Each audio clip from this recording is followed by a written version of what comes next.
Hi, Soy Chan. Hi, Ledrick Prince Chan. Fastest look in the West.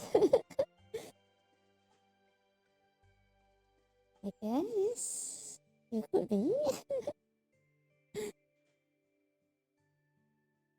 Soy Chan, thanks for first. Congratulations. Um,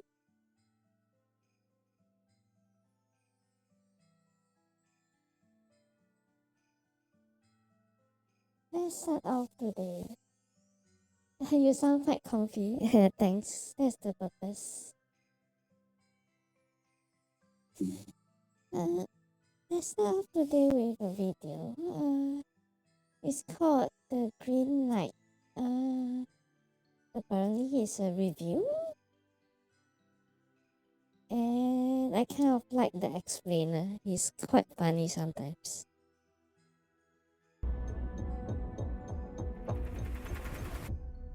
Howdy folks and welcome to FoundFlix. On this Explain video, we're looking at another of my top movies of the year, The Green Knight, also at Christmas, where a headstrong, hopeful knight embarks on a daring quest to confront the mysterious giant known as the Green Knight. Risking his head, he sets off on an epic adventure to prove himself before his family and court. The movie is based on a 14th century story that is connected to the legend of King Arthur, and if you're even remotely a fan of medieval fantasy and stuff of that ilk, this movie absolutely rules. It's extremely well crafted, stuffed with memorable imagery, along with a rich, complex story full of symbols and metaphors, including lots of ties to Celtic folklore. It's an experience that truly is a wonder to watch, and is admittedly quite a lot in the end, leaving us with many questions about what the greater meaning is. But that's what makes it perfect for this kind of video. There is a ton of stuff to analyze and dig into.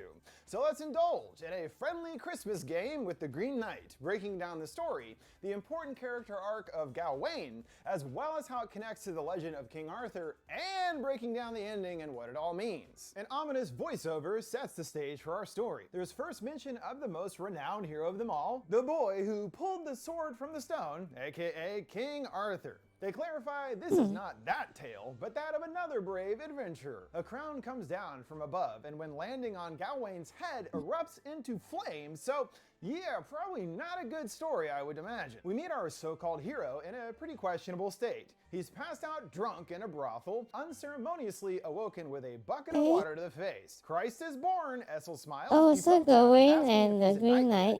Goading him that he'd better hurry up. Yeah, I guess this is it. Loads of time. He catches up, asking her to stay here, and falls to the ground, him mumbling that he's still not ready. Whoa, must be hungover as shit there, dude. As we've seen from his introduction, Gawain isn't the most chivalrous around, but hey, at least he's got a horse. We learn that it's Christmas, and everyone is on their way to mass. Amongst the crowd, he finds Essel and jokes with her, offering a hand and taking it away before finally letting her hop on. Despite her being a working girl, it does appear that there's something more substantial relationship-wise between the two here. He rushes home and bumps into his mother and fibs that he was at mass all night. She's taken aback. You at mass all night? Yeah, right. When he gives her a kiss, his fib is revealed, her grumbling back that he smells like he's been drinking sacrament all night. While they don't mention many characters by specific names, such as her only being known as Mother, she is an important part of Arthurian legend, as she is his enchantress sister Morgause. He's surprised to see that his mother isn't dressed for the big celebration, but she replies she's not in the mood for merriment this year, but encourage him to go and to report back what he sees. Gawain makes his way to the king's stately castle, everyone more than hyped for some Christmas cheer. Again, the ruling couple are only referred to generically as king and queen, but they are indeed Arthur and his wife Guinevere. Arthur appears much older and more frail now, but still commands the throne. Elsewhere, his mother meets with other women in a room featuring a triangle-shaped window, a sure sign of witchery afoot. Arthur calls for Gawain, and he's shocked. The king wants his audience. Again, remember that he's Arthur's nephew, though they don't seem very close. He invites him to sit beside him and his queen, but lowly Gawain isn't so sure, feeling that it's not his place. The king agrees, but offers to let it be so today. Besides, its owner is away, and who knows when he'll return. Might be dead, you don't know. He's out there heroing it up. They talk further, and it sounds as though Arthur in his old age regrets not getting to know his sister's boy better, but it is Christmas, a time to build bridges, he declares. The king asks Gawain for a gift to recount one of his great adventures, but he mournfully reveals that he has no tales to tell. The queen interjects, none yet. Arthur asks him to look around and describe what he sees. People hanging out having a great time, and then we focus in on their star symbol thing. This 5-pointed symbol is called a pentacle. The points link and interlocked, forming what is known as the endless knot. It symbolizes the virtues to which Gawain and the people of the time strive. More on that in a second. Elsewhere, Mother continues her ritual, placing cloth over her eyes. Arthur addresses the ritual and counts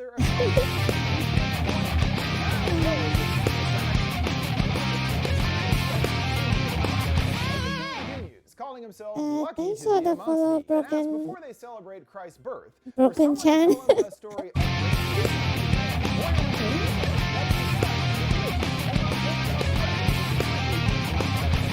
Hope you enjoy your to stay an imposing here. figure, that of the Green Knight. Out of the Thanks for fire's the ashes, follow, a ID little Kit plant Chan grows. as well. Everyone warily draws their swords, and Arthur barks for Hi. them to hold. He How's eyes your the day magician, been Merlin, of going? course, who shakes his head no. Or is this it morning not for you my as doing, well? bud. He presents the same letter that the witches created to Arthur, hope you talking enjoy your quizzically stay to his here. queen. As soon as she begins to read, her voice becomes distorted and strange, her eyes glowing green, inquiring for someone to indulge the Green Knight in a friendly Christmas game. He asks for a bold knight to take arms and to land a blow upon him.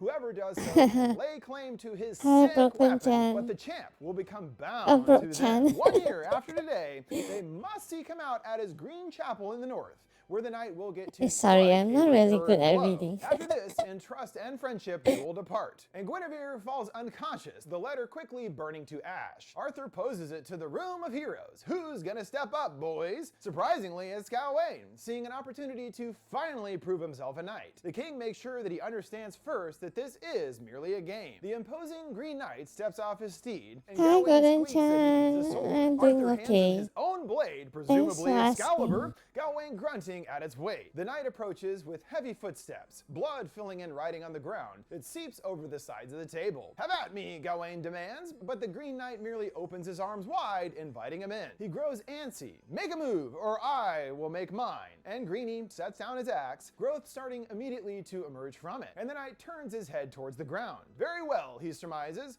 You laid down the challenge, and I accepted it. He shouts to never forget what happened here, and straight lops off his head. Ooh. Arthur appearing disappointed. No, maybe he shouldn't have done that. So first of all, it looks like this whole Christmas game setup for Gawain was actually put into motion by his mom as a kind of test for her boy, who she knows is kind of a fuck up, right? It's not that he specifically fails the test, but Gawain did get a little overzealous in lopping off Greenie's head. He could have just winged him or, something like that, but nope. So thanks to his actions, in a year from now, he basically is bound to the knight and has to take a return blow to his own noggin, spelling out a ticking clock of 1 year until what will most likely be his death. The knight isn't really phased, his headless body getting to his feet and grabs his own head. On the way out, it reminds him of the deal. 1 year hence, and then starts cackling insanely, riding off from the castle. See you next Christmas, everyone. Things are briefly tense, but then everyone breaks into uproarious cheers and applause. Hey, you are a knight after all, Gawain. Well, kind of, maybe. A little bit. He stores the axe away, and we jump to 1 year later when the due date of the bargain grows nigh. Even within that year, Gawain has become heralded as a myth and legend to the people. A bunch of kids watching a Punch and Judy style show featuring his showdown with the Green Knight. He details holding Excalibur to Essil as he corrects that he did more than hold it. Her laughing, behold the brave Gawain, severer of thanks for melons, the going hat, in for a Golden kiss. He Chan. also gets a big portrait done and everything. Hey, you're big time now, dude. Although fame doesn't come without its trappings. At the bar, someone recognizes him, but Gawain shrugs it off as just a mistake. The guy is certain it's him, as he's always out and usually is drunk as shit. He shouts to anyone, listing off his accomplishments, another guy chiming in, yeah, sure, that's great and all, but his mom is a witch. At the, correct accusation, Gawain loses his shit and beats the guy to a pulp, but is distracted by the first drops of winter snow.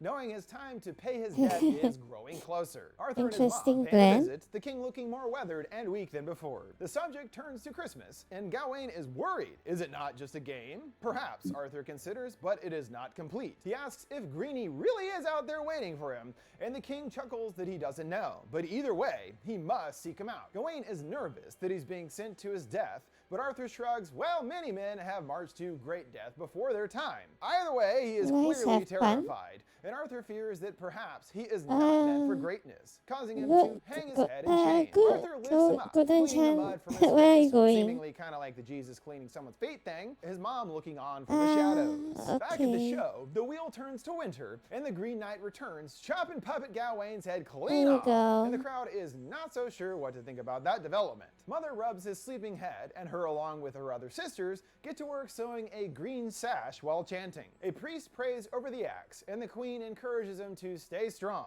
with his 5 senses, her 5 joys that inspire you, and the 5 virtues of a knight that will light thy way. Wow, so yeah, they're kind of obsessed with the whole 5 thing, huh? And just what are the 5 virtues of a knight? Friendship, generosity, chastity, and piety. These will all be put to the test in his upcoming quest. Arthur tells him that perhaps if God smiles on him to hurry back, there will be a seat at the round table waiting for him. Basically, all he's got to do is complete this one quest, and he becomes a full-fledged knight after years of squandering his life. Pretty big yeah. stakes for the young man. Mom completes the sash, carving protection symbols into a Oh. piece of wood, and sews it into the fabric. He discusses things with Essel, her in disbelief that he's really going to Somewhere go, as called that is how dumb men Cups. die. He argues, Wait, on the other hand, that where it's is how that? to achieve greatness. Her wondering what's so wrong with simply goodness. There's no turning back now, as he's fitted in chainmail, and his mother hands over the sash, her begging him to not waste this opportunity. He sets off, a group of kids excitedly following him until he's well beyond the village's walls. Later, he Oh, sets up Mexico. camp for his first night, looking a bit out of Nice, sorts, nice. and jingles Is it the a bell that popular Essel gifted him to vacation remind him of spot? her, and recalls their last conversation. He asks if she wants to be his lady, offering more gold than she could imagine, but Essel scoffs that she's already got all his gold. She's more interested in a real relationship, where she sits by his side and has his ear. He's pensive at the idea, and she jokingly takes his face, mouthing the words, "Why yes, Essel, take my hand and be my queen." Still, he says nothing, and it's clear that he's truly not interested in her in that way, just to fill the role as his lady, nothing more, nothing less. He comes to a for your crossroads and family. takes a moment in consideration of which way to That's go nice. before continuing I assume onwards. you've been Deep there in the before. woods, a mysterious fox appears and runs by. Not the last we'll see of this guy. He comes to scarred landscape, what must be the aftermath of a great battle littered with bodies. A young kid approaches him, telling him that he looks like a knight. He bemoans that there is no one to bury the many bodies, including his 2 dead brothers, but knows Mother Nature will do its thing. He continues on that the king killed almost 1,000 men on his own, believing that if he was part of the battle, he would have gotten to take his shot. He informs his kid that he's on his way to the Green Chapel, and it I seems see that the you kid in 2 knows of it, days. telling him which way to go. Gawain gives his thanks and Bye, carries on, Golden-chan. which Hope pisses you the kid enjoy off. your Isn't your the info worth some vacation. coin? He tosses him a single one and soon realizes that he's been set up, encountering a lady who draws her weapon, and another archer appears, fleecing the unprepared Gawain. The kid shuns him, that it wasn't enough, and is confused, still thinking that he's a knight. He corrects him that he isn't one, but he still doesn't believe him, as he sure looks like one, and cuts off the sash, putting it over his shoulders, looking quite pleased with himself. On the back of his shield is a design of Mary and baby Jesus that the gang shatter into pieces. They tie him Whoa. up and take all of his stuff, including his horse and the Green Knight's mighty axe, basically leaving him for dead. We pan around the woods and across his broken stuff, and oddly, when coming back to him, the terrain is much more alive, but not the potential knight, honing right in on his still tied up skeleton. Thunder rumbles, and we move around the woods once more, and this time he is alive again. He struggles to move and manages to get himself free with a nearby blade, painfully cutting himself in the process, but refuses to give up. He runs aimlessly into the night, and when stopping for some water, stumbles across a cabin and the home of Saint Winifred. This is a real tale from folklore that pretty much lines up with what Gawain is about to experience. He searches for inhabitants, but the place appears empty. He lays his weary bones in bed and is startled by a woman whispering, "What is he doing?" in her bed. He apologizes that he didn't see her and didn't mean any offense, ready to leave. Winifred asks if her father sent him, but he explains that he's just a lost traveler and is on his way back home. Wow, after even one difficult experience, he's already ready to throw in the towel on his grand adventure, proving his cowardly nature once more. She tells him that she's lost something. Floating up to him, she asks for his help to find it. Clearly very ghost-like behavior, especially when he goes to touch her, and she chides him not to. As a knight, he should know better. But also, yeah, you can't probably touch her, you know, being a ghost and all. They come to a steamy pond, and she explains that she's looking for her head. Gawain is confused, wondering, is it on your body, my lady? It's not, she corrects. It's down in the spring. Baffled, he asks how it got there, and she details that one night, a lord came looking for shelter and wanted to lie with her, but she fought him off. He returned later in the night, and when she tried to flee, cut her head off and threw it in the lake so she couldn't get to it. Starting to catch on, he inquires if she is real or a spirit, but she questions, what's the difference? She just needs her head back. Before considering diving in, he asks what he will get in exchange. Her annoyed, firing back,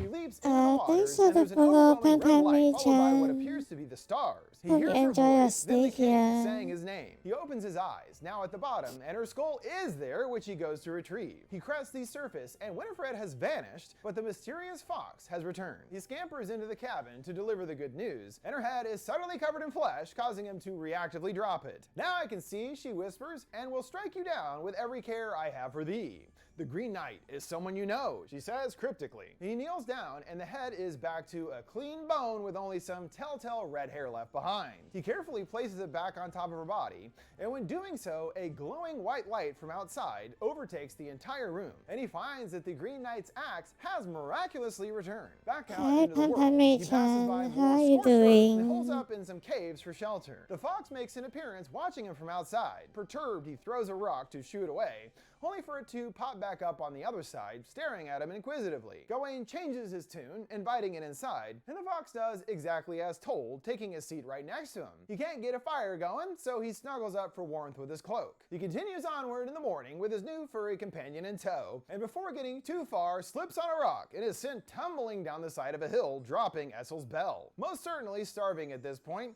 he discovers some mushrooms and gratefully munches one down. Woo, hopefully they're not poisonous. They are, of course, but when you're hungry, what else are you gonna do? He looks at his hand, now covered in a grassy growth, which he wipes away. Ooh, magic mushrooms. A storm approaches, and he has a vision of the Green Knight there waiting for him. Lightning crashes again, and he vanishes. Hearing massive thumping footsteps, he comes to a gaggle of giants, bald, naked, and walking in a group. One even carrying a giant baby. He shouts out to one to try and hitch a ride, and they reach down for him. Gawain shirking away, thinking he's going to be crushed. His foxy friend howls, and the giant seems to respond. The others all following suit, harmonizing in high-pitched tones. And then they just leave. Alright, thanks for nothing, stupid naked giants. Getting weaker, he pulls himself painfully, step by step, to keep going, and luckily comes to a castle. He pounds on the door and falls to his Magic knees, hearing mushrooms. someone calling him a friend and welcoming him in. He has I a brief think moment most split between mushrooms consciousness, are imagining magic. his mom gently stroking his hair and humming. He shoots awake in the real world, confused by where he is. The Lord assures him that he's amongst friends and informs him that the date is December 21st, meaning he's just got days left to fulfill his destiny. He is invited to some breakfast where he sees a familiar face. The Lord's wife is essentially a physical double of Essel to his befuddlement. The Lord asks him to stay and rest up before his appointment. He is at his quest's end, as the Green Chapel is merely a day's journey away, and goes on to speak of his great accomplishments, word of which has spread across the land. Another old lady, most likely blind, sits amongst them silently, and we don't really know what her deal is other than she's called the Sightless Woman. Could be another witch thing, since that's what his mom did, not sure. Exploring the house, he is intrigued by a painting illustrating the hunt, with the fox way out ahead, like, you suckers ain't ever gonna catch me. He rifles through their stuff, finding a vast library stuffed with books, and is startled by the lady joining him. She says that she's read all of them, as well as written some herself, from tales she's heard or songs sung. She writes them all down, and when she sees room for improvement, she makes them. Kind of how stories change or evolve over time. The new version takes over, and the old becomes lost to history. She suggests that he take one with him, and hands one over that's green appropriately, and in a strange shape. He thanks her with a smile, and she wants more than a thanks. Should a knight not offer a lady a kiss in return? He only chuckles in response, giving her a platonic peck on the cheek. She gets him to sit down for a portrait that looks quite different from the one prior. Utilizing a kind of camera obscura to paint it, he finds it all very confusing in the end. Seeing his face is upside down and obscured in shadows, the paint still dripping. She asks about the bell around his neck. Is it for luck or love? But he claims it's neither. She doesn't believe him. Surely a knight must know something of love, but he's adamant that he does not. So she snaps the bell off and jingles it, disarming him. The Lord returns with spoils from his hunt for his new friend, suggesting that he take it along for his journey. Gawain is confused. Isn't it not that far? But the Lord clarifies, for the journey back home, dum-dum. He wants them to make a promise together, another kind of game, really, that he will hunt each day, and whatever the forest offers, he will bring for him.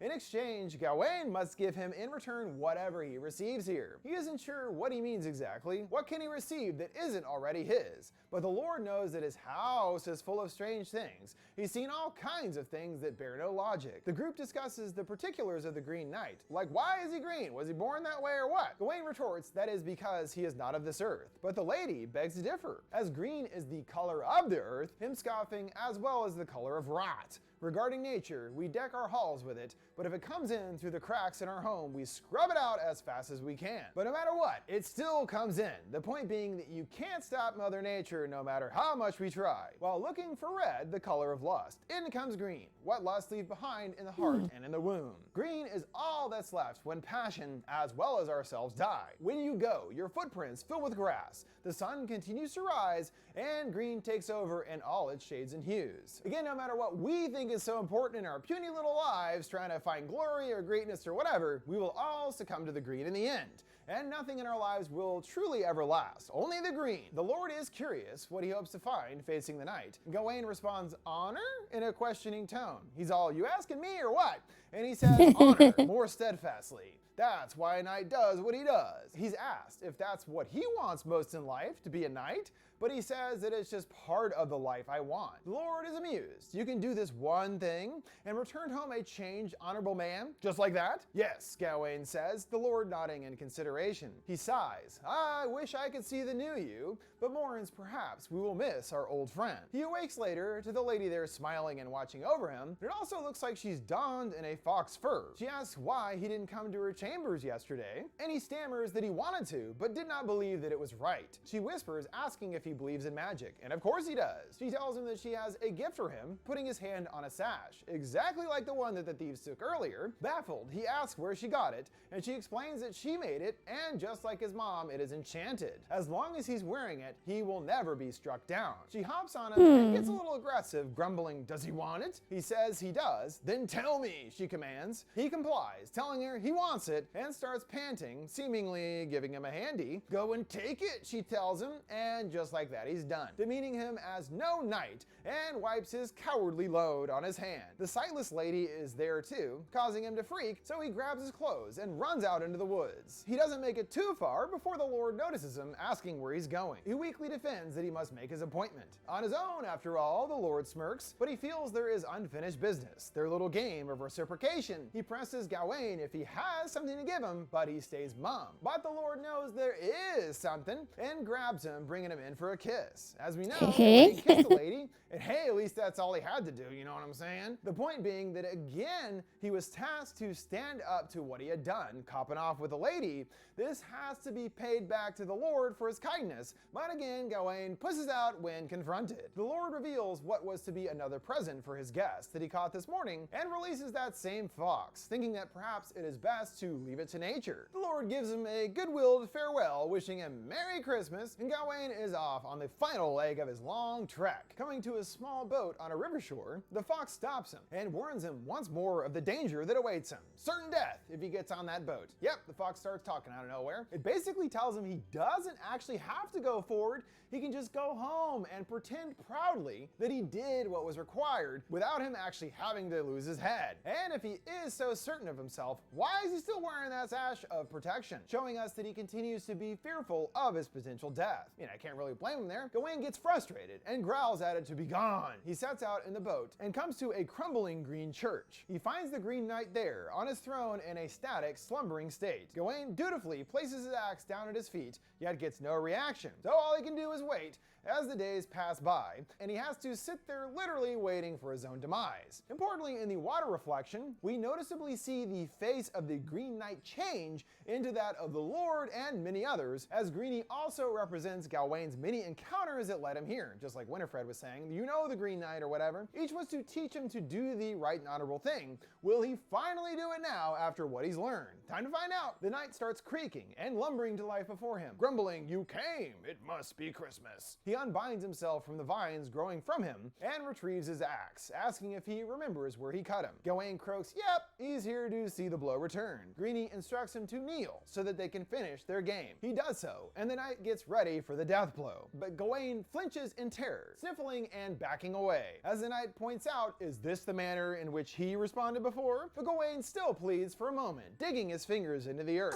He asks him once more if he's ready, and he tenses up, shaking, yes. He unleashes another swing, and again Gawain Thanks cowers for the back, pleading for him to alert. wait. He's dismayed, asking if this is really all there is. And the knight can only shrug back, well, what else did you expect there to be? Ultimately, he can't do it and runs off like a coward as usual. Oh boy, this guy. Strangely, his horse is there waiting for him, and he rides back into town just like the fox suggested. Just tell everyone you finished the game, they won't know, the fools, and I'll still get all the glory. Oh yeah. His mother tends to his wounds and cleans him up, noticing he's still got the sash on, and reunites with Essel for some sweet humping. He does get even more glory than can possibly be imagined, as an ailing Arthur hands over the reins of the kingdom to him before he passes. Although the power does not do him any favors, as he is still a jerk to Essel when she gives birth to his child. I'm sure that he now more than ever believes that she is beneath his station, especially in an official capacity, and really wants nothing to do with her, tasking Merlin to dispose of the baby. Well, not specifically dispose it, but at least take it away and, no more Essel. He callously drops some shillings on the floor on the way out, Essel screaming with her arms outstretched towards her child. Dang, pretty cold, dude. He goes on to marry some other lady from a kingdom full of frilly clothed people, and it's not long before his fortitude is tested in another area, on the battlefield. But it does not seem to go well, him even losing his son in the fracas. And this does at least get him to tear up a little bit. The people inevitably turn on him, jeering and throwing stuff at him after his disastrous battle. Amongst them is an embittered old Essel, the others all fading away until only she is left. They do end up having a new baby, but there is not much to celebrate, hearing flames roaring outside. They sit in the dark chamber on their respective thrones, thudding heard all around them, and the forces are at the door. Soldiers keep them at bay as they bust in, and the new queen splits, leaving just Gawain and his mom. Ah, nope, guess she's out too. Looks like you're all on your own now, buddy. So, was it worth it in the end? Yeah, I don't think so. He pulls from a wound in his gut, producing the enchanted sash. With its removal, his head promptly falls off. This whole sequence is like a fantasy vision of what would happen if at this most pivotal moment for him, he again proves his cowardice. Ultimately, even if he is praised and gets power and everything, it's only a while, thanks to his whole cowardly thing, that he pretty much turns everything into shit. It feels like ultimately he is incapable of ever embodying those 5 important virtues of being a knight. He'll always be a wiener. He is presented with the option a final time, the Green Knight lifting his blade. Again, he asks him to wait, but this time he does make the honorable decision and removes his green sash. He tells him resolutely he is finally ready to accept my fate. Greenie kneels down, wiping a tear from his eyes, and tells him encouragingly, "Well done, my brave knight. Now, off with your head." At least in the end, he does the brave and honorable thing. After all that and his various little encounters, he did learn the lesson of his tale. Again, he did not have to lop the Green Knight's head off. He was basically trying to show off in a limped attempt at achieving some glory, not doing things for others without expecting some kind of reward. That is the whole intent behind his character's journey. Could have just winged him in the leg or something, but no, had to be a big man and decapitate the tree guy. Real brave. Real brave. But that's why he really does prove himself in that final moment. He takes the Interesting protection away take on the and tail. finally stands up to the consequences of his Is own she really actions. that He is brave. cowardly Too bad it in also means his death. Oh well, better luck next time. As we know, this the entire thing tail? was kind of a setup designed for Gawain to prove his virtue, making us consider what should we be taking literally. It really feels like nothing could be taken as occurring in a base reality. There's all kinds of coincidences and strange occurrence throughout, like the axe reappearing, as well as his horse doing the same later. Then perhaps most of all is the curious fox that follows him at various points. Remember that it was his witchy mother that kicked this whole thing off, So the fox must be an incarnation of her, kind of watching over her son's various tasks. It's made clear in the opening that she already thinks that he's a fool and a liar, so assumedly she always thought that he would take the coward's way out. Which then brings us to the lady that he encounters that looks just like Essel and is wearing that fox fur. She again is a kind of representation of that built-in feeling that she has that her son will fail. It's the real crux of his situation. His mother created Essel's form here specifically because she knows that he has feelings for her, at least in some way. The fox does this again at the shoreline, clarifying one last time that he should just get out of here and be a big fat liar. Thusly, the fox must also be this idea brought to life, which also really illustrates just how predetermined everything was for Gawain. It was specifically designed for him, so, there you go. Now we understand the intention and meaning behind Gawain's personal journey, but there's a greater upheaval also occurring in the greater context of the story. Basically, we're seeing how religion evolved at the time. There's a very obvious collision of different styles, seen with Morgause with their more pagan-centric ways, contrasted with Arthur's Christianity. He mentions the conquering of the Saxons, who when they first moved to Britain were indeed pagan, and you pretty much had to convert or die, just the way she goes back then, all in the greater goal of steamrolling the past and ushering in the new Christian age. The Green Knight also represents what is lost along the way, our connection to nature, which is of paramount importance. As is mentioned a few times, the only thing that ever truly lasts is the green, and man is starting to lose sight of that, more focused on their own grand ambitions and power grabs. It's important to remember nature, and that it is truly the most powerful and everlasting force around. Well, that about wraps it up for this in-depth explain video for the Green Knight. But don't forget, before we go, you can send me requests for any movies or TV shows you'd like to see me explain by sending them my way on any of my social media accounts at Well, time for some Revive Bleach. And Epic 7.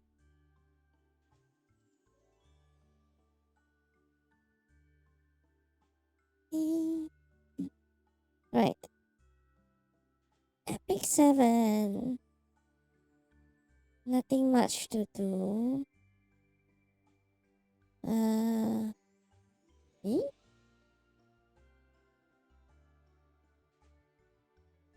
Wait, let me relog in. Hey, we already lost touch with nature a while ago. I would say we lost touch with nature quite a long time ago.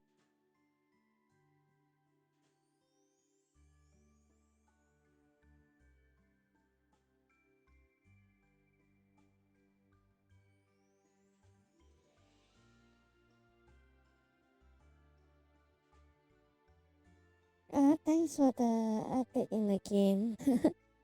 But today I think I'm more playing Epic 7 than Revive Witch. I'm just going to divide my time, but more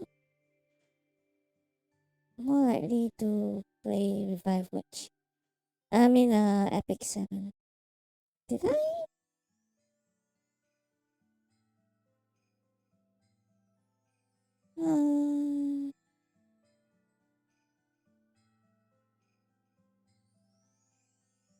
Did my monthly card expire?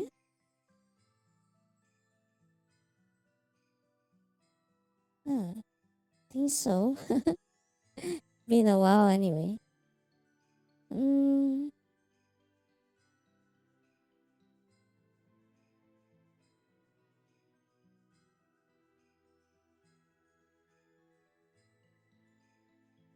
Okay.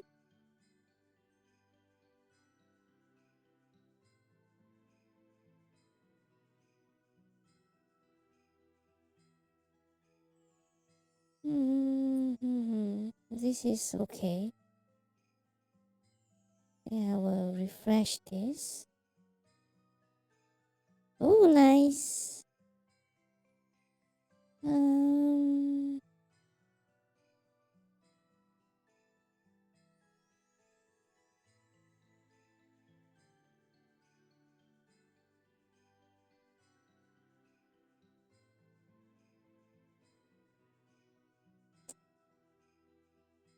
Yeah, my cottage is pretty good. Pretty well decorated. Although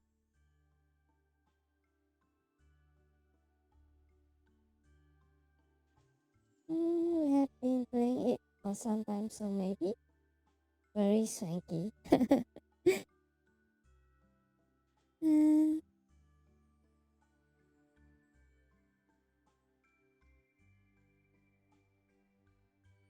Uh, let's see. Okay. Um.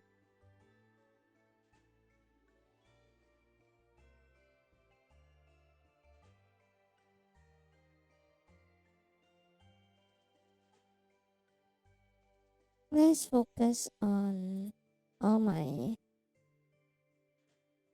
SSR first. Mm,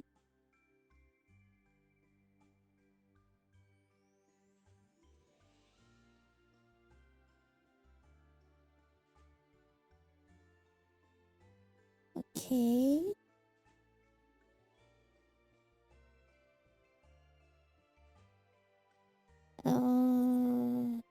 Now is there anything I need to ascend?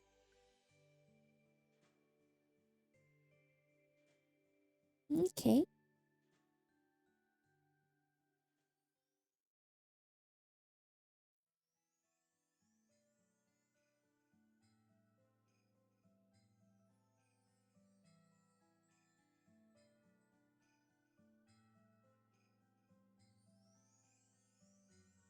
Mm,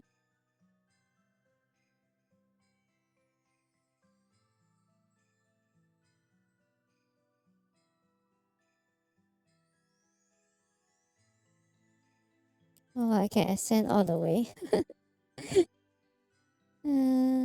Okay. Oh,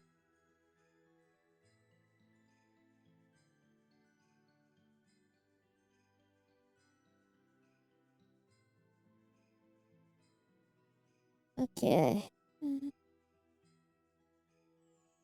Hmm.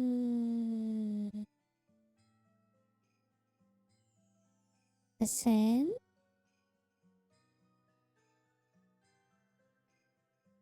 Eh.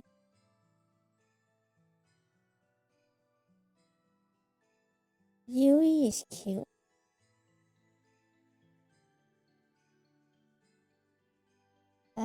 Work on Minia. Yeah.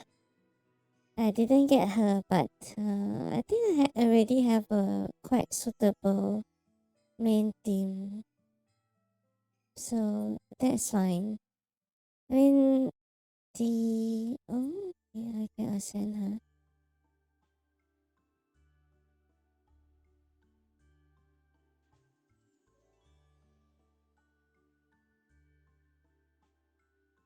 Hmm. I mean, there's even the broken lands cause me no trouble, so now. So yeah, I am quite comfortable with everything. Um,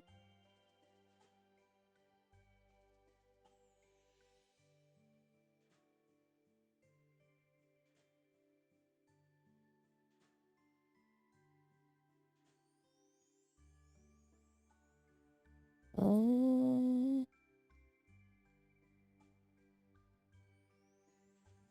thanks. It's fine.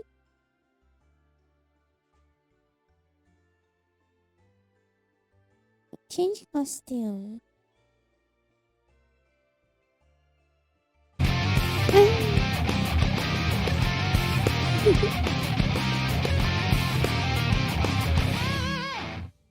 Hi, thanks for the follow, Kyo-chan. That was scary, as usual. But thank you for the follow. Hope you enjoy your stay here.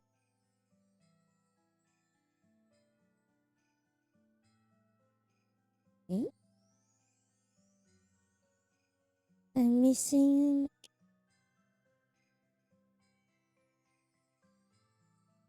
healer, I think.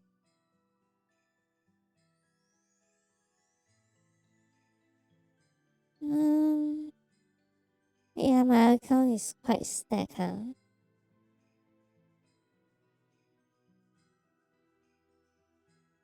Uh, okay.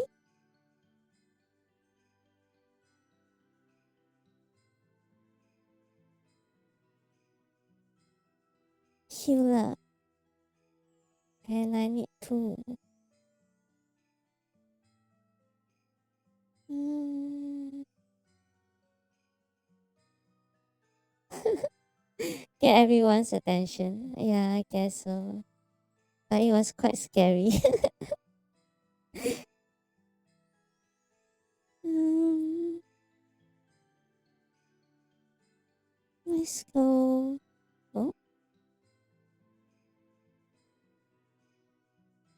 Oh, get essential material.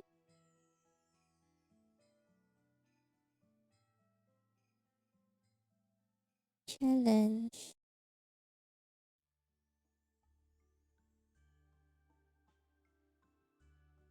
Hey. Okay.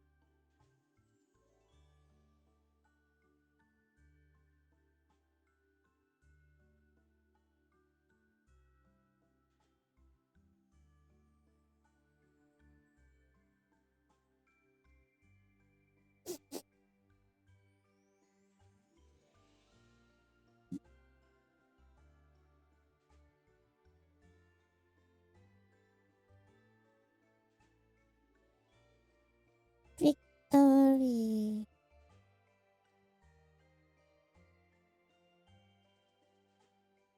Wait.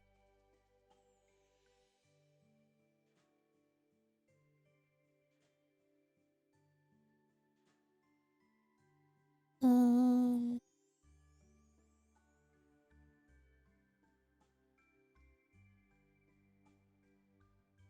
Oh, I might need more. There's another one that needs it.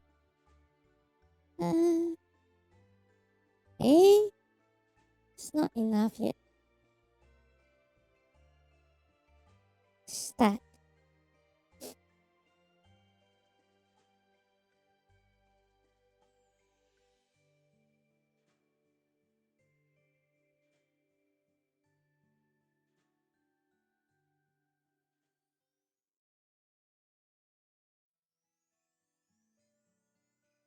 Boom boom.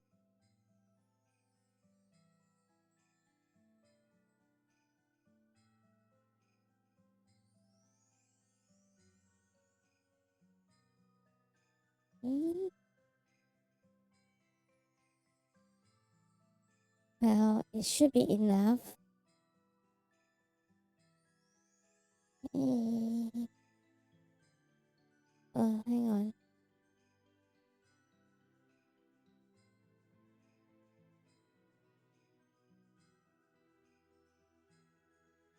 Ascend. And I need 8 more. Change costume.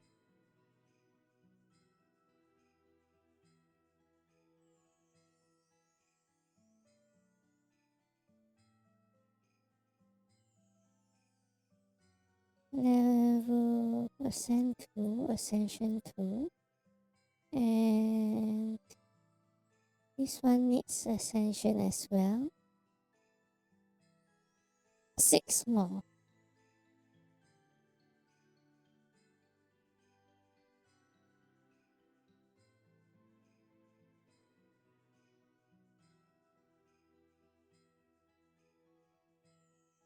Mm,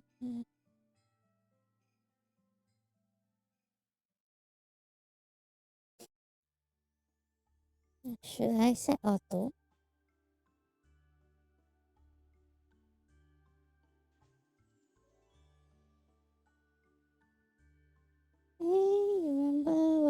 first started out playing this and got stuck on the bear, now almost nothing can stop you.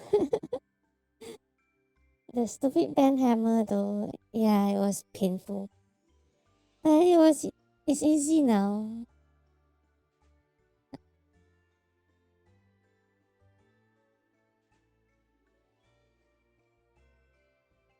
I still need to do the mage thing to get the accomplishment. The mage and compiler thing.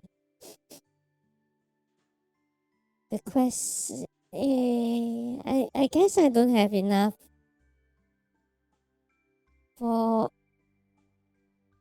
characters for the equipment phase. It's just that one. I mean, it's fine since I don't have much mage and compiler.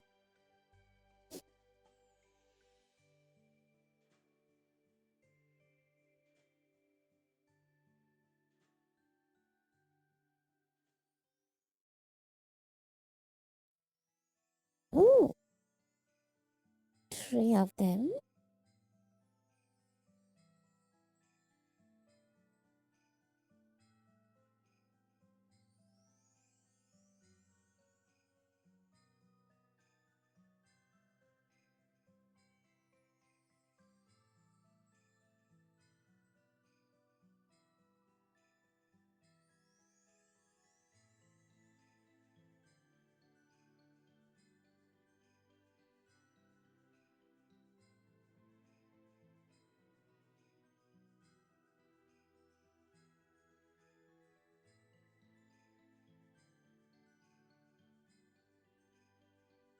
Mm.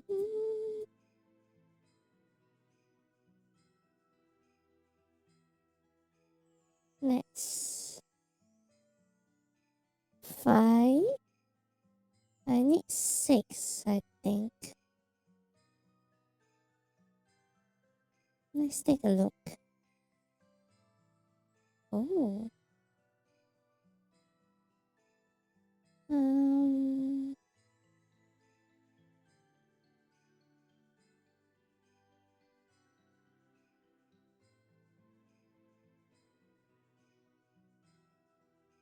Yeah, I need one more. One more.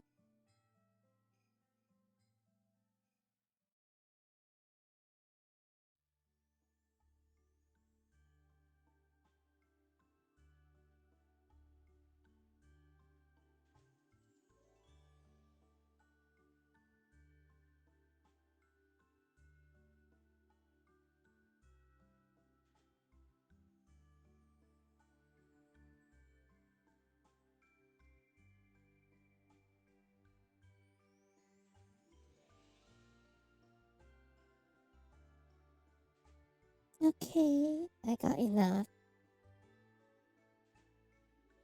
Eh.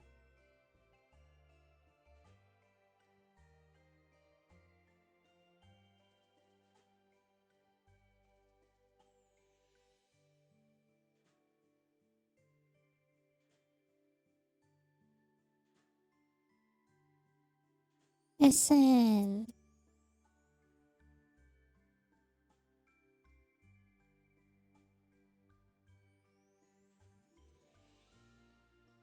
Change costume. Hmm.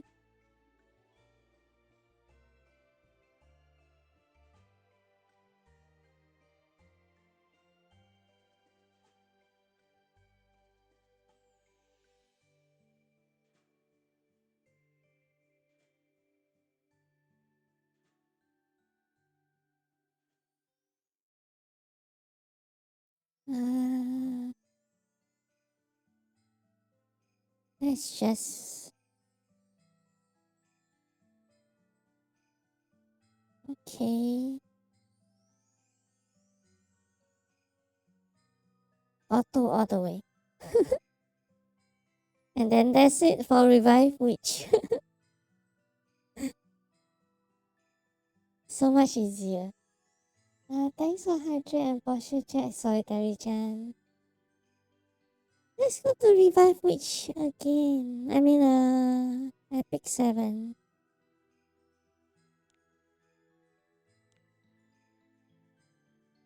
Hmm? Yeah. I mean, Revive Witch nowadays there's nothing much to do. And I can check to see if I did everything, but I think that's about it. User info.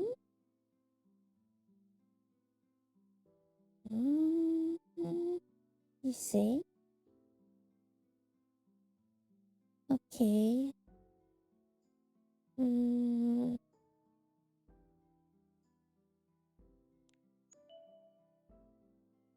okay.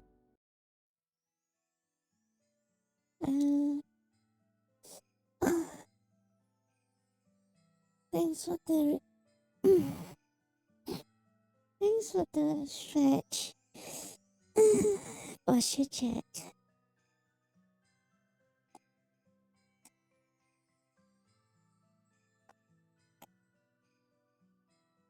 Golden Chan, you're back. That's fast. So how many days vacation is it? Mm,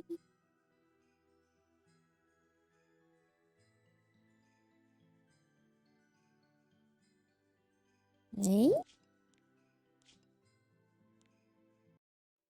1 week?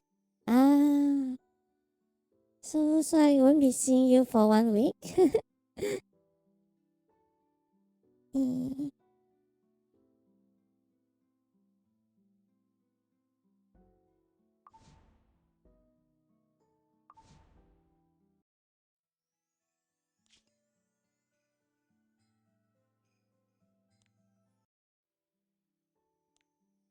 let's go to the plants.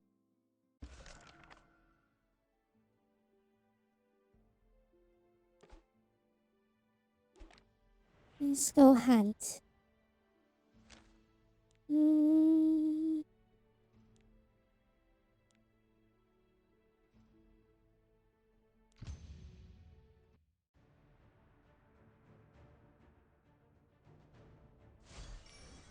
Remove all obstacles.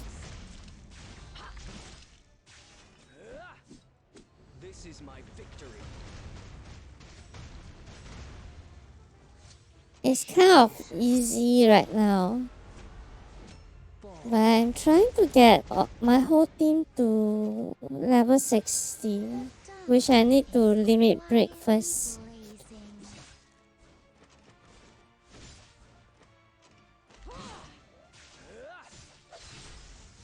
I can see your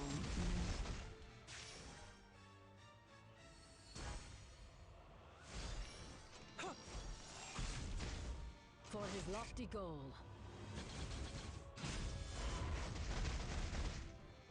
over here.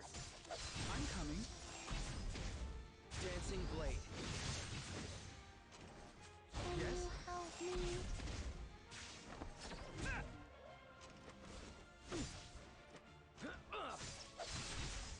Do you have nothing left to say? Vanish into darkness.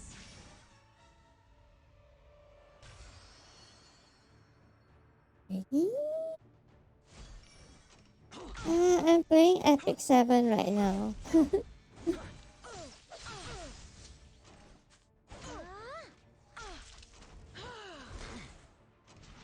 Unhealable.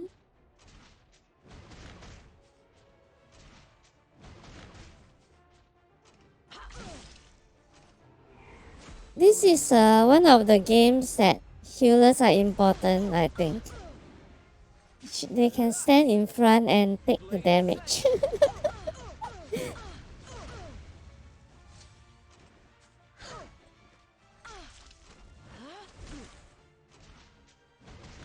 But I think the most difficult part of the game is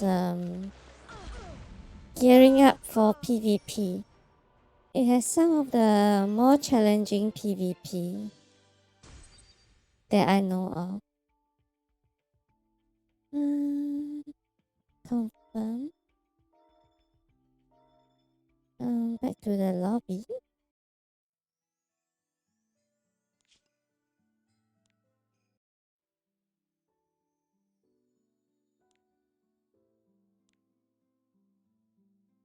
Okay, why you think healers are more important than tanks? Well, definitely important. Not say more important than tanks, but it's less important.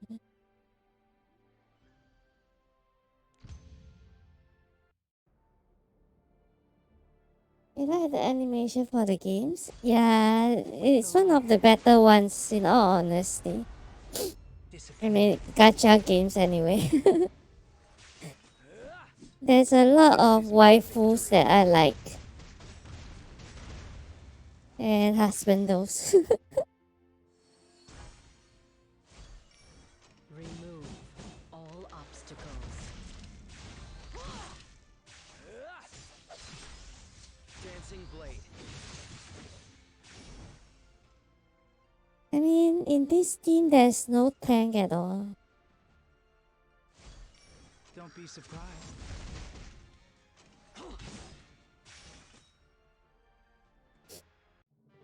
I got a fighter, a thief, a mage, and a healer.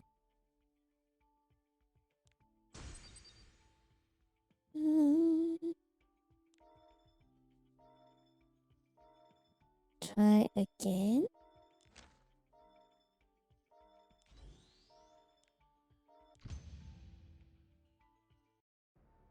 A cyborg of culture.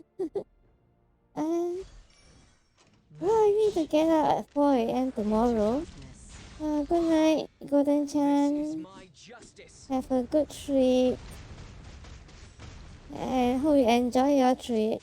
You have nothing left to say.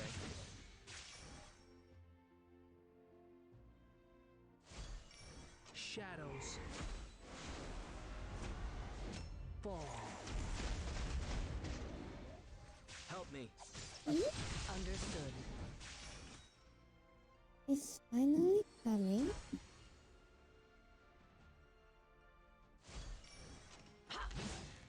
Shall I try properly?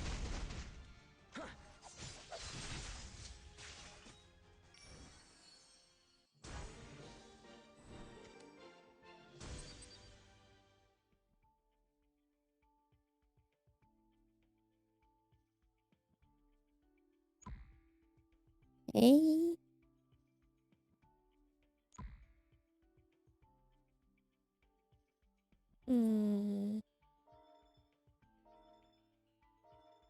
Back.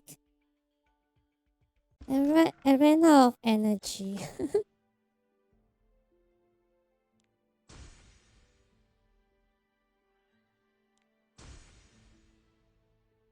Okay. Ready.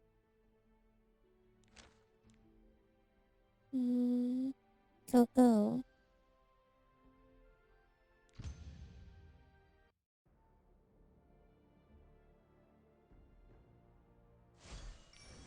Obey. Yeah, you will be back when you land tomorrow. Okay, Golden-chan.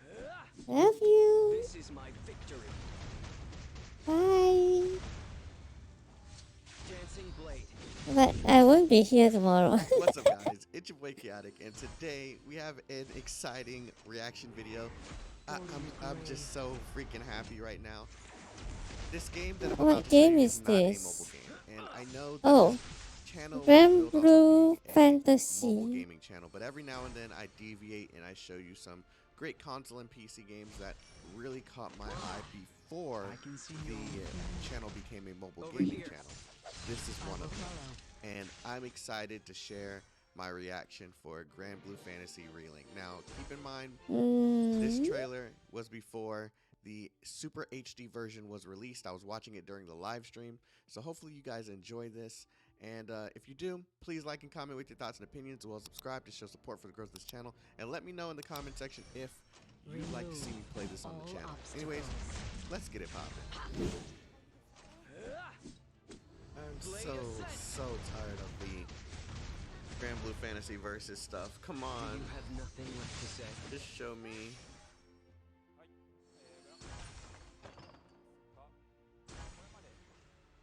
Huh.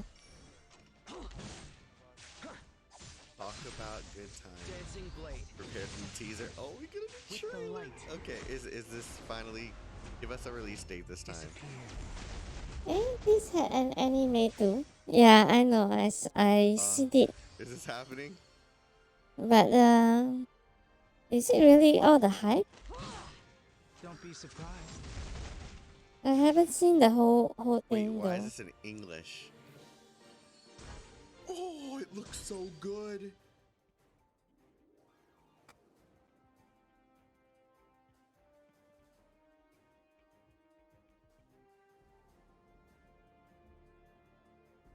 Huh. Oh, it looks so good. Vanish into darkness. This is my justice. Let's go. Very interesting. You have nothing left to say. Oh my.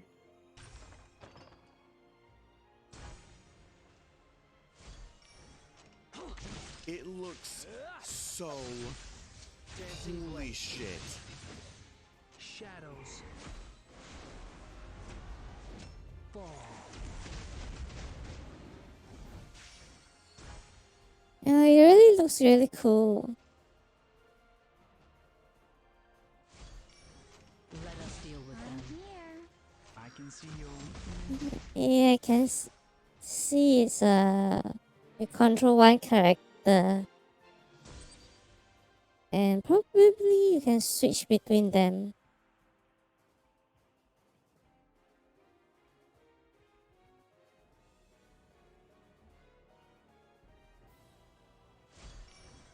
Obey.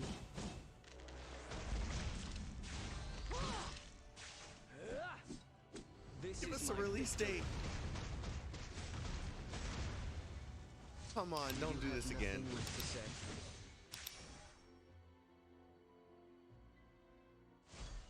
With the light. 2022. 2022. Disappear. It's on PC as well. Nice. I'm not too late, am I? Mm, Shall I try properly?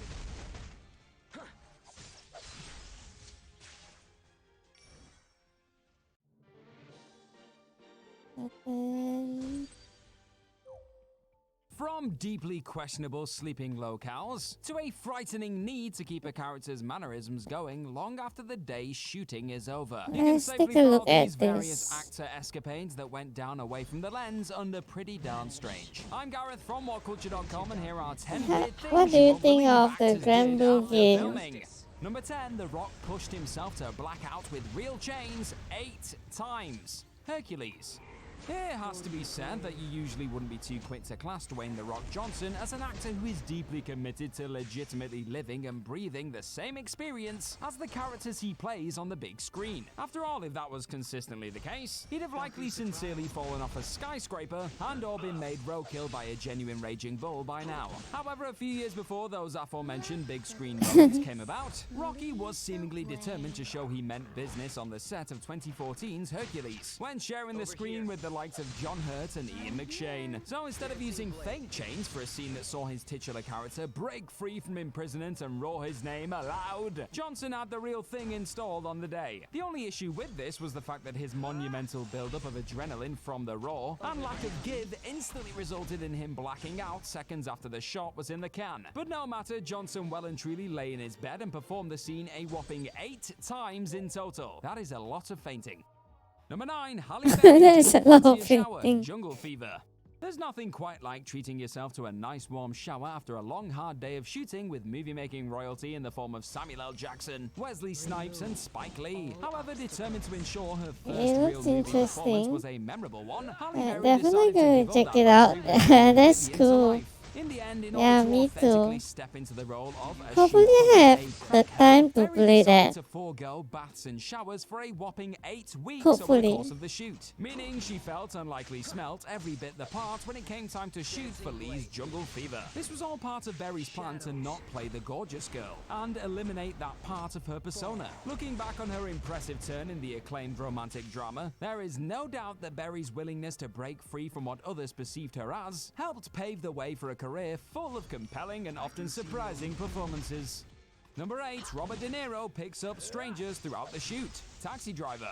Despite already starring in the likes of Mean Streets and The Godfather Part 2, around the time of shooting passing on out Martin from Scorsese's now screaming. legendary Taxi Driver, Robert De Niro Yeah, was it's still able to walk interesting. down the street without having just about every man and his dog shout, "Yo, De Niro!" Had he not been, it's likely the star wouldn't have been able to partake in his extracurricular activity of choice whilst taking up the reins of Travis Bickle. That being genuinely driving around New York in a cab and picking up strangers to drop off.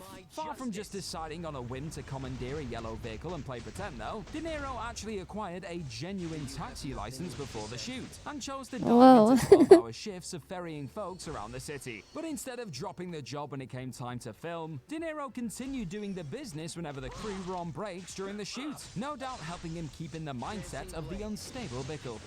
Number 7, Kate Winslet took her German accent home.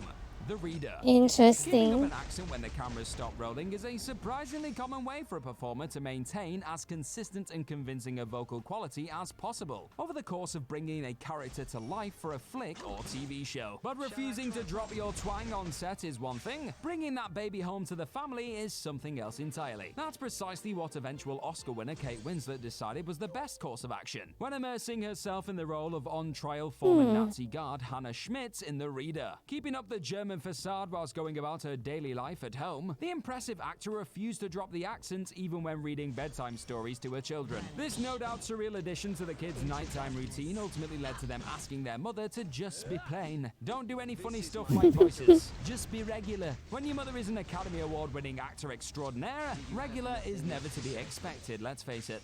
Number 6, Jim I Carrey guess lets that's Andy what got Kaufman her take her the role of Man on the Oscar. Moon.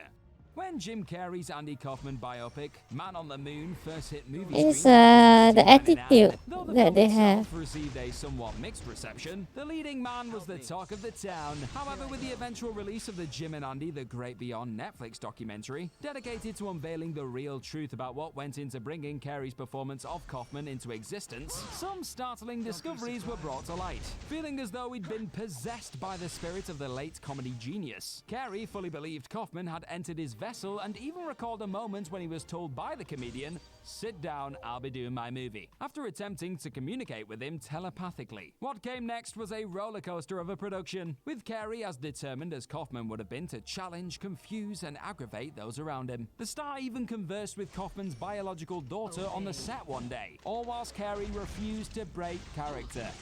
Number 5, Robin Williams took Mrs. Doubtfire out for a stroll. Mrs. Doubtfire. One performer who never struggled in terms of taking a concept and running with it until the rest of the pack were merely a speck on the horizon was none other than the late, great Robin Williams. Known for his unrivaled improvisational skills and razor-sharp wit. Both of those impressive assets were called into action when the much-loved acting star was required to immerse himself in prosthetics as the titular Mrs. Doubtfire in the 1993 smash hit. Yet, while many other thespians in this situation likely would have preferred to enjoy a little downtime between takes, whilst heavily bogged down by the makeup that transformed the comedy legend into the supposed nanny of the Hillard kids, Williams decided to hell with that and hit the town in full Doubtfire mode. The star even revealed during a Reddit AMA in 2013 that he once wandered into a sex shop midway through the shoot as the character, and almost came away with a double-headed dildo before the cashier finally spotted it was him. As Williams himself put it, did I make the purchase? No. Did I walk away with a really good story? Yes.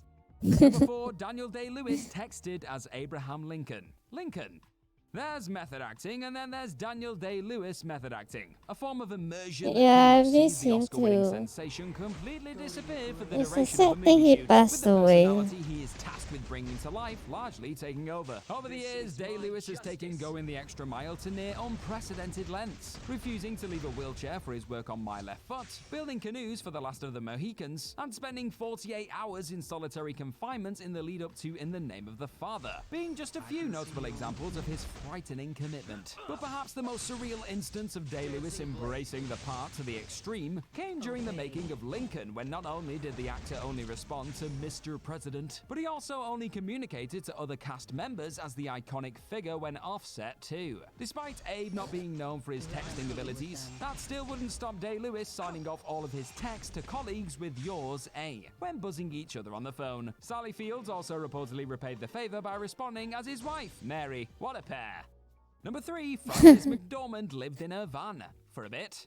Nomadland. Live in her It's not van. hard to see precisely why Frances McDormand managed to walk out of the latest Academy Awards ceremony with another shiny gong to add to her ever-growing collection. Her performance as a working nomad who takes up residence in a van after the death of her husband is as honest as it is uncompromising over the course of Chloe Zhao's Nomadland. But McDormand wasn't happy I just know rocking up his to life, set he and was shifting her just a mind part and of body the- into the space of many fun. people's She life wanted to with very his much roles. live and Yeah. experience what it meant to Robbie live in the Williams four was wheels of a great. vehicle, for a while at least, with Zhao bringing in some legitimate nomads to work and perform in front of the camera for the flick. McDormand thought it only right that she Robin embraced the part of Williams. living on the road lifestyle. However, after living out of her van nicknamed Vanguard for a sizable amount of the shoot, and once the cameras had stopped rolling too, the actor soon decided it was more trouble than it was worth. Admitting, at 61, it's much better for me to pretend to be exhausted than to actually be exhausted. I figured that out.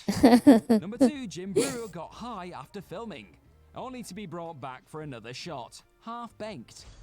When shooting a project that goes by the moniker of Half-Baked, it's pretty much inevitable that a certain recreational activity will rear its head on set sooner rather than later. Despite the film going on to become a stoner cult classic though, one of its stars, Jim Brewer, was determined to treat his part in the flick as seriously as possible, and refrained from sparking up throughout the entire period of filming on set, almost. As it goes, Brewer was under the impression that his day of shooting was completely finished up on one particular occasion, so sensing he could now sit back and unwind, Brewer enjoyed a smoke with co-star Dave Chappelle. Only a sudden change in schedule suddenly meant he was needed on set for one last scene. Forced to power through despite feeling wholly paranoid, Brewer admitted it wasn't his finest work in front of a camera, with his offset smoke-induced performance resulting in Chappelle even telling him, "Come on man, get your act together." In case you're wondering, said blazed bum note of a turn can be seen in the "Sucks to be you, man" scene.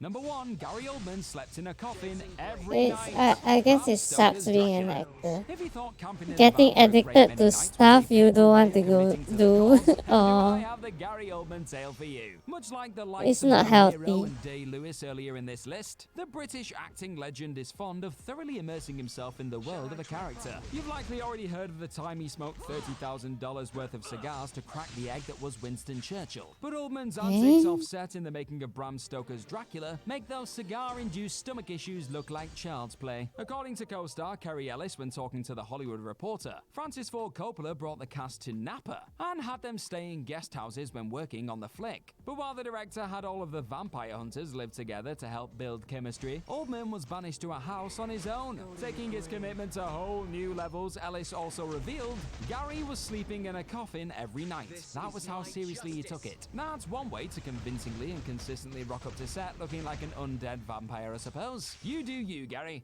And that's our list. Know of any other weird things people don't believe actors did after filming? Let us know all about them in the comment section right down below, and do not forget to like, share, and click on that subscribe button. Also, be sure to head on over to whatculture.com and find some That was weird. sleeping in a coffin. Don't be surprised.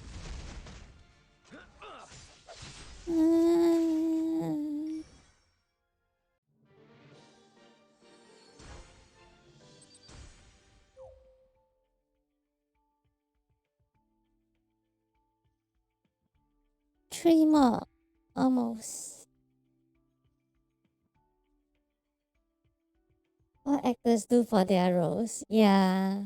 I mean, committed actors really is. I take my hat off to them. Hmm? Oh, it has ended. I'm out of energy again. Let's look at my.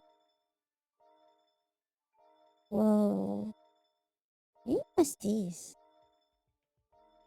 My pet got something.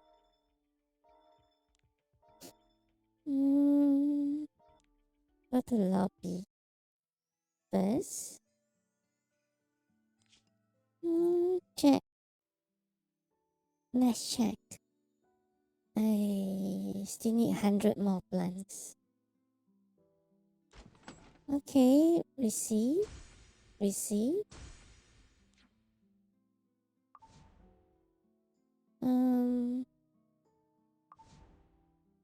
Another 12 more times, I guess. Receive.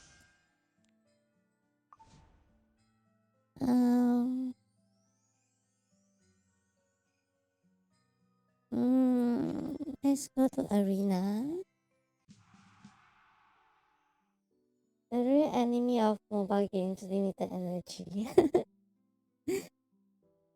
Yeah, that's the problem, huh?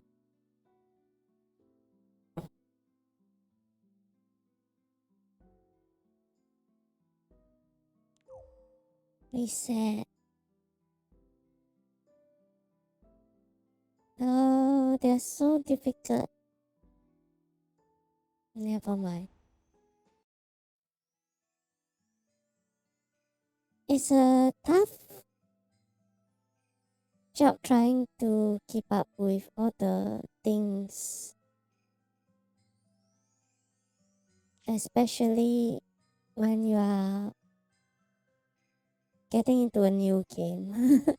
I mean, getting into an old game while you are being new. It's so hard. Oh well.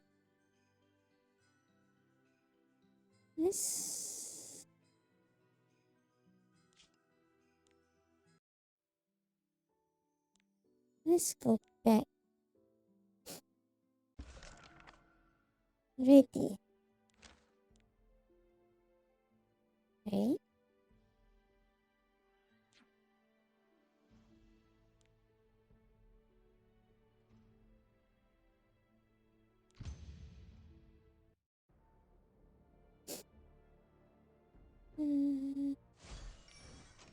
Very true. Into darkness. Yeah, but I just enjoyed this game so much last time.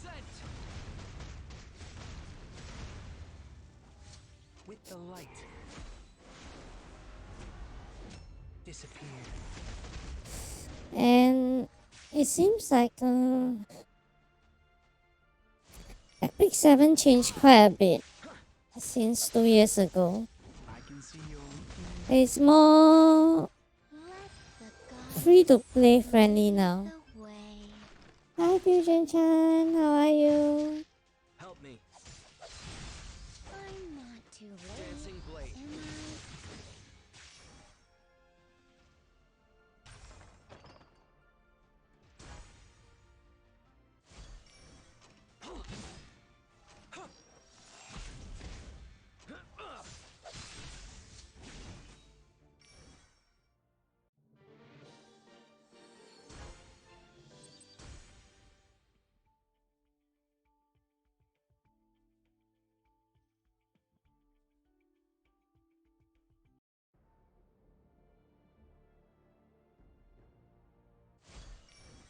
Remove all obstacles. Hey? Yeah, I'm doing good. This is my victory. I'm glad you are doing well, Fusion Chan. Do you have nothing left to say?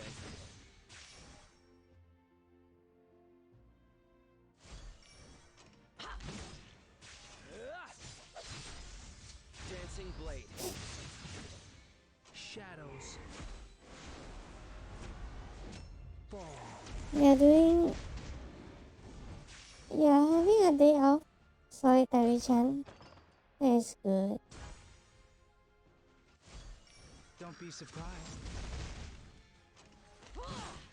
Over here. Yes? Unusually hungry. Ah. Well, I can make you more hungry.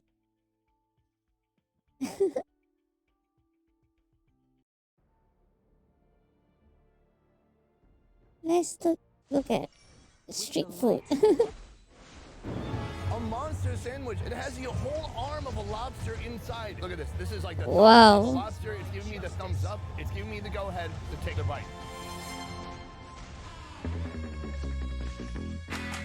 Street food. Most of the world is filled with it. Incredibly quick, super cheap, and extremely delicious. Oh my Lord, that's good. Sadly, the USA doesn't really have a street food culture. But we do have food trucks. Oh yeah, there are Good food morning and trucks. welcome to the Anoka Food Truck Festival. Today I'm taking on the ultimate food challenge. See if I More can street spend food.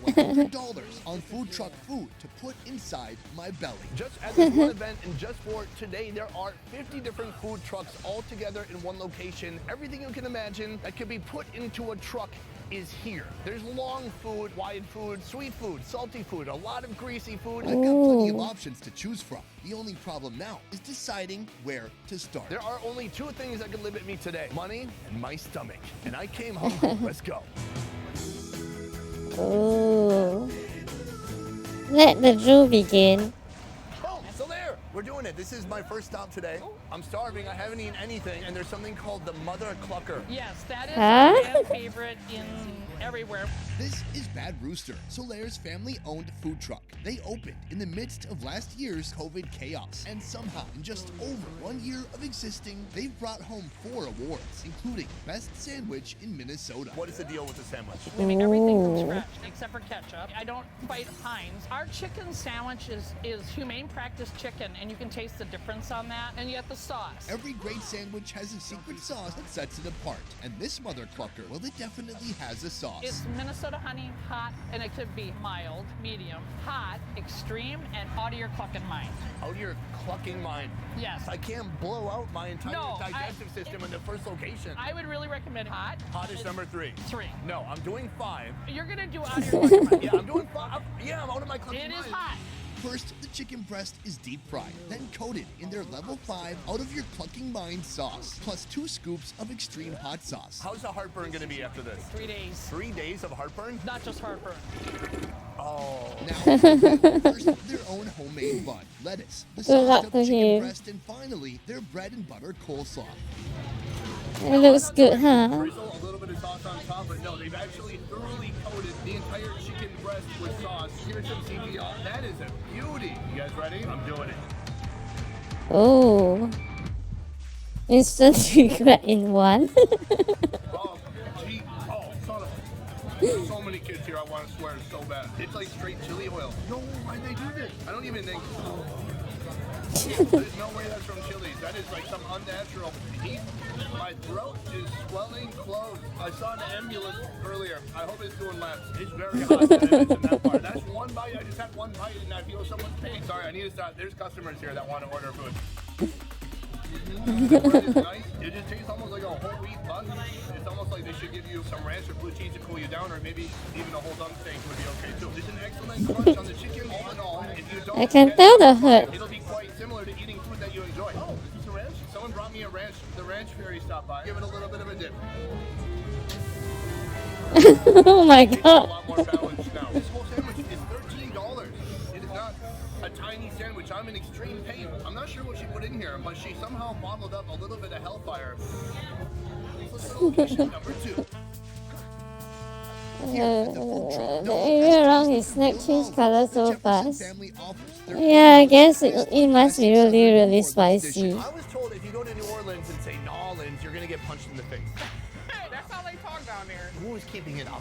Okay, my mother. She's from Minnesota, but she went down to New Orleans to learn how to cook the foods, and she brought it back up here. Little Get it all beignets? our seasonings from New Orleans. That's why we say taste the real nom.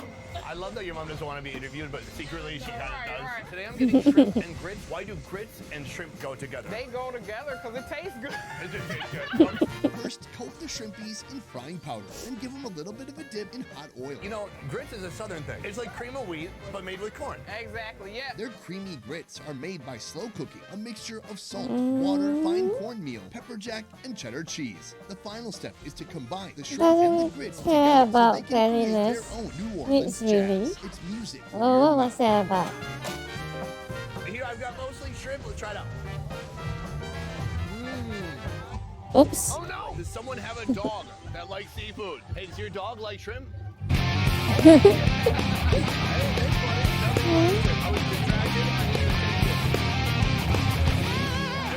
Thanks for the follow, Caesar Chan. On the inside. I'm gonna just I, get some I grits. believe it's Caesar. Oh, they're so rich. It's almost cheesy. They put shrimp throughout the Caesar. grits. It's like a yogurt Caesar parfait, Chan? but with layers of shrimp and grits. Next, I'm getting dessert. Hope you This enjoy your is a stay beignet, a here. must try for those visiting New Orleans. A doughy sweet pastry with a French influence. I Stir love fry this dropping kind of the dough food. into hot oil. Let it puff up and transform into a succulent shade of golden brown. I've had beignets in New Orleans. They were about this big, but you got little cute ones. Yeah.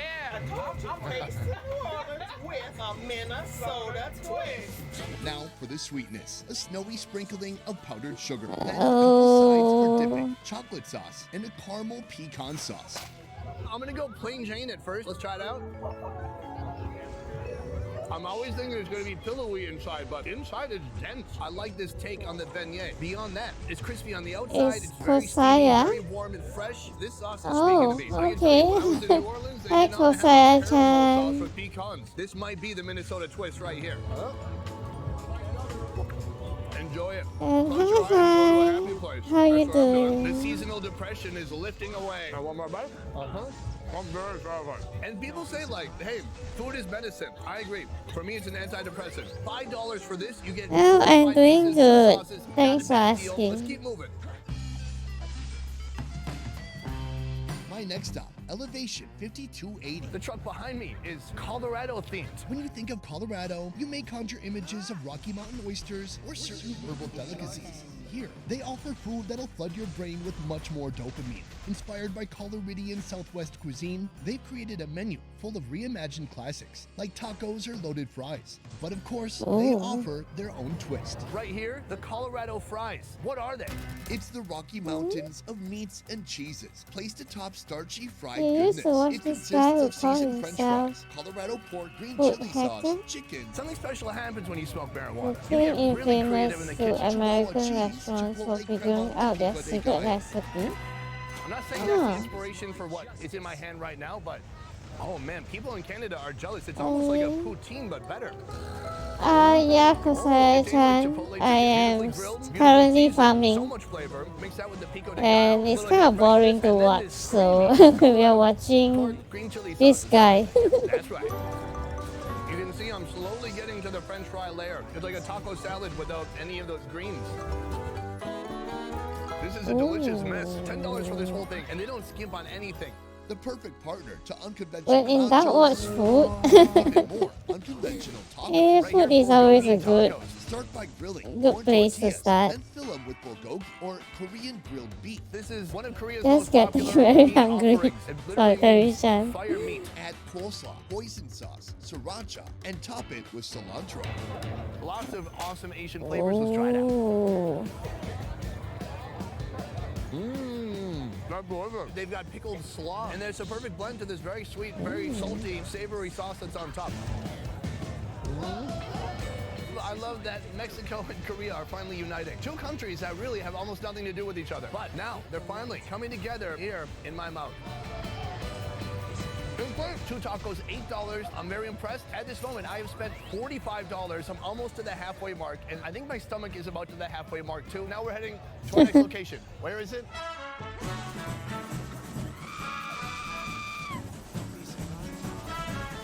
I'm in a food truck with Doug. How you doing? Good, how you doing? Fantastic. I'm looking at 4 giant paella pans. This one feeds about 100. Wow, that's wild. Paella is a traditional Spanish dish with endless possible varieties. Here at Paella Ooh. Depot, Doug is introducing his take on this foreign food to adventurous Minnesota folk. It started about 25, 30 years ago. I stumbled across these pans from Spain and then decided, well, the only way I'm going to sell the pans is to figure out how to make great paella. And ultimately, people love the dish so much, I stopped focusing on selling pans and started selling the product. Doug's career-changing creation begins with a rich flavor foundation of olive oil, garlic, onions, chorizo, their signature spice blend, saffron, and tomatoes. It may be a new food to a lot of people here in That Minnesota. sounds so Are a lot of weird. people confused about I guess Most so. of them, yes. We kind of came up with the idea of like the hot dish of Spain because we're in Minnesota and it's all about the hot dish. Now it's time to add the rice and mix. What kind of rice are you using Yeah, here? we use Bomba rice, so it's a Spanish Valencian short grain rice. This rice caramelizes, it doesn't get creamy. They add chicken stock to enrich the dish even more. Now, the final ingredients. That looks good. Salt, green zucchini, leeks, and bell peppers. But Doug still has one more trick up his sleeve. There's this dark brown part that is the most prized part because it's gonna just be so crunchy and full of flavor. We build up that crust over and over again. That richness that comes in any dish, like that's where it comes from. Now, some people only do one crust. You can do things the traditional way, but what actually has the best flavor? I'm gonna go try it. I can't wait. Please make sure I get a lot of that crusty stuff. You bet. Oh. I'm gonna try some of the rice. That's so satisfying. Beautiful spices. $14. Hit that with some egg yolk, and that's just gonna beautifully cascade and spill onto the rest of the rice. Oh, hello, it's a little ravine of yolk. Let's take a bite of that. Hey.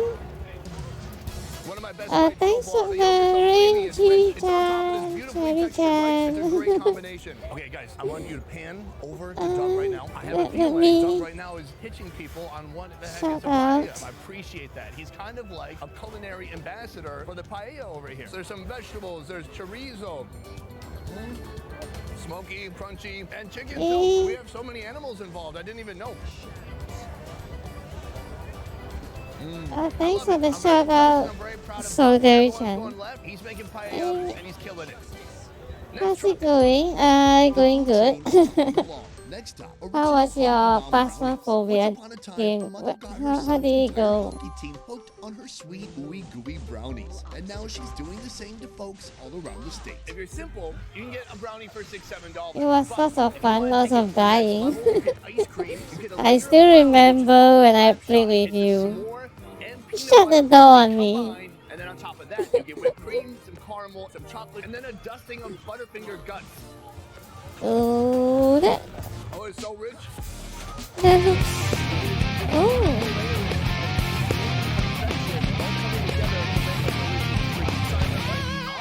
Thanks for the follow of the potion. Peanut butter has peanut butter. And those two. Hope you enjoy your stay here. Yeah, the dessert looks good, huh? Apparently. So far, we've spent Yum $69. We have yum. 31 to go. I'm getting kind of full at this point. We got to keep going. I am determined to break $100. I have a pocket full of cash, but a stomach that could burst at any moment. The only logical strategy in order to complete this challenge? Go fancy. You might not expect to find a full lobster menu at a food truck festival here in Minnesota, far, far from the ocean. That would be until you serendipitously stumble upon Rebel Lobster. Oh. Here, they specialize in lobster rolls. Mine starts with fresh, chilled Maine lobster rolled in mayonnaise, then stuffed deep inside a buttered and grilled New England roll. Oh. Sandwich. It has the whole arm of a lobster inside, coming in $26. We're not at 100 yet, but we're getting there. We're real close. They put a lemon in the middle, and then on the side, my favorite condiment, actual pure butter. You can dip your fries in it. You can dip your loved ones in it. It's just gonna make everything better. Give it a little bit of a spritz. We need citrus. We need some lightness. We're talking about balance here, folks. Let's take a bite. Wow, the bread and butter alone is very satisfying. If you look into the roll, you can see this is full of lobster meat. Oh, it's so good. Look at this. This is like the thumb of the lobster. It's giving me the thumbs up. It's giving me the go-ahead to take another bite. This is a whole seafood meal right here. Remember I said bring all your friends with you? Forget it. Go by yourself, bring $26, just get this. Go home alone, be happy. Oh, you're not hungry for dinner tonight? No? Oh, does pure butter really count as a condiment? I got no idea why, Jan. I feel like tater tots are like this nostalgic item. And so now, you've taken this tater tot, something we've had in our hot dishes, something we've had at school lunch. You had to burst out your ice cream. We get kind of a more... Does it even satisfy you? That's it. There's a lot of them on the market that are name brand that have a lot of seasonings already added to them. It messes with them. So we start there and then we add our own seasoning to it. We fry them a certain way so that they get crispy, and then we just ramp it up with all the goodies go on top. Of all the goodies here, Lana recommends her favorite, the pulled pork burrito, known also as the bank heist. On a flour tortilla, they add their special tater tots and shredded cheddar cheese. I've eaten so many foods today. This is going to be kind of my dessert. Then a generous portion of pulled pork with It's a barbecue bit. sauce. That's good at least. Top that with their very own coleslaw called Outlaw Slaw, and of course, ranch. I was hoping I had a question that would come. Like, do you have any advice? You should get some jalapenos on it. Oh, yeah. Oh, that's huge. That's They basically huge. have taken a whole Minnesota meal and put it in one burrito. Let's try it out. You ready? I'm ready. I Oh, like that. It's spicy, it's meaty, it's sour. The coleslaw, it brings everything together. There's nice little fried bits in there. The pulled pork, delicious, soft, and it just kind of melts in your mouth. I'm telling you, this is food number 9, and I've got as much gusto as I had when I started. My final favorite thing about this burrito is that it is featuring the tot. And this woman, this entrepreneur, and her husband have made a food truck that revolves completely around the tater tot. Of course, they do dress it up a bit. They're doing great work, and I'm very impressed. From here, all there is to do is add up all the food from today and see if we spent $100. I freaking hope so. I cannot eat anymore. The numbers are being calculated. The math is being mathed. And out of all these foods today, 9 foods I believe I've spent $108. I gotta say, this is the that first looks so time I have good. legitimately Fusion completed this Chan. challenge. Guys, I hope you're as pumped as I am about this. Legendary Yeah, me Thank too. you so much for watching. I hope you enjoyed seeing a little slice of Minnesota, a place where we call paella Spanish hot dish, a place where we put tater tots in anything. Being an influencer doesn't require millions of fans. All you need is this t-shirt. Entertain and inspire at your own pace. Don't Good boy or girl. And sometimes I don't have a friend to come with me and share. Or a girlfriend. I have a wife though, that's pretty good. She'll love that one. I've got a what? Oh, look at that dog in the backpack. That shouldn't be allowed either. How cute is that? Oh, that's my dog. As much street food truck. Oh God, hold on. There's another one.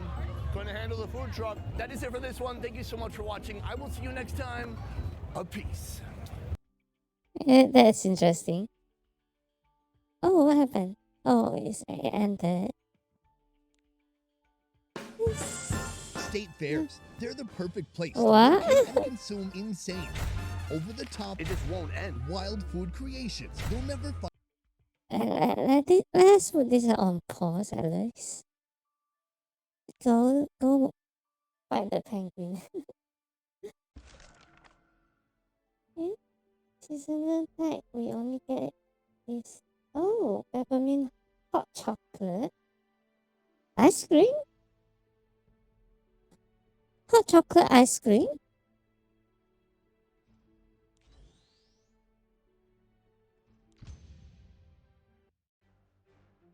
Okay, I'm salivating. Obey. I love anything chocolate. Blade ascent.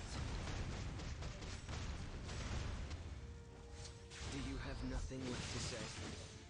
With the light. Disappear.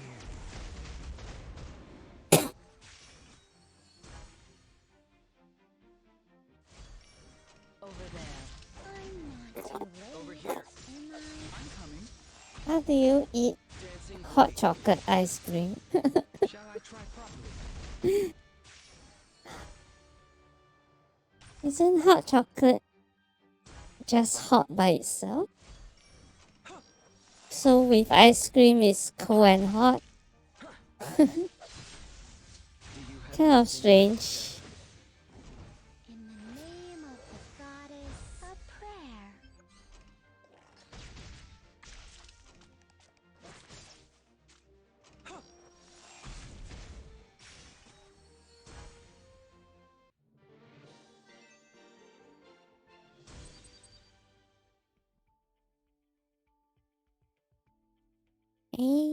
Stop repeating battle.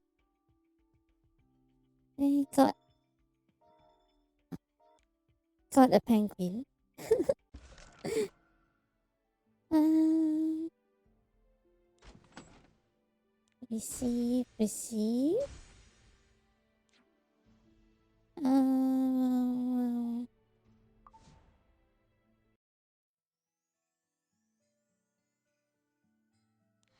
reputation.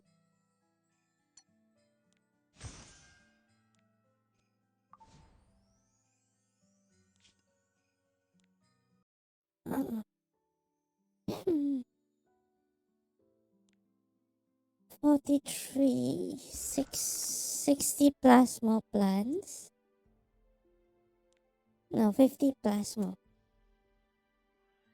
So this will probably get me the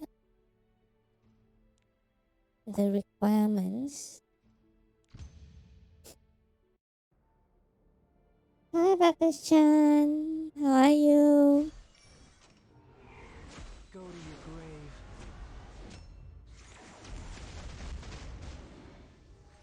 This is my justice. Oh, I'm so hungry now.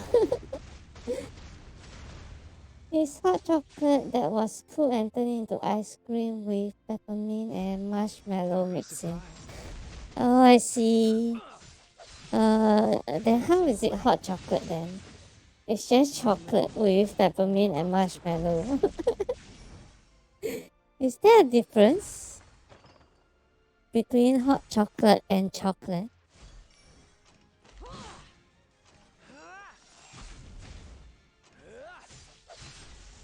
Do you have nothing left to say?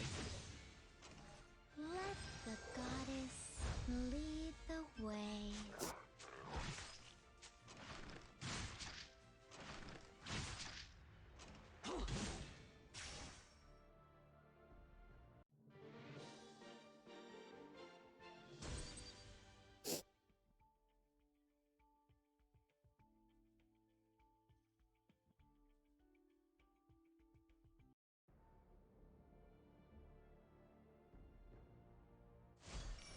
Shadows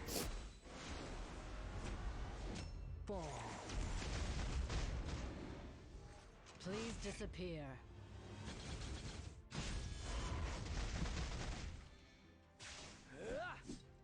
This is my victory.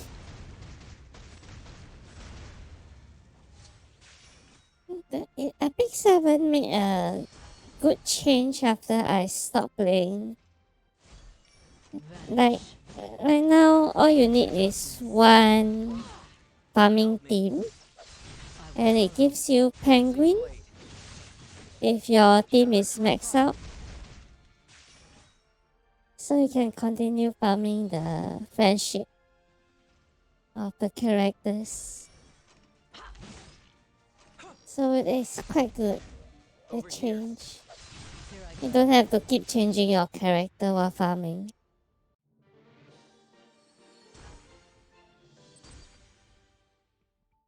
See, penguin.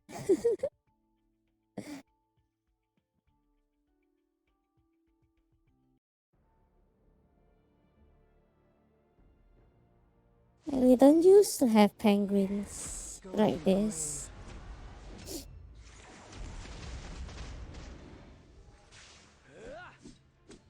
Blade ascent.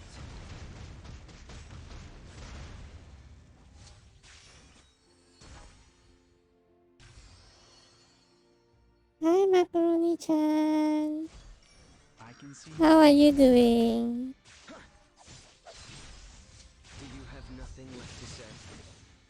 Remove all. Hi, Akin-chan. How are you doing? You're doing good, Macaroni-chan? That's great.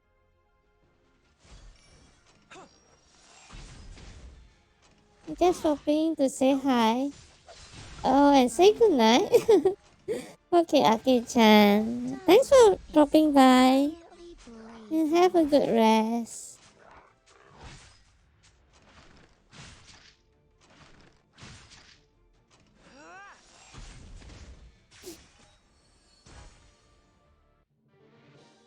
Ooh.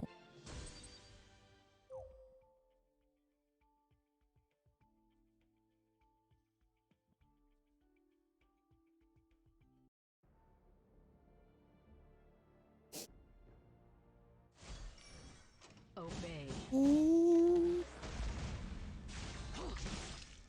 This is my justice.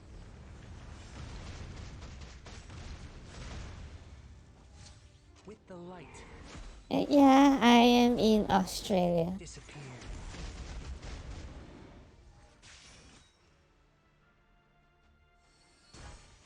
And I guess it's Southeast Asia because I migrated to Australia. Yeah, from Malaysia.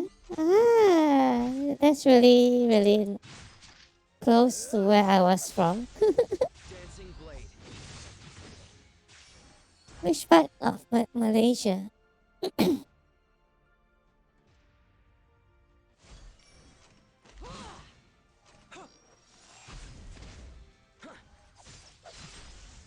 you have nothing left to say? Selangor.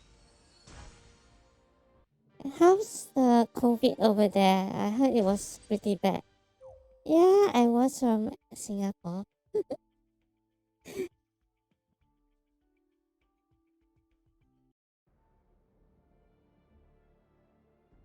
It's slightly okay now. Shadows That's good. fall.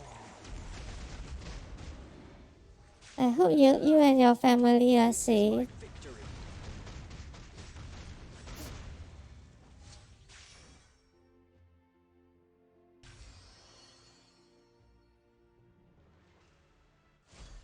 Shall I try properly? Dancing blade. Remove all obstacles.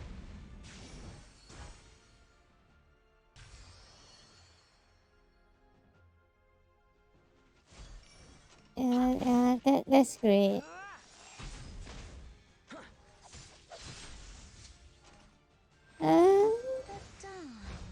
What do you mean, Kyo-chan?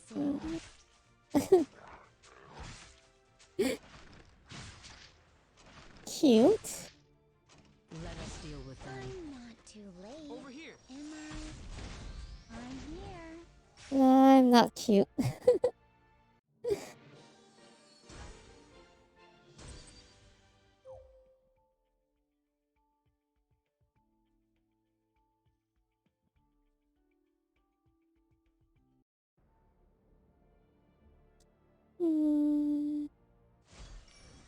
Vanish. Into darkness. Totally are. Okay. This is my justice. Alright. I'm cute then.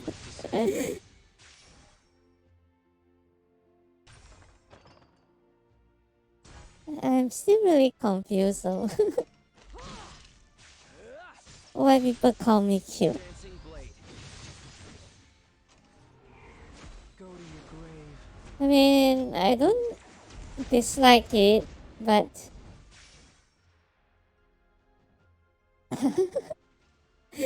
pizza? Don't be surprised. That's a good idea. I think I'll have pizza for lunch. I'm so hungry.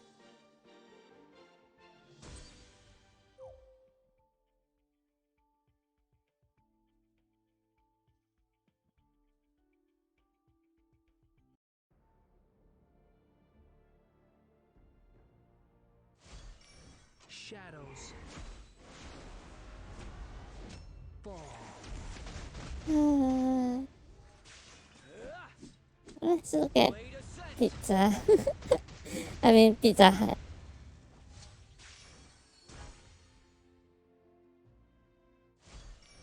Obey. Mm, Do you have nothing left to say? I can see your weakness.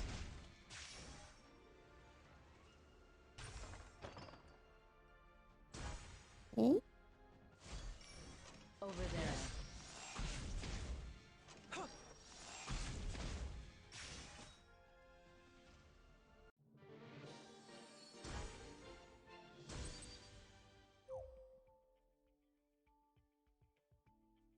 Mhm.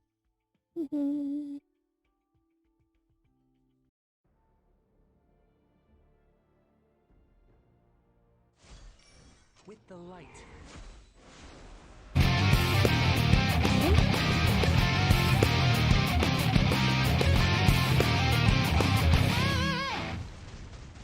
Thanks for the follow, Nico-chan. Nico, not Nico. Okay, Nico-chan. Over here. I'm not too late. Dancing blade. Hope you enjoy your stay here, Nico-chan.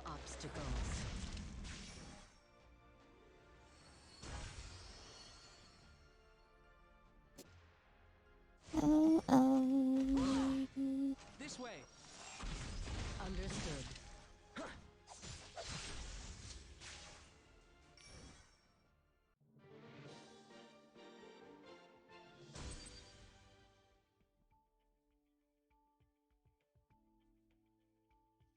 With those socks.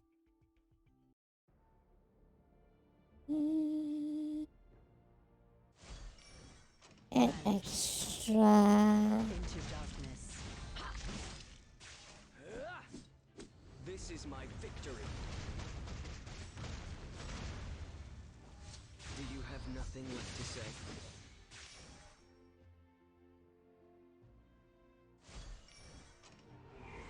Go to your grave. Chili flakes. Cheddar. Help me. Parsley. And oregano.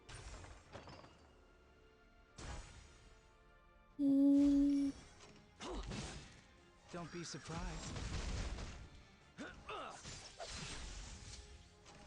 Let the goddess lead the way.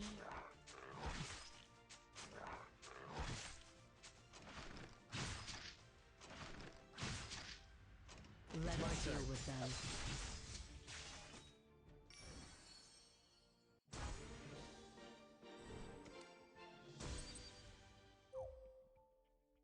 Okay.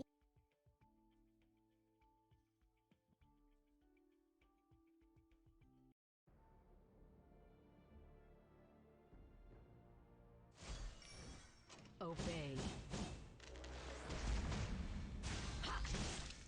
Place delivery. Blade ascent. Shadows.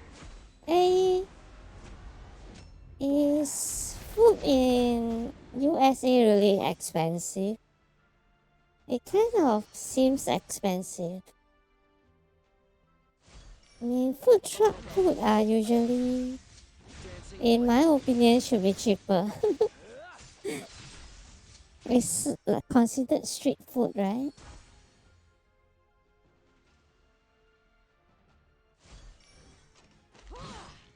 I can see your weakness.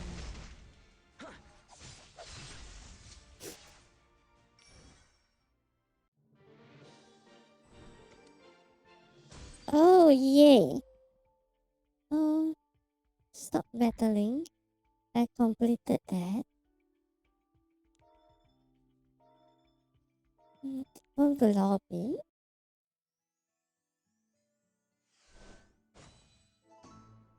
Try again.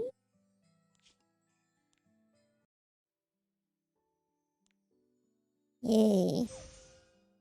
50 greater runes.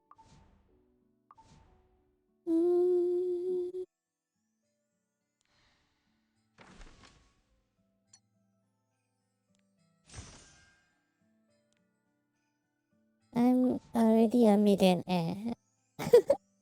10 million.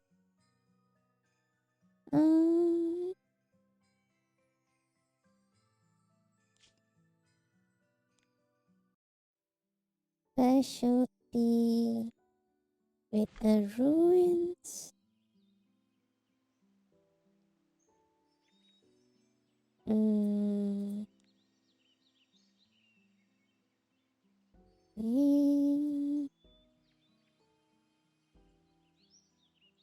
Oh, greater ruins.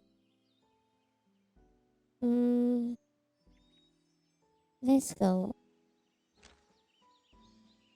I need more ice. Ice. Greater ruins. I think.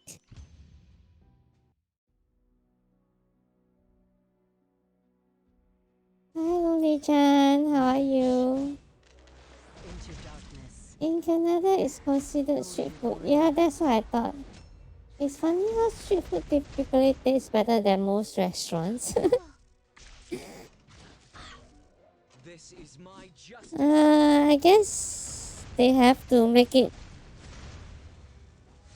Do you have nothing left to say? better. In the name of the goddess. It's a food truck, so it's like cleanliness is the problem and stuff like that. Shall I try properly? Hey, I'm doing good, Loli-chan. Stream is going well.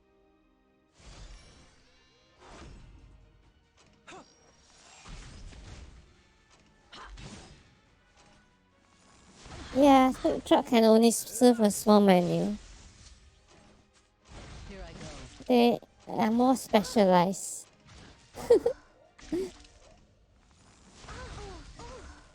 Over here. I'm not too late. Over here. Am I? I'm coming. This is your end.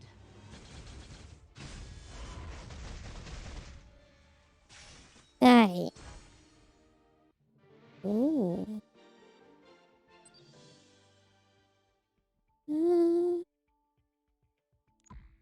So that's. Let me go and check.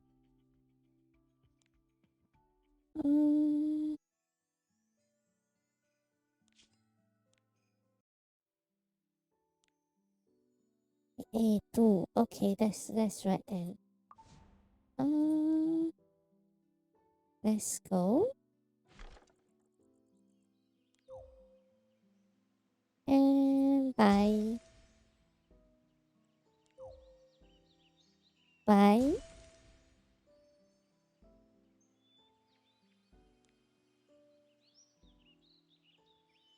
Go.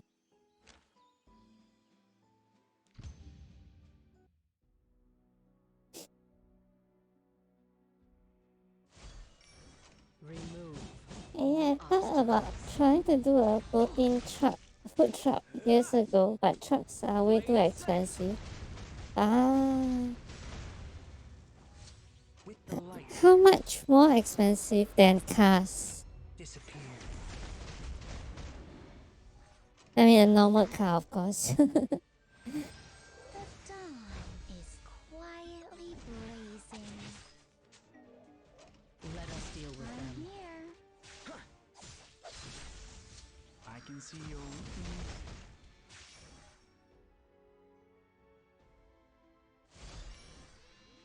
Hey, you just see the tweet on your Twitter for live notification is broken. Yeah, it happens.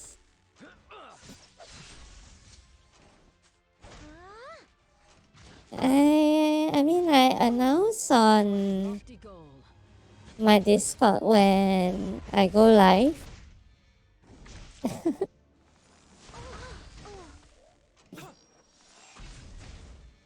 I think that's the most reliable.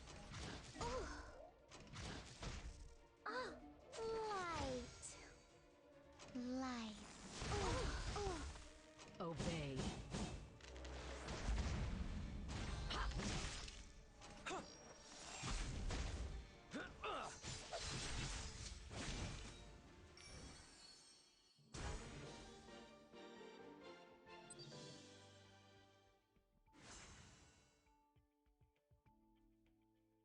Ooh, that looks good.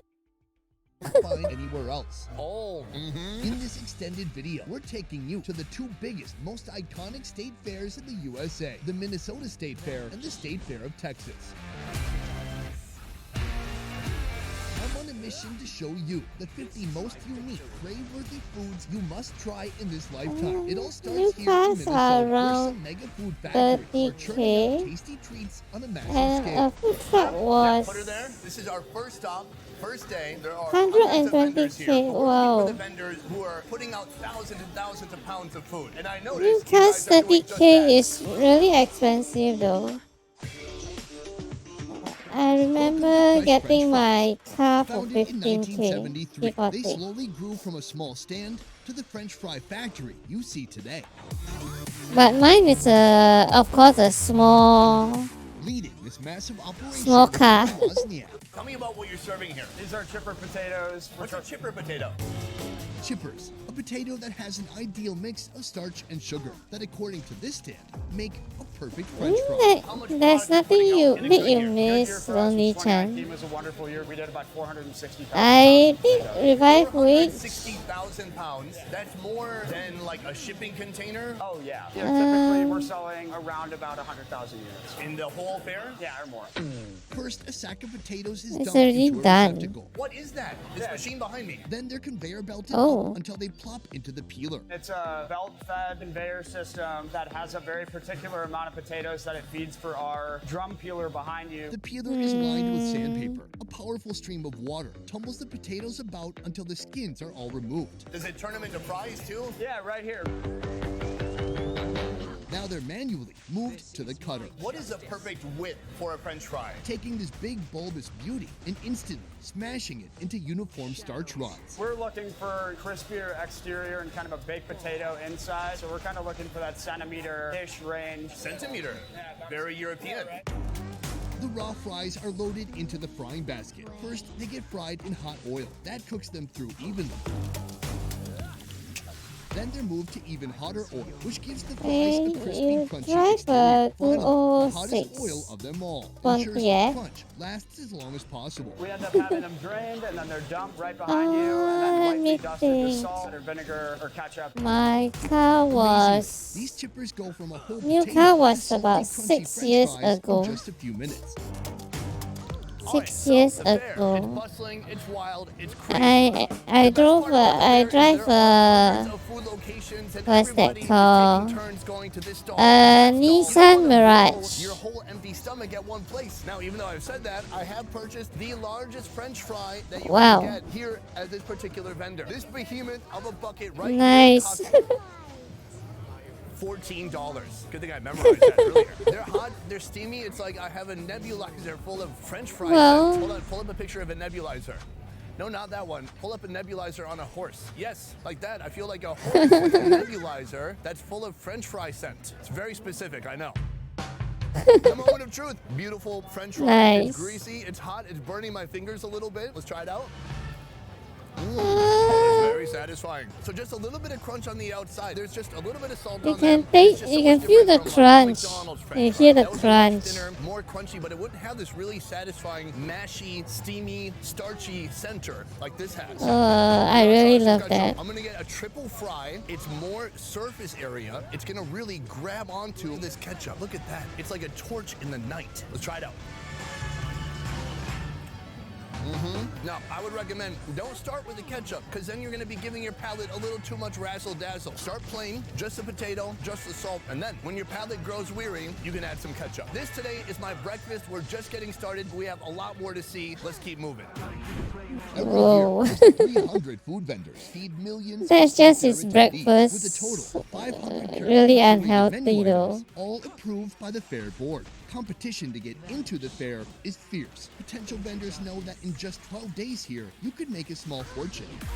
I might be hungry if I see too much food. Next up, we're meeting a state Oh, fair I am already with a menu item saturated. so outrageous, it took 5 years to be approved. Brad, give me a handshake. I'm very excited. This interview is going to be rated C because it's about to get pornographic. Are you into pornography? Grew up at the Minnesota State Fair, where his family ran a sanitation business for over 68 years. Brad got the idea for selling corn from another fair in nearby Wisconsin. I tried it for the first time. Never seen roasted corn in my life. Corn. I took a bite, turned around, bought another one.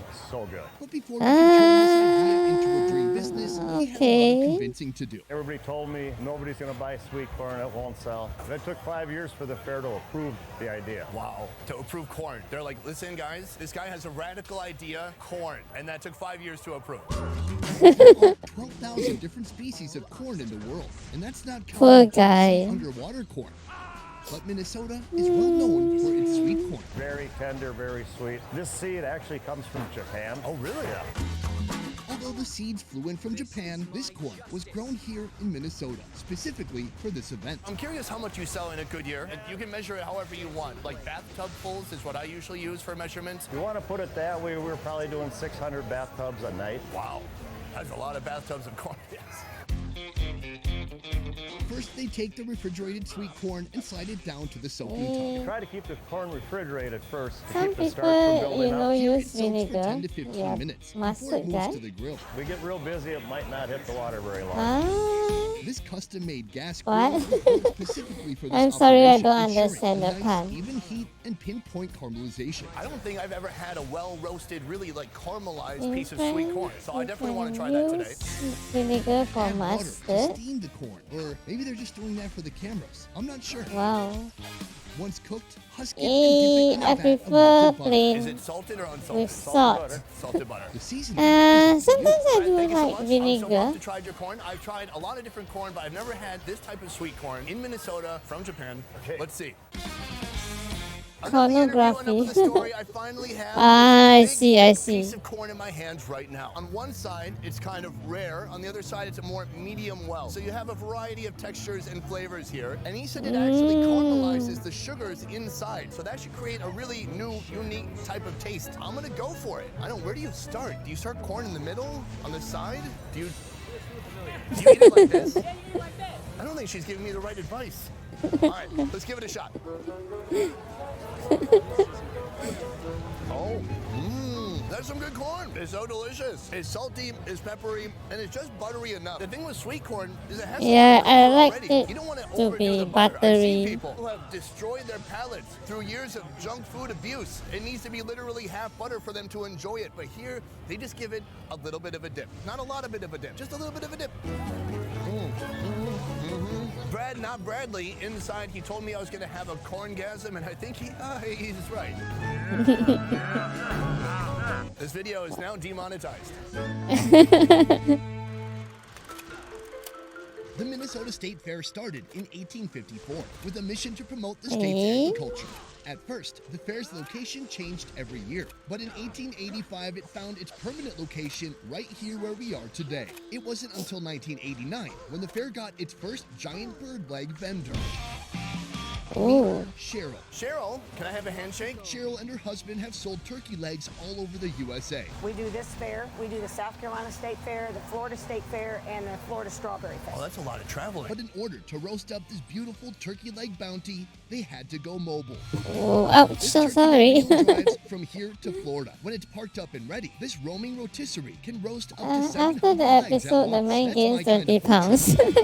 How much does it cost for a 10 kg. That's really heavy. It's huge, it's protein packed, it's a lot of food. Do you see people trying to go at this by themselves, or are they sharing it among a small community of people? A lot of times a family will come up with 5 and they might order 3 to 5. If you look at them out there, there's nothing left on the bone. Usually, the only time you'll see a turkey leg whole is Thanksgiving. How many of these are you selling during the whole Minnesota State Fair? And in that case, you gotta share it with your already buzzed up Uncle Sonny. We usually bring a semi-load in. What is it, Mike, 800 or 900? Here, it's just you and this Flintstone-sized Oh. bird leg, a fair snack that became popular at Disney. We use the same turkey leg that Disney World does. So this is the exact same turkey leg from the exact same company in Tampa, Florida. So it's already cooked when you get it. Exactly. Why do you choose to do it that way, and have you always done it that way? I've just not found that the raw turkey leg is as good of a tasty turkey Are leg. you talking about eating a turkey leg raw?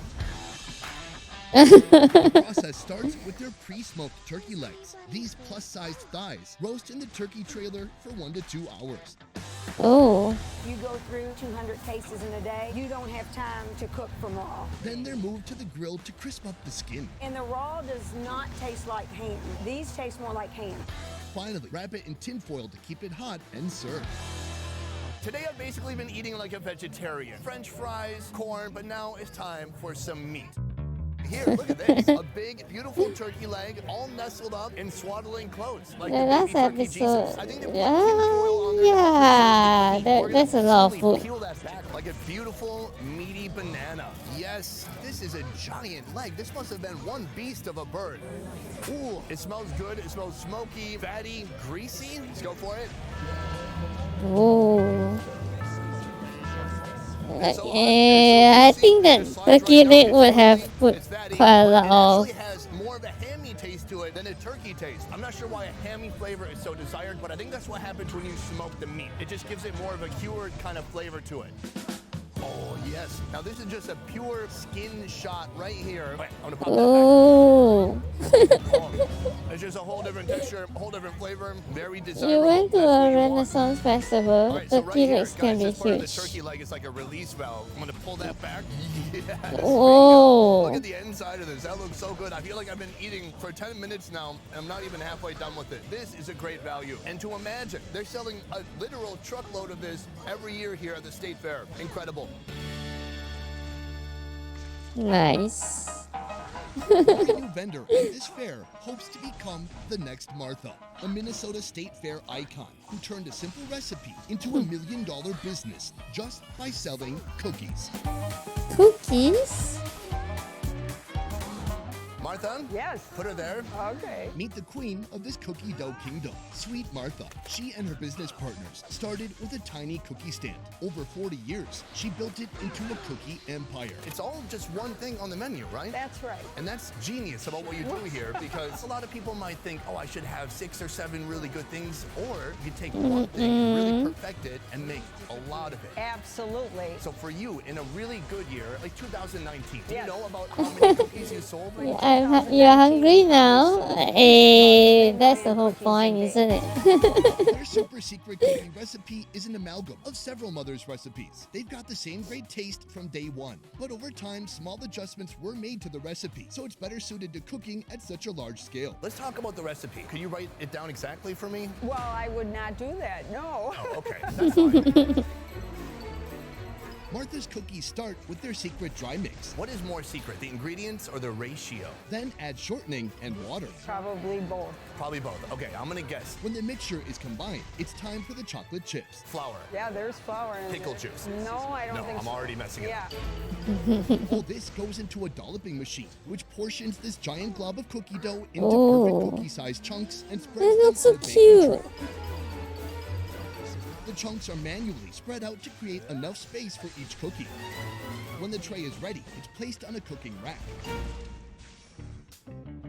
This whole rack goes into the oven for 10 to 12 minutes, depending on the weather. Basically, we have all open windows around here, so we're sort of working outside. So the humidity could affect the cookie. Exactly.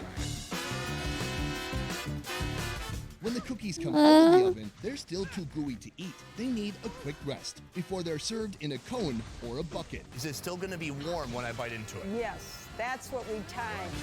Piled high and served to eager crowds who might only get to try this treat once a year. All over the fair, you can see people walking around with these buckets, and Yeah, alas, it is the my turn first to time try new it out. ice Martha, thank you so cream. much. So nice to talk to you. It's Final meal of the 6:47 day, for you me. I have don't to want end to eat with something pasta. sweet. Even though you eat a bunch of savory, rich Oh, foods, you yes, always have cereal. room for dessert. This is a lot of dessert. This whole thing is 4 dozen cookies, and you're like, cool, thanks for the math problem. So that's approximately Sorry, Fusion Chan, but you should eat something if you're hungry. 8. Boom. Nailed it. Take that, Mr. Johnson. Oh, they're so I'm nice. having You grab lunch onto it, soon. You can feel that the edges are just more crispy. They've bubbled up more, and it's doughy in the middle. Oh, the edge. The edge is going to be crispy. Oh, there's so much. Oh, it's so satisfying. Great texture, great crunchiness on the outside. Then as you get to the inside, doughy, soft. And the middle just melts on your tongue. The only thing I'm missing right now is some milk. Let me get some milk.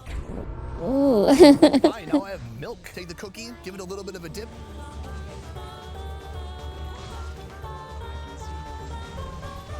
Oh my God, Santa Claus would murder a child for this. It's that good.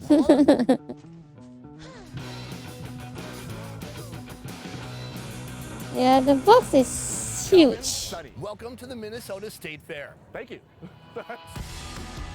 Today, it's all about the bizarre, strange food combinations that sound insane. I'm talking I can tell why not exist. And in fact, some of them are an abomination. the females are so huge I didn't sign up for that. But what in if the I told you US. It's all free.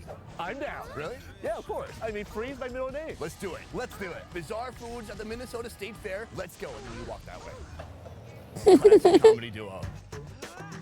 The Blue Barn It was first established in 2014. The menu, food that adds a twist to Minnesota classics. Stephanie? Co-owner Stephanie has been here from the beginning. People think I don't have friends, but Calvin hangs out with me voluntarily. Hey, friends are good. This barn boasts a huge kitchen and staffed with great-looking headwear. How hard is it to find a spot here at the State Fair? Okay, so I tried for 9 years. Wow. Wow. Get financing for a building that you own, but you really can't take with you. Yeah, you can't do anything with it except for 2 weeks a year. They're all about comfort food that's shareable, easy to eat, and addictive. But just because they have a great food invention doesn't always mean they get to add it to their menu. You have to put everything goes through a review process with the fair. Once they approve it, it's embargoed until food release day. This year you have a brand new item. Yep. We're here for, what is the full name? The buffalo chicken dough skit. Okay, now what the heck is a dough skit? It's This recipe starts with buttermilk biscuit mix. It has buffalo, chicken, it has dough, it has skit. no buffaloes were harmed in this. Oh, no buffalo. None. Thank God I'm a vegan. He doesn't eat buffalo, but he will eat chicken. I will. Then add buffalo sauce, diced chicken, and mix. Scoop that mixture to form balls. Then deep fry the dough. This ingredient mixed with this shape, it's not a donut, it's not a biscuit, it's a dough skit. We take a vanilla icing, lace it with Frank's Red Hot to give it that buffalo. Sweet frosting mixed with buffalo wing sauce. A little sassy. Finish it off with sprinkled bacon bits, panko breadcrumbs, and chopped parsley. This is a Frankenstein Oh, of a looks concoction. I was good. expecting a donut that looked like a donut, but here it's almost like they pre-chewed it for I you. wonder Here's if just they some little bites. have You don't to even pay chew that. taxes on building they can only use 2 weeks out of the year. That's a good question. Because it's nice and kind of hard and crunchy on the outside, a little bit softer on the inside. Then I'm eating the sauce over here, and I'm like, wait, is this a frosting sauce with buffalo or a buffalo sauce with a little bit of frosting? It is more on the sweeter side.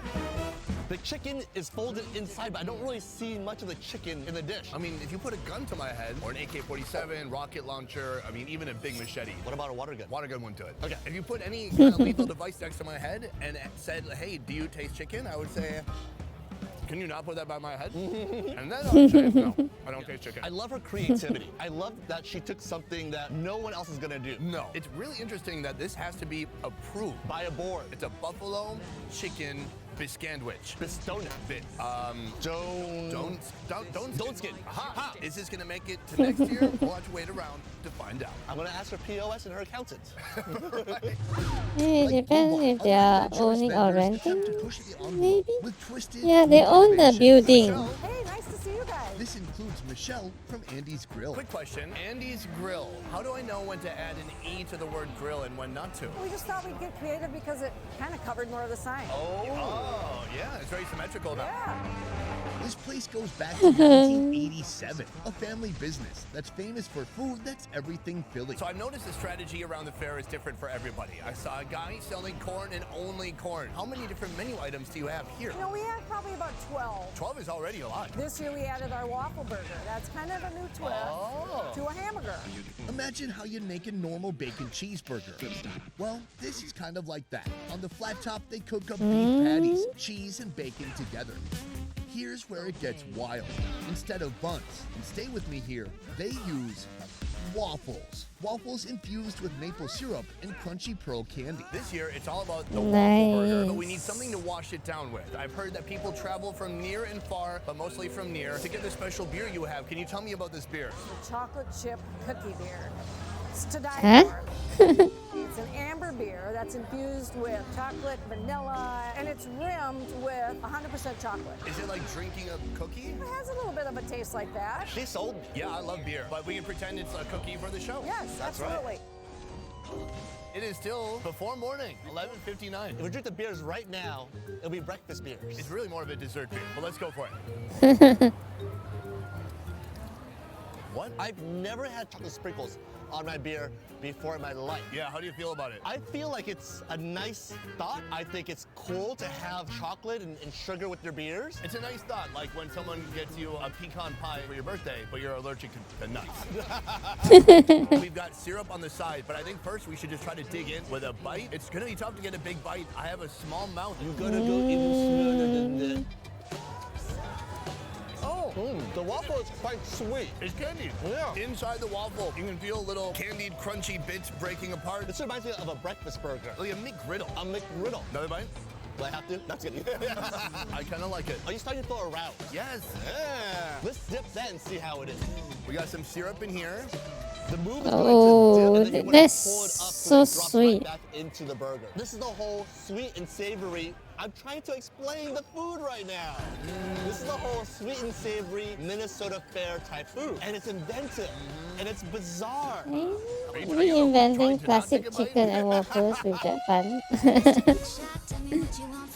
This bizarre breakdown continues at Dino's Gyro. They specialize in all types of gyros, a popular street food in Greece. But this year, they've decided to cross over with a taste of Italy. I just got back from Dino's Gyros and I got an order of a Greek food that you might not expect. What is this actually? Well, first of all, are you familiar with a gyro? Do you mean gyro?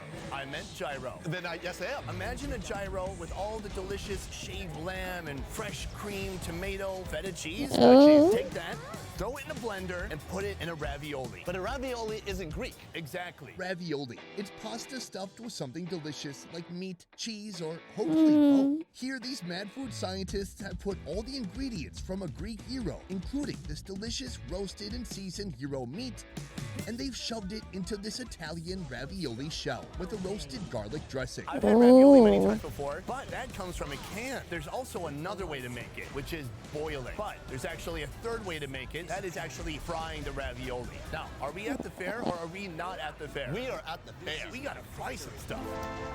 I can't Oh. wait to try this out. It's a one-biter. Ooh, you're gonna try to do one bite? Yeah, maybe. I'm gonna take 2 bites. Because your mouth is so small? Yeah.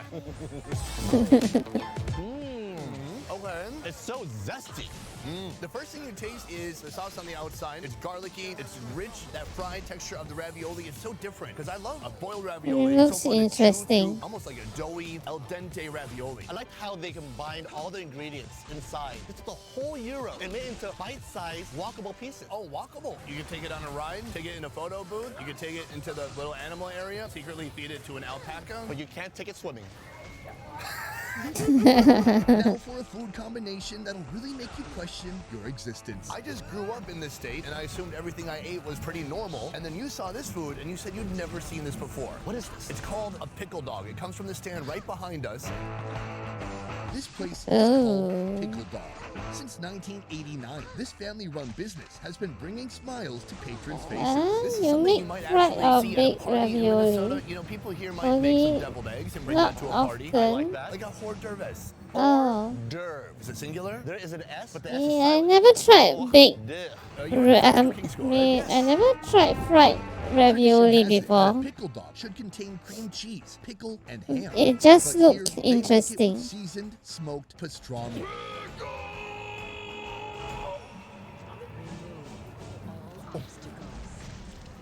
Oh. It's so good. I love it. I want to know why. I'm too familiar with it. I can't break it down. The crunch of the pickle with the creaminess of the cream cheese and then wrapped in pastrami, that is better than any hush puppy. That is better than any pigs in a blanket. That is better than any meatloaf on a stick. I gotta say, the pastrami is a huge level up. It has a pepperiness to it. They don't make pastrami in Asia. For this bizarre masterpiece, Eh? it's $8. Honestly, Pastrami? pastrami's not cheap. I really like it. No, honestly, this is one of the dishes that we had on the Bizarre episode that I really am down with. This is food number 4. We still have 2 insane locations to go to. Let's go. Now. Love that guy's energy. Have you ever heard of tachos? It's basically nachos. I have to say I never eaten anything Happy about it. Here at Snack, Western without In a recipe they call Memphis bread. told it's inspired by Elvis Presley himself. He reportedly loved bananas and peanut butter and bacon. And now, see, I think that we do not know for sure. Oh. I did 5 seconds of research. Hold on. Presley's fondness for peanut butter and banana sandwiches is well established. However, bacon is not mentioned at all in accounts. Well, then. These tachos took inspiration from the classic but still weird peanut butter banana bacon sandwich. They're skipping Oh. the cheese and layering in bacon, sliced bananas, and finally a peanut butter sauce. Hi. They're different. Also, there's a tractor in the background. So, I mean, if that's not production value, I don't know what is. How much is enough for you guys? When will it be enough? They don't always have peanut sauce in Vietnam, but if I get peanut sauce with my spring roll, I am like double dunking it in there. I'm a peanut sauce fiend. A peanut sauce lover. Yeah, peanut. You just really emphasize the T, please. Peanut lover. Yeah. Just a banana with some peanut butter sauce. Warm, peanutty. Banana-y. Next, the tater tots. Salty, creamy, delicious. I did not expect the peanut butter to go well with a tater tot, but it goes really well. And these are great tots. If Elvis was here today, he would be proud. He would shed a tear and maybe even write a song about this very food. Ain't nothing but a tater dog. Don't sing it too much. I can sing, but if I become too melodic, we'll get defunded. We got everything here. The perfect bite. Are you ready? I'm ready. Let's try it out. That's delicious. There's something about this that is kind of off-putting for me. Really? What would you give it out of 10? Be honest, because I like it. Over here. A 3 out of 10? A 3 out of 10. Wow. Yeah. I would love to have tacos with nacho cheese, chili con carne, jalapeno, sour cream, all that good stuff. It's so cliche. I know. You're a traditionalist. No. But in this situation, yes. Ladies and gentlemen, thank you for joining us today. It's my good friend Calvin. Hello. Hello, guys. Meet Stina and Luis. She's the co-founder, and he's the corporate chef of Nordic Waffles. Their products are being sold across 10 states in the USA. It all started here in Minnesota about 6 years ago. First of all, you come from pretty different places, right? I mean, you're originally from Mexico. Yes, from Mexico. Originally from Norway. And then you met in Minnesota? Yes. Stina earned herself the title of Waffle Queen in Norway, but she decided to move here where she could introduce her traditional heart-shaped waffles. Waffles in Norway is a big tradition, and it's also, you know, how kids in America make lemonade. That's what kids in Norway do too. They start selling their waffles and their little... A little waffle stand. I love that. If you do that here, you will be arrested by the police if you do not have a permit. Eventually, she met Luis, and together they're making waffle magic. Here, they offer waffle toppings you won't find in Norway or anywhere else for that matter. Breakfast waffles, a s'mores waffle, even a smoked salmon waffle. With my vision of creating a revolution with waffles, which we in Nordic Waffles call the Wafflelution, it became a little hard to stay in Norway and do this because people wouldn't try it and they wouldn't eat it. There is a culture. If you stand out or if you do something wild, you become somebody. You should hide. Yeah, it looks The yummy. USA is pretty much the opposite of that. Yes. Can you talk about some of the standout items on the menu? Chicken and macaroni. Allow me to introduce the Hey? chicken and macaroni waffle. It sounds straightforward, but let's go deeper. It starts with the bone-in drumstick, which hangs out in a 24-hour marinade that contains buttermilk, salt, pepper, and secret rotisserie seasoning. How many portions do you sell a day? On average, we're selling about 300 portions. Of that one? Of that one waffle. Oh yeah, just that one. Then it's rolled in a mixture of flour, cornstarch, and deep fried. Wow. I've had chicken and waffles that has a bone in, but I've also had tender styles. I think we'll figure it out. I can find my way around a waffle. Or a bone. Yeah, absolutely. Next, the warm, soft, freshly made waffle is piled with mac and cheese. Then the chicken drummy, a bit of seasoning, honey, and finally, scallions. Calvin, we've reached our final Ooh. location. One of the most delicious things I've seen at the How do you eat drumstick on a waffle? Take a bite of chicken and then chase it with a macaroni waffle chaser. Oh, yeah, that's what I would have thought. I would eat it. It is so crunchy. And then it's just a nice, meaty, juicy, dark meat. I like how he used the bone-in drumstick. It gets you more involved in the action. And then that glaze, that honey. It's just, when you're at a place like this, where you're eating non-stop, highly decadent foods, you need that extra hit of sweetness to get your brain buzzing. Usually, I'm not a big fan of carbs on carbs. But Right. here, it's carb, protein, carb. So the chicken's almost surrounded by With this carb difficulty? heaven. This is the final Yeah. The only thing left to do now is to decide which one was the most bizarre.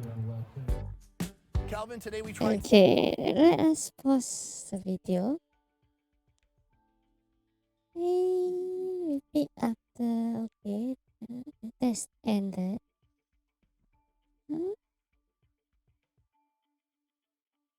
Try again.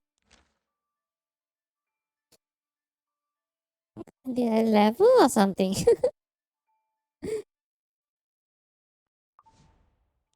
Let's go back. I think I leveled.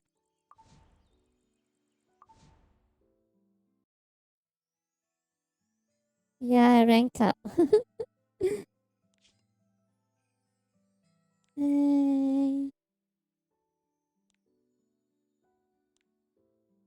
20.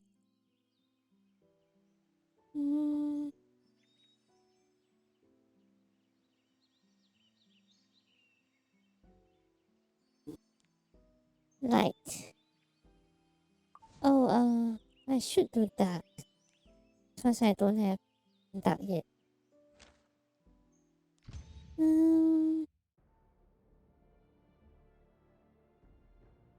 Thanks for the 100 posture check, Solitary-chan. Disappear. Remove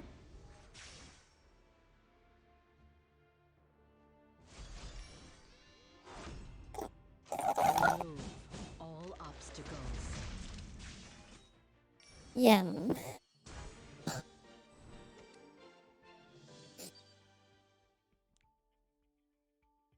Next difficulty.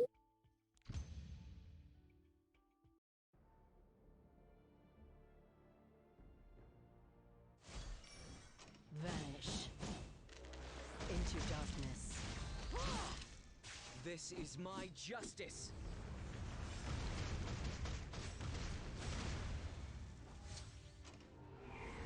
Go to your grave.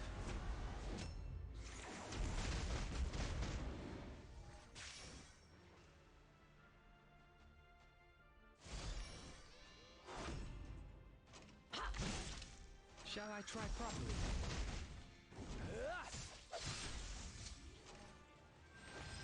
The dawn is quietly blazing. For his lofty goal.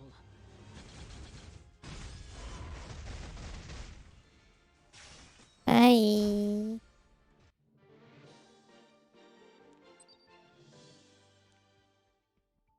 Next difficulty. Okay, I'm going to go get my pizza. Be right back. Shadows. Fall.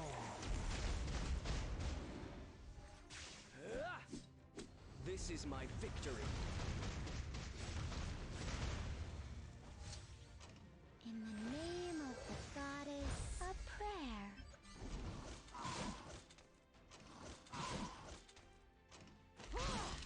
Don't be surprised.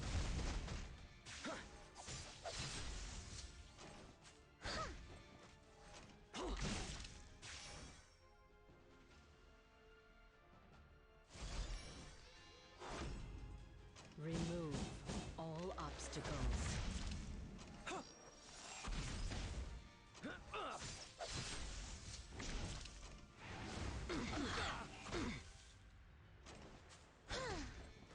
This is your end.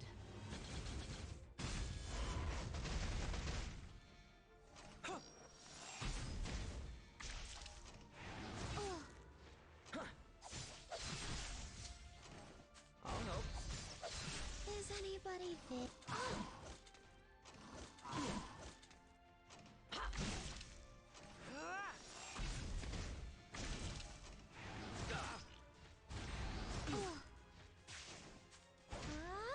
I am back. Into darkness. I have my nice smelling pizza.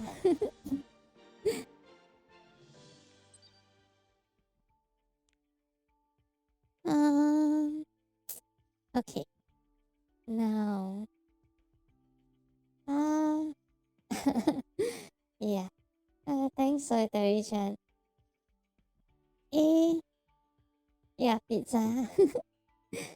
I think I'm going to take a maybe 20 minutes break.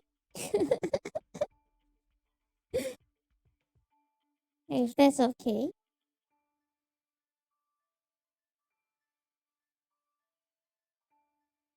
Tasty goodness. Yeah, it's chicken and mushroom and pineapple, capsicum.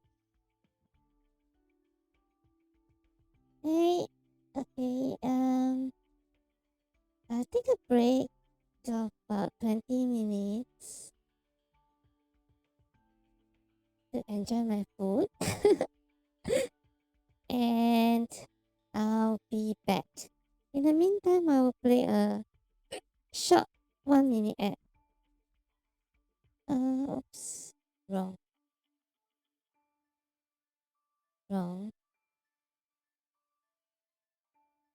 Yeah, a short 1 minute ad, and I'll see you guys after lunch.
Obey. With the light. Disappear. This is my justice.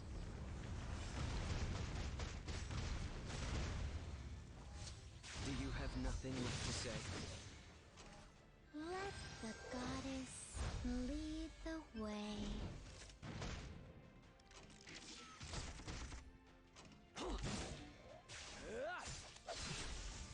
Shall I try properly?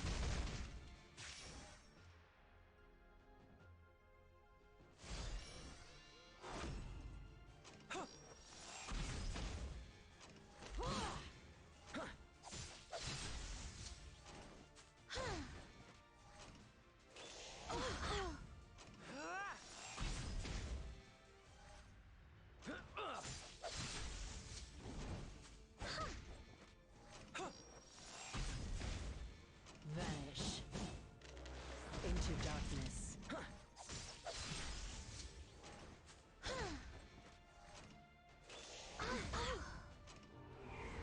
Go to your grave.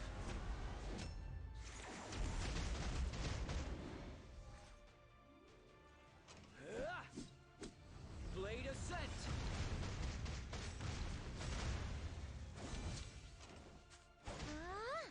I can see your weakness.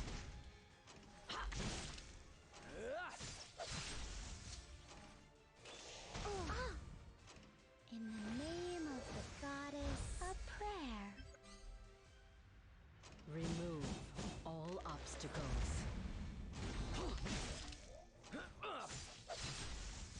Please disappear.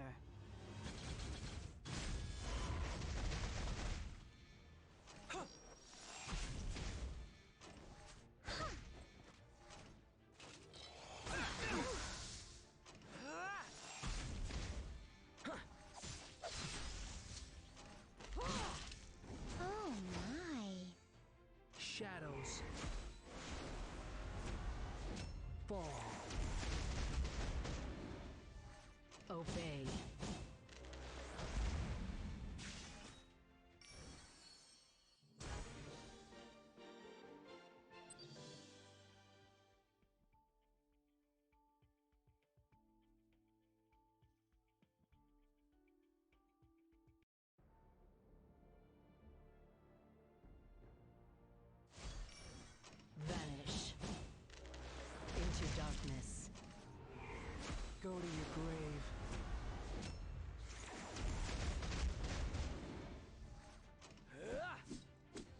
is my victory.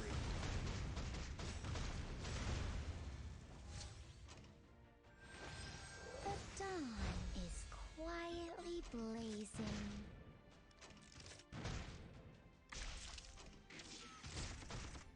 For his lofty goal. Don't be surprised.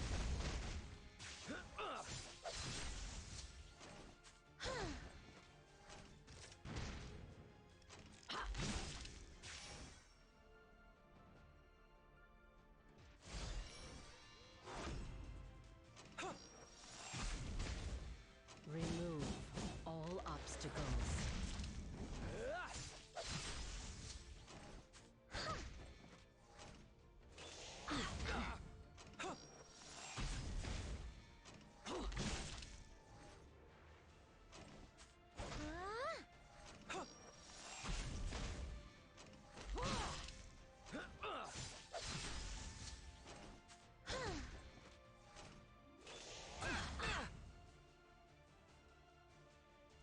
This is my justice.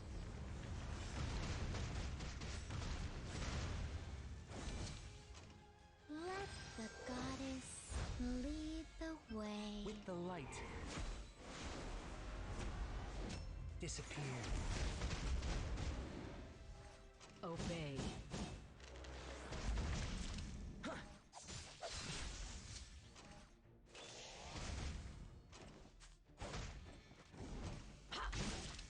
Shall I try properly? This is your end.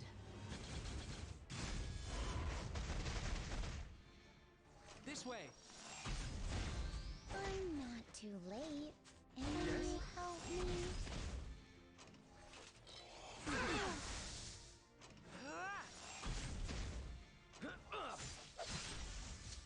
Remove all obstacles. Such a pity.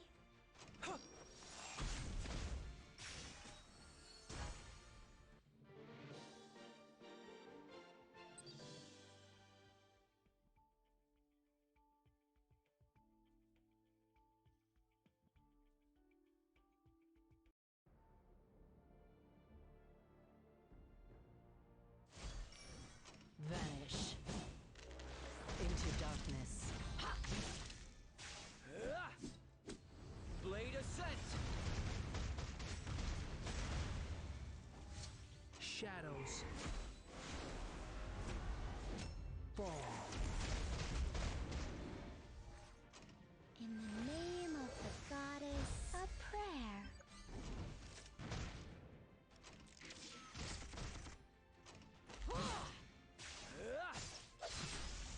Don't be surprised. Let us deal with them.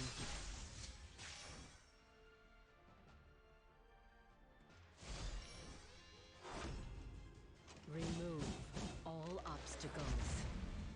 Over here. Understood.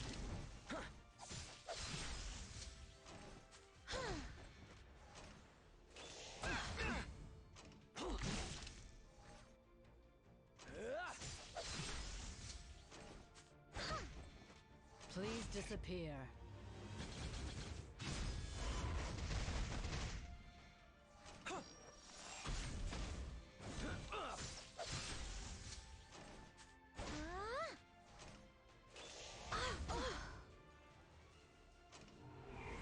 Go to your grave.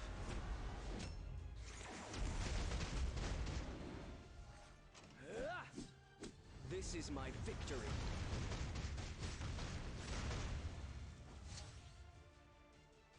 Obey. I can see your weakness.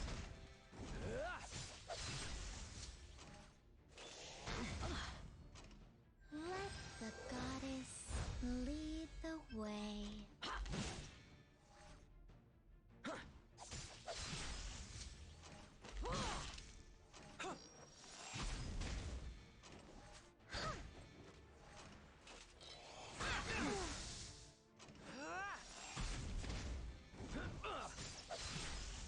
For his lofty goal.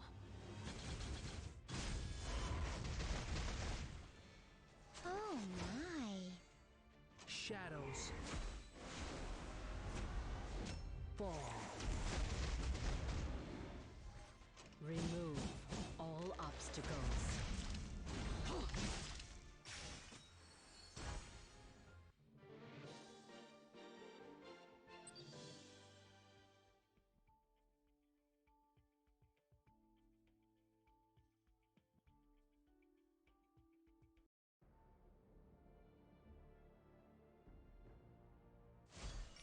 With the light.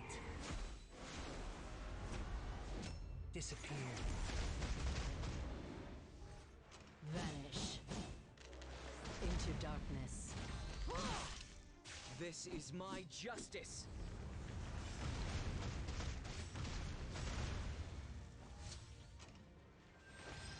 The dawn is quietly blazing. Don't be surprised. Help me. I will follow.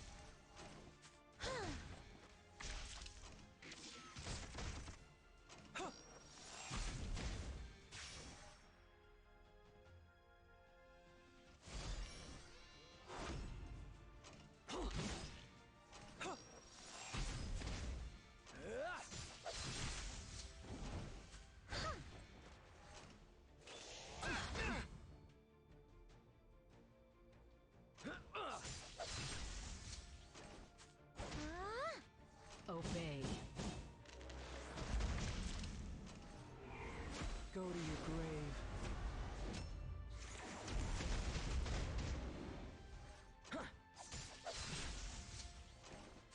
I'm coming. Is anybody fit? Over there. Shall I try properly? Blade ascent. In the name of the goddess, a prayer. This is your end.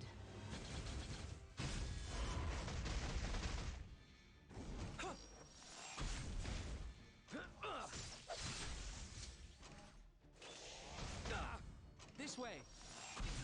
Here I go. Remove all obstacles. Will you help me?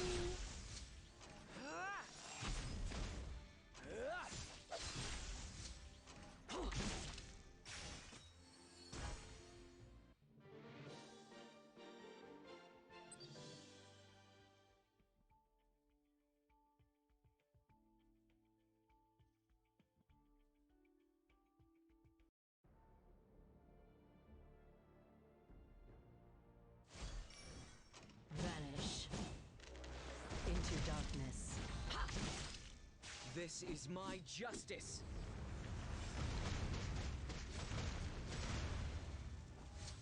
Shadows.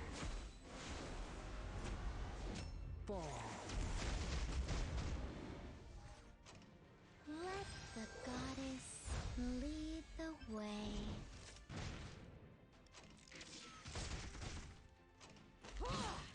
Don't be surprised.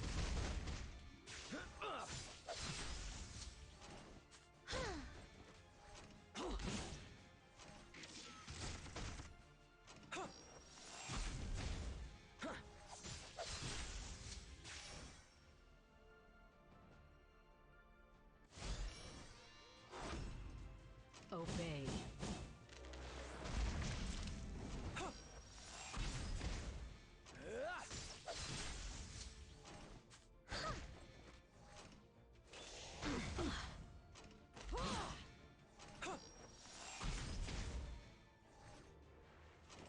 It's my turn. Is anybody fit? Go to your grave.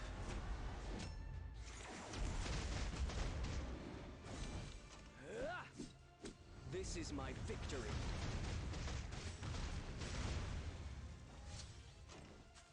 Understood. I can see your weakness. In the name of the goddess, a prayer. Vanish. Into darkness.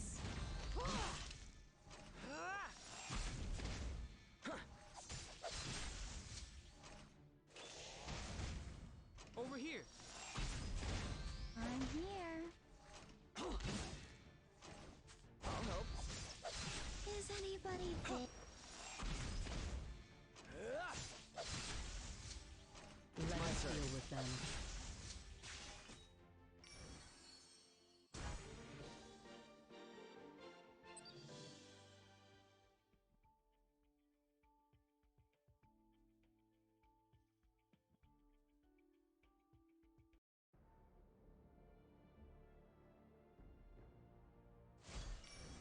Remove all obstacles.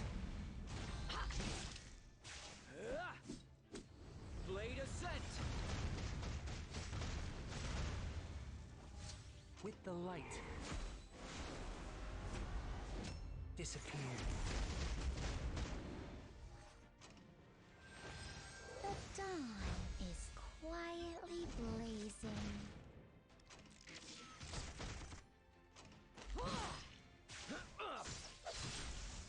Don't be surprised. Please disappear.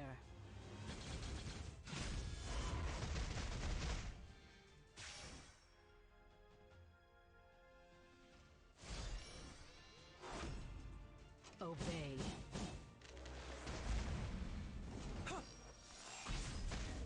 Over here. Here I go.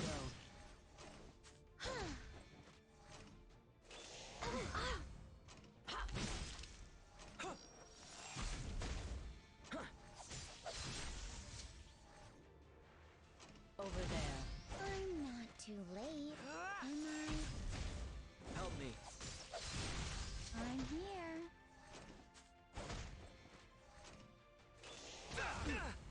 Vanish. Into darkness. Go to your grave.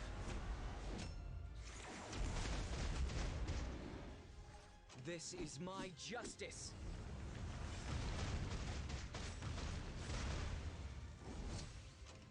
Let the goddess lead the way. For his lofty goal.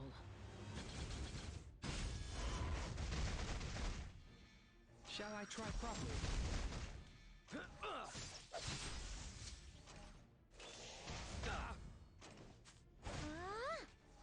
Let us deal with them.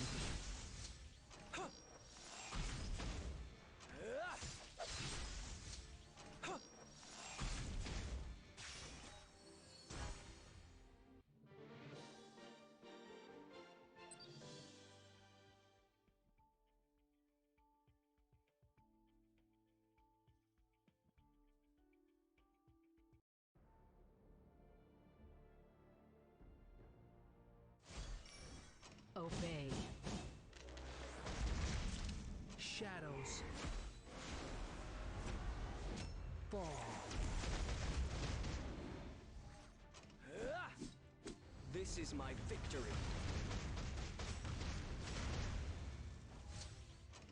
In the name of the goddess, a prayer.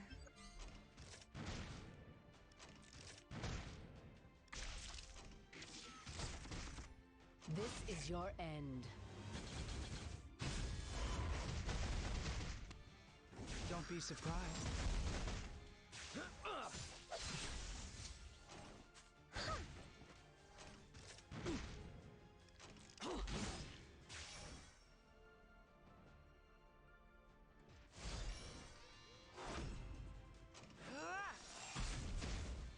Remove all obstacles.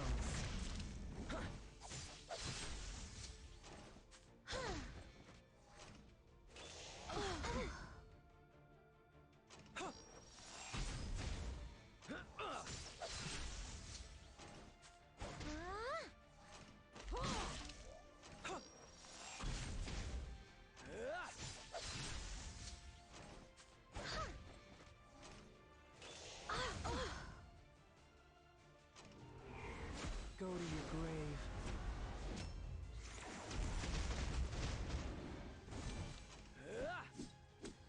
Blade Ascent!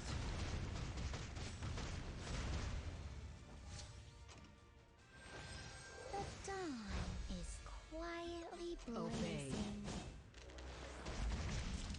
I can see your weakness.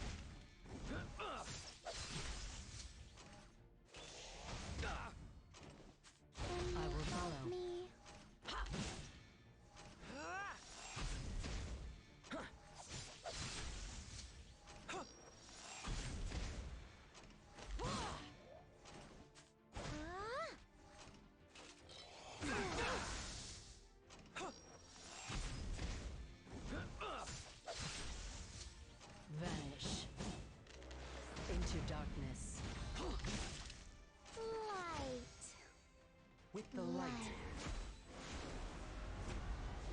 disappear.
Why don't you test your luck?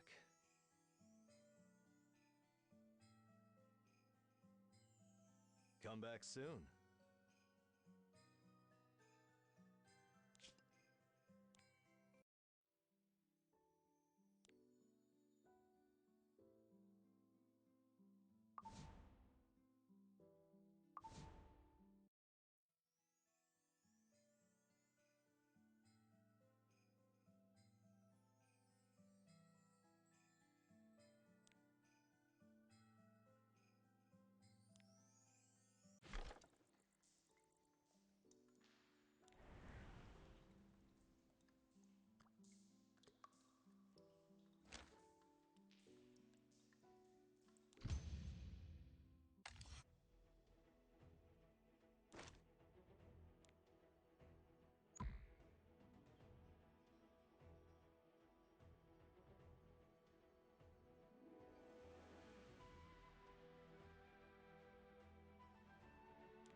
Shadows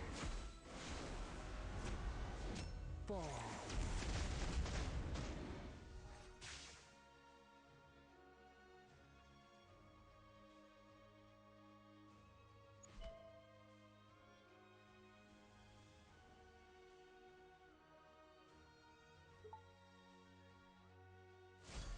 Don't be surprised. This is my victory.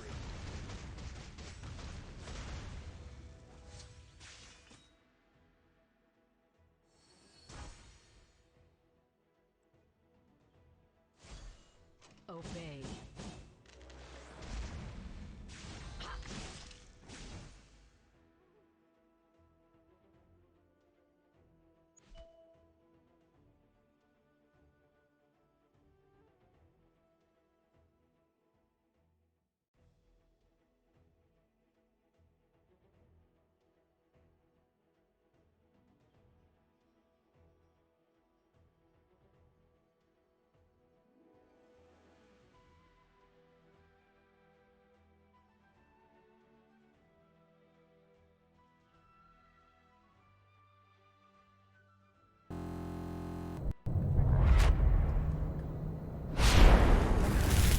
Hi, I'm back.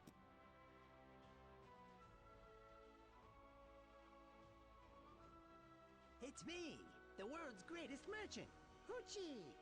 The pizza was great. I am now having Partially cooked chocolate ripple. Nobody else's products will make you as strong as mine. Yeah. It's new, so opening the packaging is a bit of a problem. It's getting open.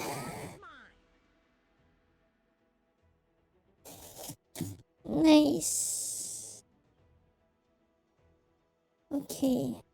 Now I can enjoy my chocolate ice cream. Please call me Magnet Hoochie. I'll give you a special discount. Oops.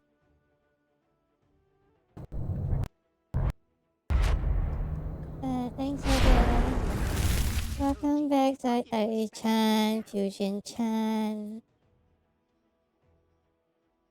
And Ochi-chan for the hit pad. Thank you. Please call me Magnet Hoochie. I'll give you a special discount. Let's buy.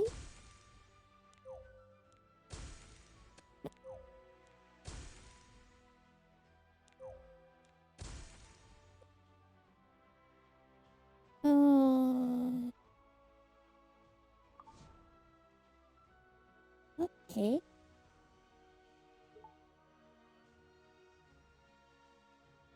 Chocolate ice cream. Nice.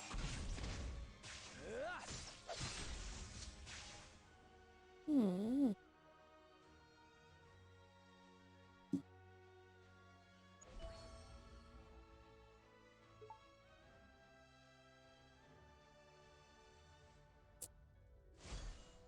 Over there. I'm not too late, am I?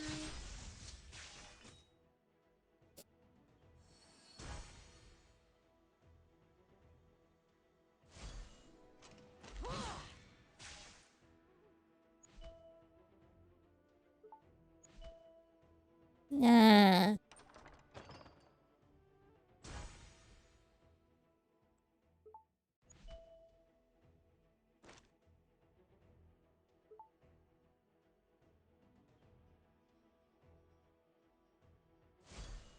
Remove all obstacles.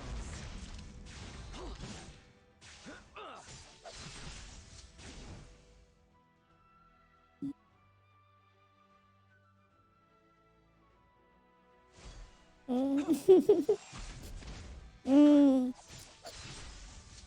It's really nice. It cools off my tongue. I had chili flakes on the pizza, so it's kind of spicy.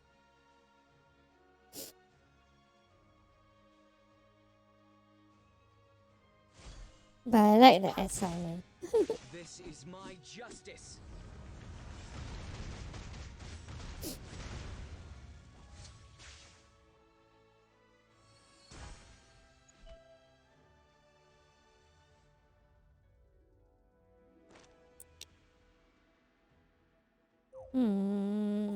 Open and exit.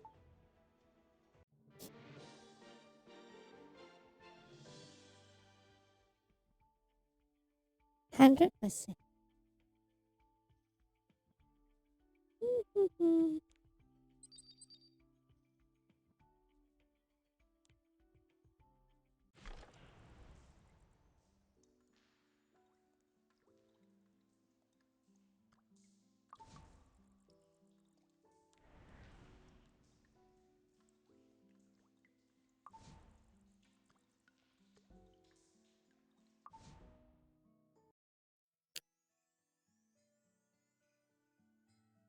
Oh. Arena again. Eh? Oh. Okay. NPC challenge. No NPC.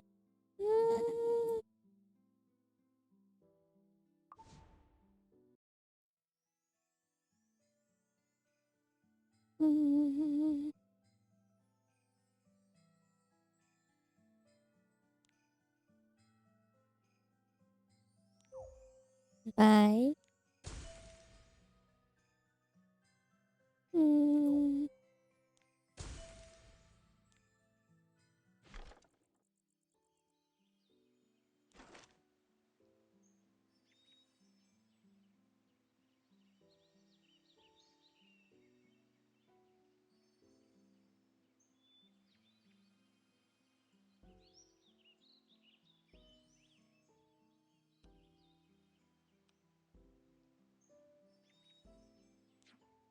Let's go for light again.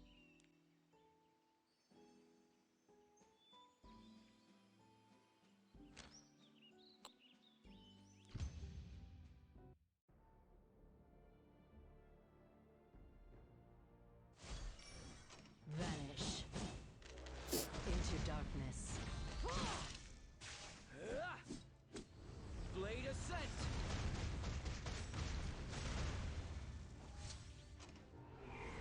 Go to your grave.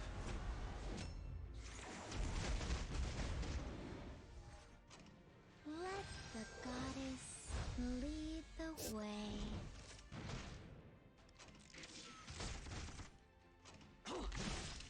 Shall I try properly? Over here. I'm coming.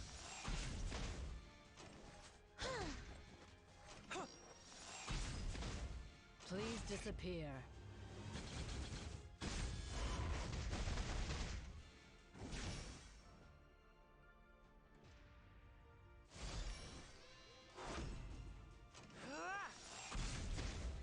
Obey.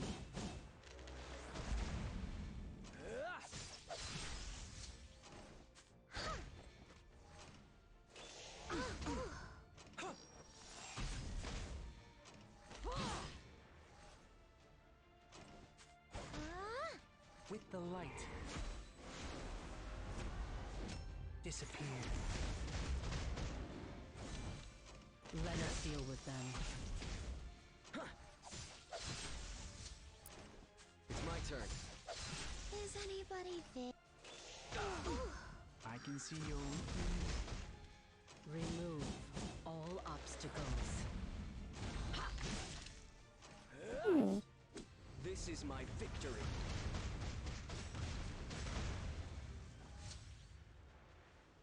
This way. I'm here. For his lofty goal.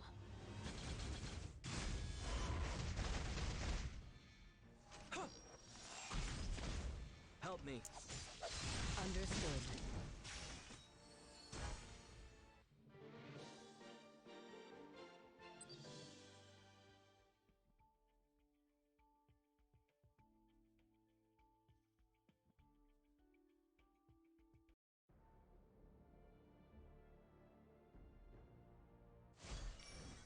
Vanish into darkness.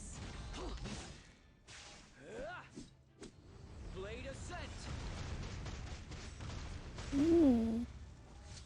Shadows. Fall. Eh? The dawn is quietly blazing.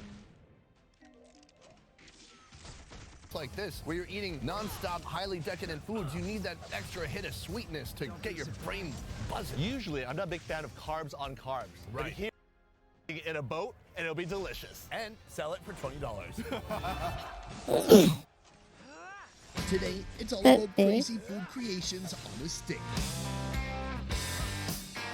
The Minnesota State Fair is famous for putting food on a stick. I don't know when this became a trend, but it did. This year, vendors proudly boast over 80 different foods on a stick. They've gone crazy with the stick theme. Here, you can even find a pork chop on a stick, cheese on a stick, Spaghetti on a stick? How do you put spaghetti on a stick? We will find out soon enough, Sonny. Now, it's time for Calvin and I to hit the streets. You ready?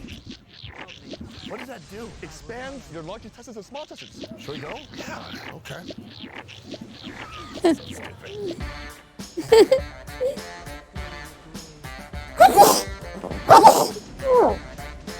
Calvin, this is our first location of the day, and this is a perfect breakfast because it's bacon. The love Big Fat Bacon has built over the last 15 years can all be attributed to one product, a big fat quarter-pound piece of bacon on a stick. During 12 glorious days each year, Big Fat Bacon treats its patrons with these specially baked on a stick thick cuts. 25 minutes in the oven, followed by 2 minutes on the flat top, turns the crispiness to 11.5.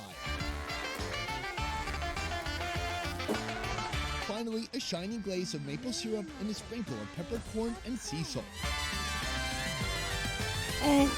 This thing is gigantic. Thanks. Yeah, I think two people usually split it in half and Okay, they eat I'll their way have to the to center at the sneeze same time. And it usually into ends with a my romantic hand. kiss. Are you thinking what I'm thinking? And That we I'm both eat our own? cleaning the hand. And split with chocolate ice cream. That is a thick cut bacon. We still got some crispy bits in there. So it has a nice outer rind of fat, but it's not overpowering. It has a nice fat to meat ratio. Hey, you have a nice fat to meat ratio too. I do, don't I? Maple flavor goes perfect for breakfast. It's oily, it's greasy, it's sticky. There's one thing we're missing. Reaching off screen. It's chocolate. Ooh. Are you? Is this the day to be cautious? What's happening? Let's bring it, right? Bring the 11. Yeah, good. Calvin does not have confidence in this concept, but I do. Let's go for it. Oh, more? It's a great contrast between the savoriness and the oiliness of the bacon. And now this sweet, rich chocolate sauce. Bacon, pork go so well with sugar. Oh, please, I don't want to be. Oh, because I'm a pig? The corn dog is inarguably the most iconic food on a stick in the USA. And in 1947, it became the first food on a stick introduced to this state fair. 365,000. That is the average number of corn dogs consumed here each year. But why go for an old school dog when you could have a mega dog?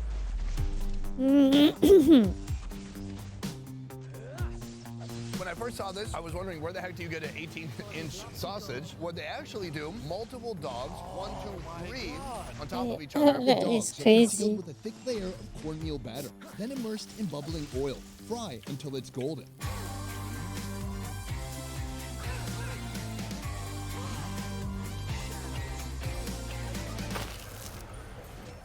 Oh, that's so hot. But it's so delicious. A nice plump wiener inside. Beautiful, bready, crispy, crunchy corn dog shell on the outside. Yes, the cornmeal is sweet, has a nice exterior where it's crunchy, and the color on it, that is really good golden fry. The shop behind us has been serving these since 1954.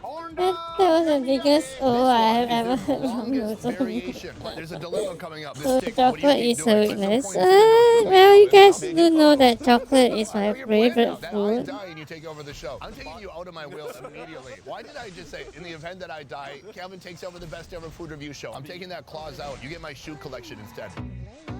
The state fair is packed with edible nostalgia, but it's also a field for creativity and innovation. The Blue Barn is a sturdy player on that field.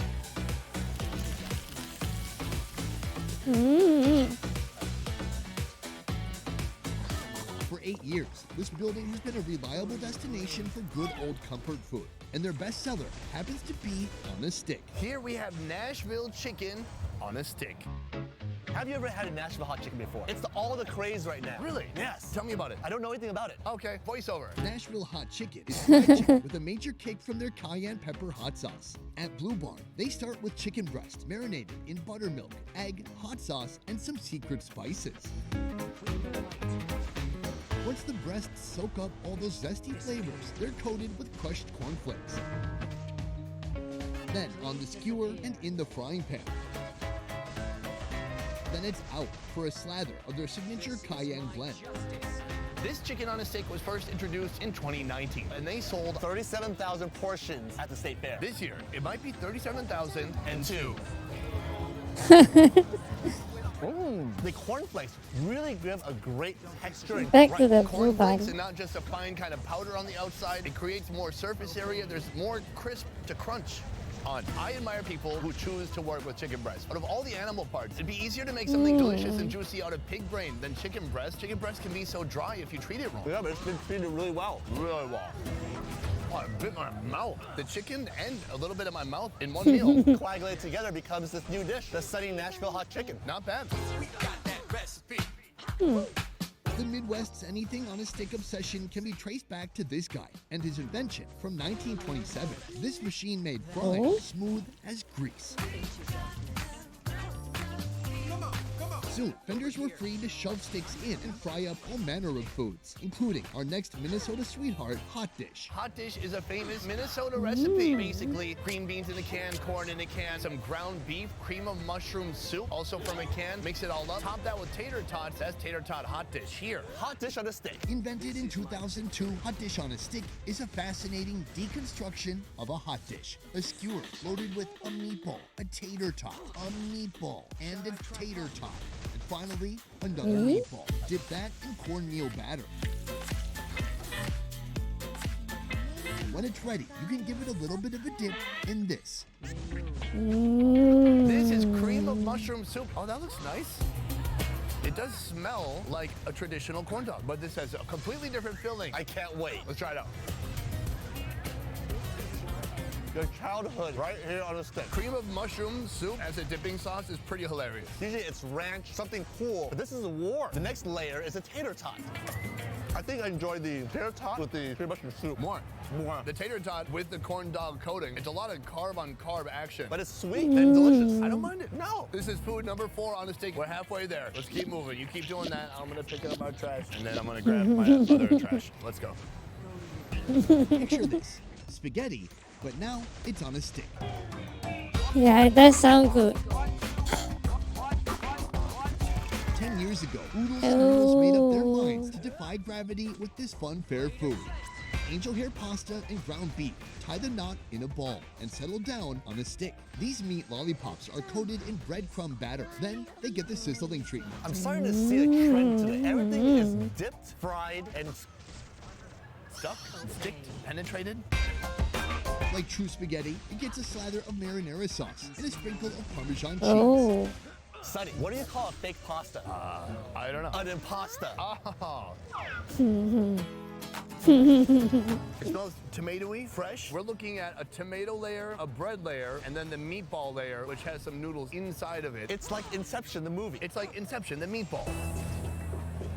Oh man, that was really good. Everything we've had so far has been that kind of cornmeal batter. I like it, but you don't want it 42 times in one day. This is a really different type of breading, and it's almost like you're eating some kind of crust that you would find on a mozzarella stick with like oregano in there, Italian seasoning. So I like the bread. All the flavors here scream Italian. Basil, oregano, garlic, tomato. You know, for all the dishes we've eaten today, this is The servings are just so big. tomato. This is $5, and you get a real authentic taste of Italy. Maybe not authentic, but authentic for the north. You can't really tell it has noodles in there, but the texture is nice. Not overly meaty. It's kind of a unique filler. The noodles create a very airy texture to the meatball. Instead of having a dense meatball, this is quite light. It is really good. Boom. Italy on a stick, an entire spaghetti meal. This could feed an entire person for half an hour. Next, there's an animal in this sausage you'd never find on Old McDonald's farm. Bayou Bob's joined the fair in 1997, offering a taste of the bayou. That's America's deep south. The guy who served this to us, his name is Dallas. I thought it was Bob. Here, their menu is simple. Alligator. Ooh. Every year, 20,000 pounds of alligator meat go through this kitchen to get deep fried, sauteed, or wrapped up in a sausage. Unlike chicken or beef, most of the meat that comes off a gator comes from its For a tail. big size person like you, And mixed with Cajun seasonings, then stuffed in a sausage. I don't know. Jimmy This Dean's breakfast sausage. the portion defines a person. Bayou seasoning here. It doesn't go down like a greasy pork or beef dog. It does have more of like a slightly drier chicken feeling. It is a very flavorful meat. It has more protein, but less fat or sodium than chicken. Here's the thing with alligators. It looked terrifying. It had a big mouth, big tail. You could totally eat your head in one bite. But when you see them like this, it's like, oh, it's not so scary. It's smiling, look. This next stick food violates the foundational tenets of 4 religions and 7 cults. Oh my god, it's so heavy. Hold on, I need a freaking crane to prop it up. So this looks like a corn dog on steroids. Or Illinois. This is a dilly dog, like a mutated corn dog that's had some surgical enhancements, including pickle implants. Oh. It all starts with the brat in the center. Now it's time for the pickle. Already that is enough. I would have been like, this is extreme, but let's try it. And They then didn't. fried it They after didn't that to make eat it the But in order for this usually wet alligator. yellow rod to hold the forthcoming batter, it must be dried a bit by sweating it out in a pickle warmer. Now it's time to fry. Oh, yeah, going to miss Food Fest in the city. This Why? oblong oddity is one of the state fair's top 10 foods. In a good year, they sell over 2,000 per day. That is a lot of dilly-dally. You want to cross your arms? Oh, no, I don't. Let's yeah, sorry. Oh. I like it. Uh-oh. Gravity is Whoa. not helping me right now. It's like this pickle lost too much weight and its clothes don't fit anymore. Take it off the stick. Then how is that a stick-themed episode? Back on the stick. The brat has a nice porky flavor. The pickle has a nice briny, acidic flavor. And then that cornmeal batter is sweet. This is the perfect Minnesota State Fair food. Absolutely perfect. It's fun. You got like a pickle here and it's like, oh, is that just a pickle? It's like, No, don't forget about me. I'm here too. I live inside the pickle. Hey guys. What happens if he gets shy? Oh, hey guys, I gotta get You going. need to try this food is fun. Fun the with the pickle capital dot. F. Hey, Finally, after I don't know about that. dessert. I think it's This too is much the most pickle. decadent, over-the-top, unhealthy food you'll find here or anywhere else. What we're looking at right here is a pinnacle of sweet fried foods on a stick. I've heard about them my whole life, but I was too poor to drive all the way here and pay for admission, even though I grew up an hour away. Very sad story. This here is a Snickers bar. Wrap it in a pancake batter blanket and deep fry. If that's not enough to make you reach for your insulin, they also douse it with powdered sugar. This is the ultimate Oh. guilty pleasure. Oh, yeah, definitely. Due to lockdown, a lot of. How can you guys eat this growing up? Yeah, what was I thinking? The chocolate, the nougat, the Peanut. Oh. And caramel. and caramel together. And encased in a caramel. pancake batter. This, Sonny, this is true gluttony. When you look inside, you can see Wow. the stickers just completely melted down. All the ingredients are mixing and mingling together. And then there's just a little bit of texture too. You got the crunch when you bite it. Oh, it's about to poop. About to poop? You hear it was coming out the bottom. There's sometimes you see as you walk around the fair where you're like, there's no way that's going to be good. It's just a gimmick. This seems like a gimmick, but when you eat it, it is delicious. This has withstood the test of time. I may never eat another Snickers the same way again. A melted Snicker is definitely Calvin, nice. today we ate 8 different foods on a stick. You Tell me had which this one was your before? favorite. Ah, that's so good. Chocolate bacon on a stick. Oh, the saltiness, the cured, the chocolate really threw me off. But man, the best surprise of the day. My runner-up is the Italy meatball spaghetti on the stick. I can't help It's it. very surprising, but the one that blew me away, the one I've heard about for over a decade. I like that the has been chocolate. fried. It took my heart away. It took my And breath the away, and actually sauce, my heart rate's going up nice. because of probably the insulin dump. And I'm having a pre-diabetic moment. This is my final day here, but before I can go, I need to try my favorite food. One does not come to the state fair without trying this food. This is something you can't pick up at your grocery store. You can't order it on Amazon, and good luck trying to make it at home. It all starts here. Cheese. Cheese There's curds. action back here. How many Hey, people did do we you have see working right this? now in this small Yeah, place? we've seen this. 45 people. Have you ever considered yourself overstaffed? Always. Okay. But it's just a matter of having enough people so that it all runs pretty smooth, and most importantly, guests are not waiting. Right, if you're overstaffed. Yes, it's fried, honey. You'll be all right. Extra calcium, right? Now stuff the fried shrimpies inside a hoagie roll. Can we ask for a tailless? No. Can I have extra tails in my sandwich? Well, what do you...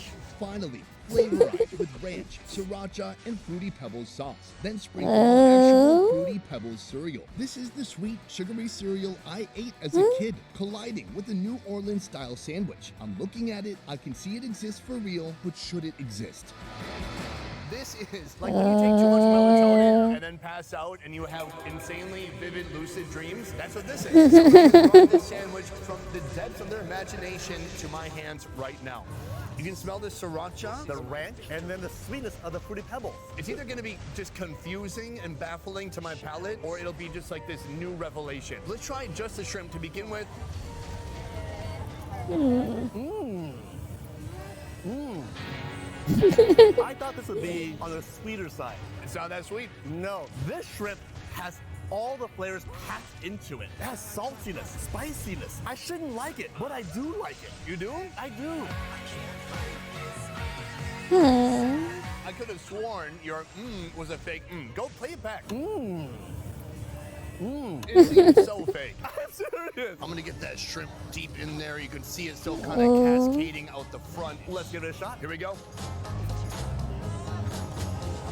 The fruitiness, it almost tastes like it could be lemongrass. No? Yes. You don't think so? No, I don't. The shrimp on it by itself, it's really flavorful. And when I say flavorful, I mean a tad bit salty. But with the bread, it kind of balances it out together, and that corns of the ranch and the sriracha and more fruited pebbles. I really didn't think I would care for it. But as I eat more and more of it, it's growing on me. The fruity pebbles aren't even a major part of the experience. It's just more than anything, it's giving it a little bit of a crunch factor. Agreed. Have a good night, Fusion I Chan. want to dip my wife in fruity pebbles. We but have a she's good already rest. so unnecessary. But for me, this might win most creative today, but I'm not sure. We need to go back and check with Amanda for one more sandwich. Wow, that was quite an experience. But next is the Chicken donut sandwich, and it is phenomenal. Calvin, can you guess the ingredients? Donut, chicken. Dude, nailed it. This sandwich begins with deep-fried glazed Krispy Kreme donuts. That's twice this donut has gone through hell for our own gluttonous glory. Will this sandwich cost cardiac arrest? I plead the fifth on that one. Deep fry, a pickle-fried southern battered chicken breast. It's like chicken and waffles, but better. Way better. The build, it's not complicated. Deep fried donut, deep fried chicken, deep fried donut. This will either give my taste buds PTSD or put my heart in a state of paralysis. Let's find out. I love the whole sweet and savory combo. I wish more cuisines would do it. Like beef and pancakes, bologna and cheese, chicken and waffles. Like, should we take a bite? We should. Oh my God. Dude, that is amazing. There's people right now, oh, this is why Americans are fat. Do you know what we are? We're happy. This is delicious. Absolutely phenomenal. There's some kind of a beautiful crunch happening. Is that on the outside of the chicken? That is. It's a nice outer coating. Usually with chicken breast, I'm always scared that it won't be juicy. But this is juicy. Right here, you can see the donut has completely flattened out, hugging up against the chicken breast like a throuple. Yeah. Like when three people are in a relationship, they call it a throuple. I thought it called polygamy. It can be called that too, but that's kind of been outlawed, and throuple is like a fun LA thing. Hey, we're all in a relationship together, and I hate my dad. This chicken breast has been brined in pickle juice. You get this nice acidic brininess. Every time you take a bite, you like feel the sugary glaze squeeze out of the donuts and wrap around the chicken. I'm in love. Oh my God. So far, we've had 4 unforgettable It's food so fantasies come to fruition. unhealthy, but but now it it's looks time to stop good. playing. Our last sandwich contender is a legend at this fair. He's the guy who invented fried butter. We're gonna try that in a different episode. Man, I wish you guys had fried meth. Who says we don't? Meet the fry god himself, although he prefers to go by Abel Gonzalez Jr. You might have seen him as a judge on Deep Fry Masters. Sometimes you overspice it and it just doesn't work. This deity of all things delicious has won awards left and right for the past 19 years for blessing us mere mortals with heaven-level fried innovations, like this fried lobster tail drizzled in champagne gravy. That is luxury. It is luxury at the state fair. But today's not about luxury. Instead, we're trying out their cult classic sandwich. This is going to be our 5th sandwich today. But it'll be the best sandwich. Today you're having our very Chicken first and donut. big hit, Sorry, the sorry. fried peanut butter, jelly, and banana sandwich. Yeah, Let's make this happen. it's strange, but it does look so good. An award-winning state fair attraction. Ready? First, whip up a regular PB&J. Spread peanut butter and grape jelly on 2 slices of white bread. The next step is inspired by the king of rock and roll, Elvis Presley. He would get a peanut butter and smash a banana in it and then fry it in butter. So we just took that idea, fair-defied it if you will, and brought it out here. Mash some fresh bananas and add that to the bread. Slap the 2 slices together, dip it in frying batter, then let it take a plunge in the good stuff. Does it also have bacon on it? Of course it has bacon on it. The final touches, grape jelly, powdered sugar, and bacon. Time to dine. Our 5th and final sandwich of the day. Are you prepared? I'm stoked. It reminds me of a Monte Cristo sandwich. A Monte Cristo is basically a sandwich that is buttered, and fried. Buttered or battered? Buttered. Buttered. Is this batter? It's batter. Did they batter it with butter? I don't know. They did butter or batter. It would taste butter if they battered it with butter. Now, is there butter in the batter? Yeah, there's butter in the batter plus peanut butter. It's gonna make it taste much butter. If there's butter in the batter with peanut butter in the... And now we're done. It doesn't even look like a sandwich. It looks like a fine work of art. Here we go. You ready? I'm ready. Let's go for it. Oh. Powdered sugar will choke you every time. On the outside, it's crispy. And the inside, it is just soft and pillowy. It's fluffy. Mm. Bacon and sweet things. They go together, like me and Calvin. Would you be bacon or am I bacon? I'll be bacon. Wait, I'm jelly? No, you're sweet. Oh, is that sweetness? Is that savoriness? But I like the texture on this one. It's really, really nice. I may never, ever eat PB&J the same way ever again. I think what makes it beautiful is the simplicity of it. These are ingredients that everybody in the USA has in their household right now, except for the batter and except for maybe an industrial-sized fryer. But somehow, when you take these simple ingredients and slap it together in the way he has here, and you coat it with the perfect batter, it just elevates it to a whole new level. That is awesome. This is gonna be a tough one. We have a big lineup today. The only thing we have to do from here, Calvin, is decide which one is the most creative and which one was the most delicious. Let's do that in a different location. Yeah, after a so music break. unhealthy but looks so good. The most creative sandwich today had to have been the Fruity Pebbles po' boy. Oh, I have to agree with you. Wasn't that crazy how they can take a very basic cereal but make it something completely extraordinary? Calvin, which sandwich did you find to be the most delicious? The most delicious sandwich I had was 2 donuts and the chicken. It doesn't make sense. How can something that has 2 ingredients be good? It was phenomenal. Yes, I love that one. For me, I gotta say most delicious, the fried peanut butter and jelly with B&B. Absolutely delicious. I love the idea behind it. I love Abel. He's an entrepreneur, and that's just day one of the State Fair of Texas. Today, I'm on the search for the most bizarre, strange food you'll find anywhere right here in the state of Texas. This is the State Fair of Texas, a breeding ground for daring culinary experimentation. It's like candy with beef in it. Am I gonna actually taste the beef? Of course. Including America's latest unhealthy, high-calorie obsession. You invented fried butter? I invented fried butter. No one's gonna contest this online. I dare them. Time to see which of these foods will become the next American staple. Let's go. At the State Fair of Texas, when you check out fair food menus, you'll sometimes notice these rare badges. That means these foods are contest winners, recognized as being the most delicious or creative by the Big Tex Choice Award. It works like this.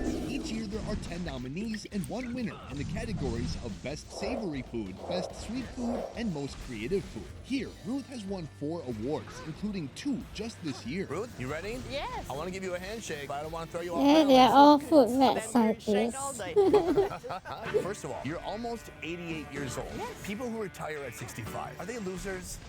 Well, I wouldn't say okay, that. I'm sorry. No. Her shop opened at this fair in 1988. Back then, she was specializing in tamales. Over time, her menu expanded, and so did her accolades.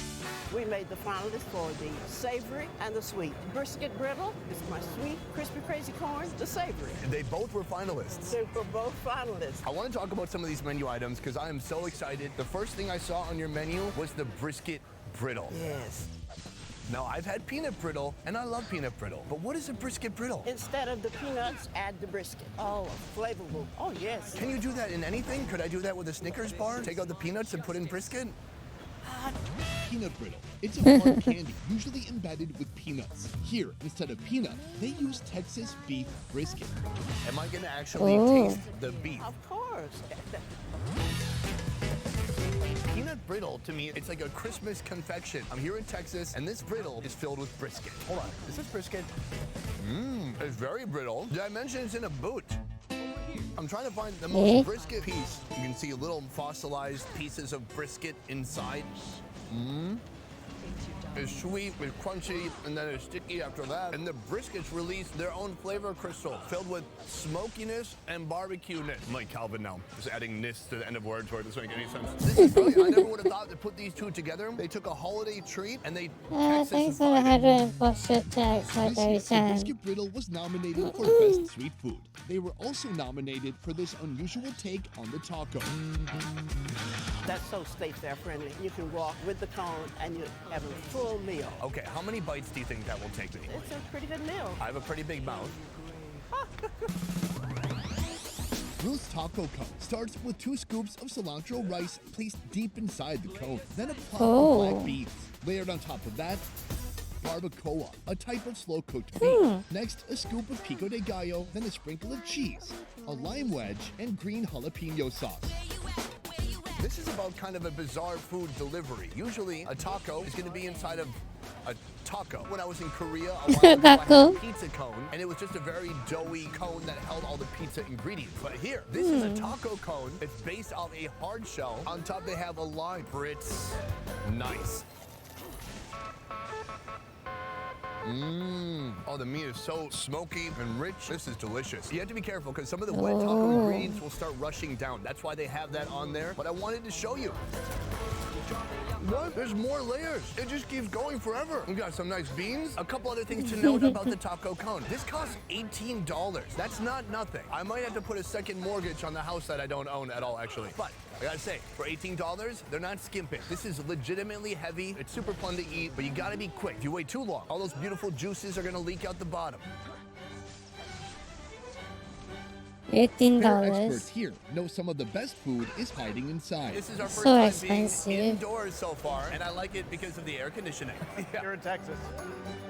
This food court has 27 different vendors, all with their own unique menus, so competition is fierce. You can't start with corn dogs, that's been here for 60 years. You can't have funnel cakes, pizza. But true heroes rise up and thrive in the face of adversity. Over time, hidden gems have come to reveal themselves. Chris, put her there. Hi. Meet Chris, owner of Scrumptious Pie Shakes. How long have you been here? 10 years. It took him Now you're really to be hungry. accepted as a vendor. I just ate.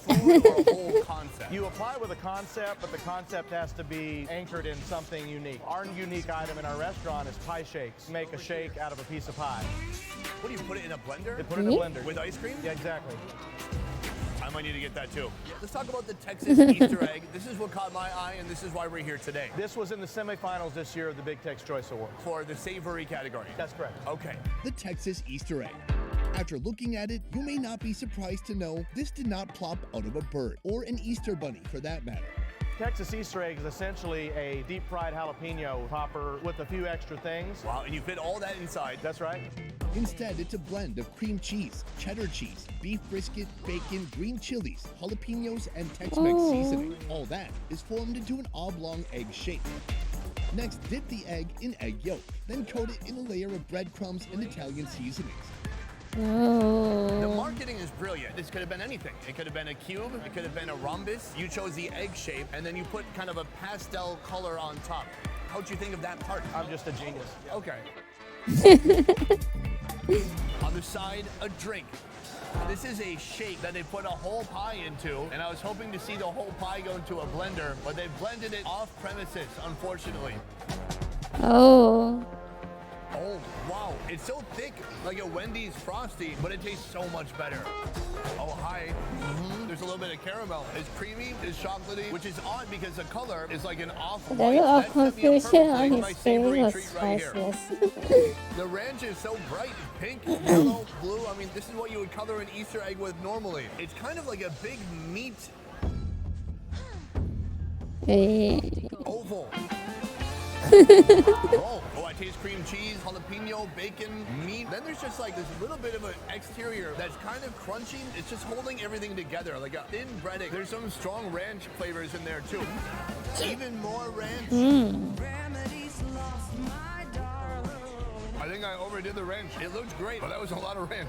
It's one of the most unique foods I've ever seen. It's incredible that they've done this by hand. They take these kind of loose, creamy ingredients, bread them and fry them while making them pretty much look like eggs. I mean, it's kind of a messed up egg. Like if I was a chicken, I'd probably lay something like that. That'd be my best effort. Let's go! Our next Strange Food Science Lab came up with a menu item so good, it won 2 out of 3 categories in the same year. Another food vendor, another food. Check it out. Guys, check it out now. It was created by this guy, Oh. Tom Grace, the owner of Pizza and Funnel Cake Fingers, a 28-year-old business that started exclusively at the fair, but now operates as a catering company during the off-season. Their pretzel used to be their hot-selling item. Guys. That was until they invented this. This is one of the most unique foods I've ever seen. The funnel cake bacon queso burger. 5 words, one great food. It's a burger that contains a freshly grilled beef patty and crispy bacon. But instead of a typical bread bun, they make their own burger-sized funnel cake bun. Everybody loves funnel cake. Funnel cake is like a fair classic. It's fried dough and it's a dessert. But that's the funny thing. This has won an award for best savory food. So I don't know how they decided how to distinguish it. Is it sweet? Is it savory? It's a little bit of both. Next, the funnel cake, a burger patty, and the bacon are doused with queso.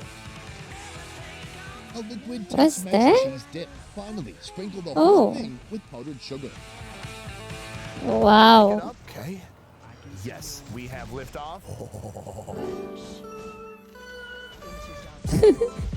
One pro tip from an amateur. If you breathe in while you're taking a bite, you will choke to death. And rest in peace. I'm gonna squeeze it together so I can try to get my mouth around it. I see cheese, beef, bacon, and funnel cake in one bite.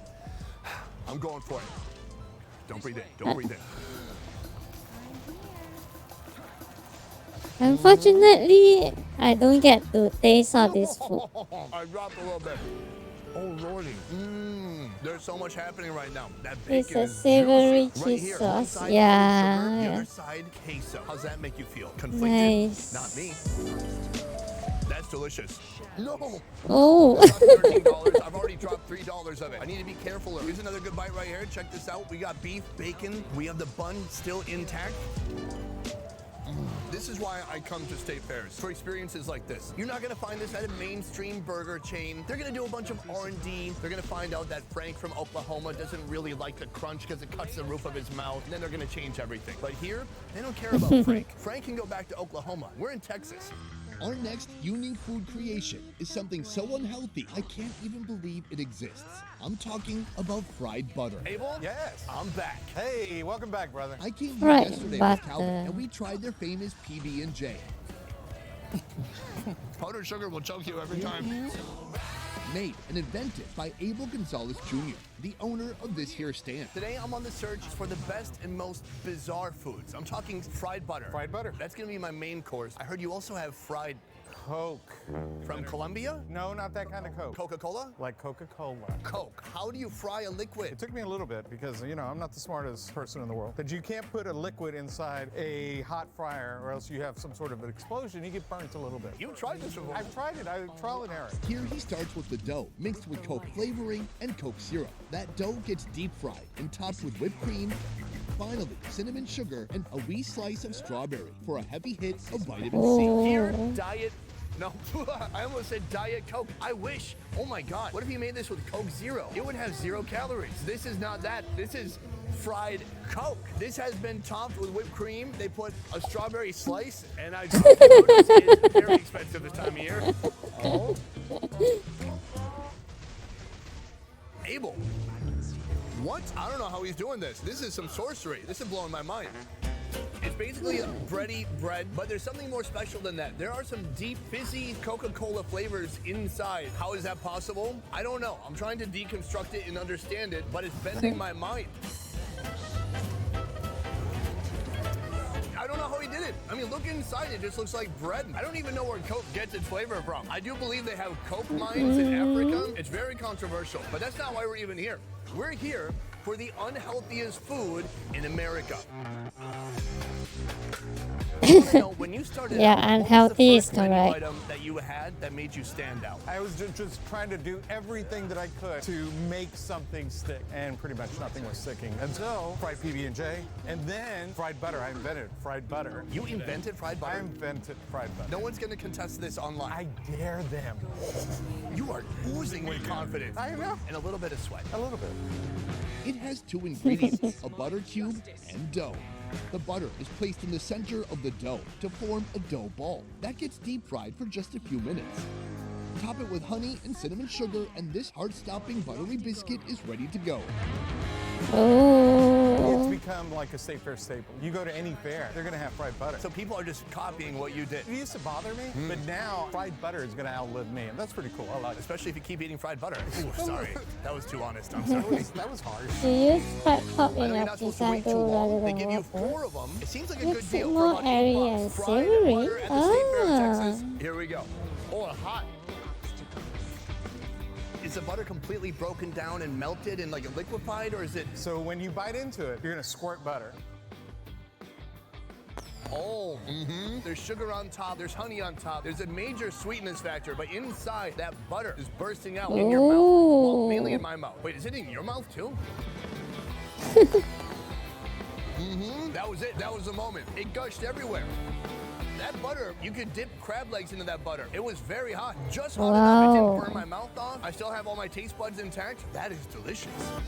I don't know if you guys are butter fiends like me. Yeah. Butter, and it's gotten me into a little bit of trouble in my life here and there. I've gone to weddings where I publicly have been judged by how much butter I was putting on my dinner rolls, and I thought I was at a wedding and it was all free, and I didn't think it was that big of a deal. Here, this invention of his is going to outlive him, and it's going to outlive basically anybody who eats this type of food, for obvious reasons. On to the next location.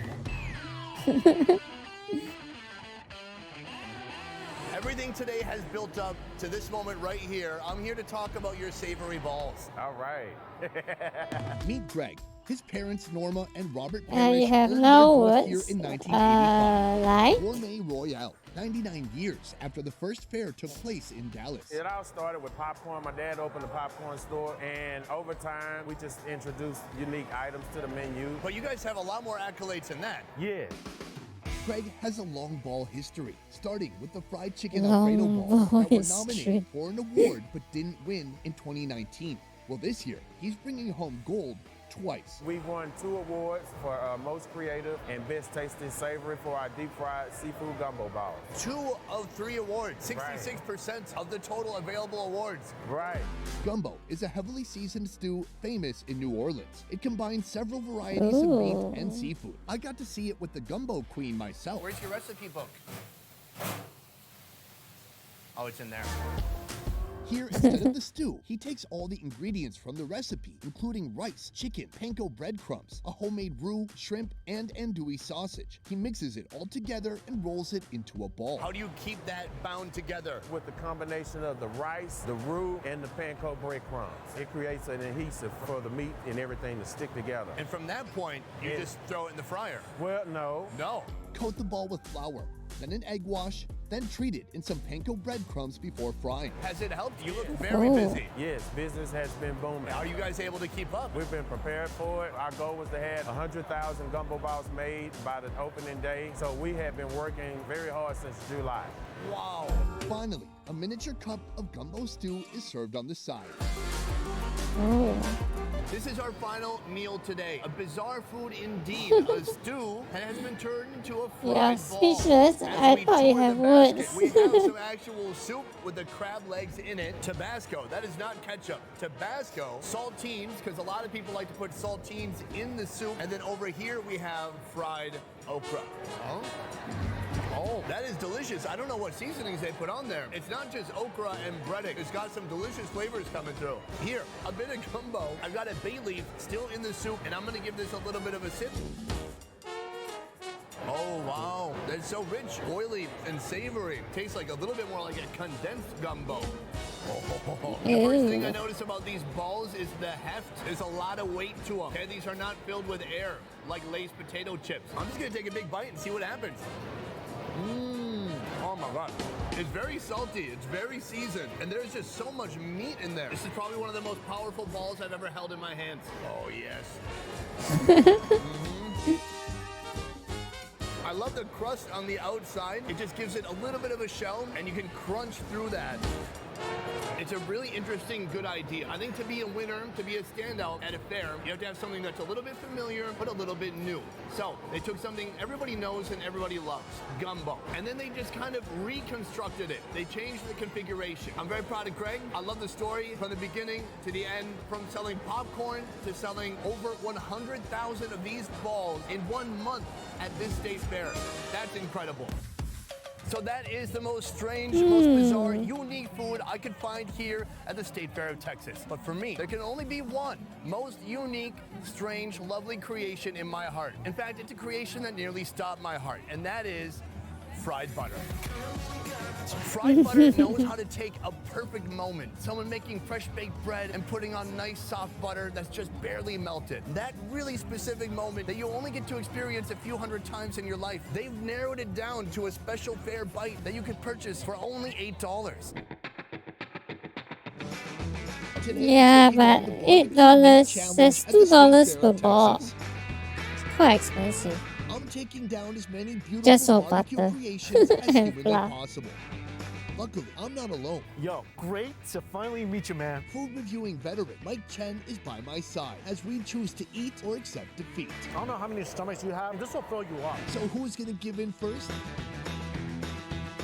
Time to find out. When it comes to all the different animal parts, what is your absolute favorite? I love the belly. Like pork belly? Pork belly, beef belly, any belly. Is that a Texas thing? No, I think it's an Asian thing. We love pork belly. I love you moved to Texas for Asian food. That was a big part of my consideration. But also, best barbecue in the U.S. Absolutely. And today, we're gonna eat until we drop. Are you ready? That sounds like the most marvelous day ever, buddy. Let's do it. But we have to keep going until we're not there yet. Cool. The State Fair of Texas is considered one of the best in America. It started way back in 1886, and now it has an attendance that rivals the Minnesota State Fair. I've seen their sandwiches. I've eaten their unique food creations. Now it's time for some barbecue. Mike, location 1, food number 1. This is a day of barbecue, so I wanted to start with something familiar because later it's gonna get pretty crazy. Magnolia Beer Garden, a hidden gem at the State Fair of Texas. It's an ideal destination for beer connoisseurs, and nothing goes better with beer than food. When you're doing your show, do you eat all the food? I try to eat all the food, but I may not always succeed because sometimes you have a 50-pound lobster. On the menu here, you can find their famous barbacoa tacos, or celebrate the spooky season with this, deep fried Halloween. Where did you find a 50-pound Go to lobster? Toronto and you get a 50-pound It's lobster. I think they made a sweet. lobster centipede and you thought it was one lobster. Maybe, but it looks like something that if it's crawling towards you, you should be running and throwing holy water at it. All right, let's jump into this. This is a pulled pork sandwich. Our breakfast starts with a warmed bun and a mound of juicy pulled pork topped with a tangy barbecue sauce. Nice. You ready for a big I'm bite? ready. This is my first bite with Mike Chen. I'm excited.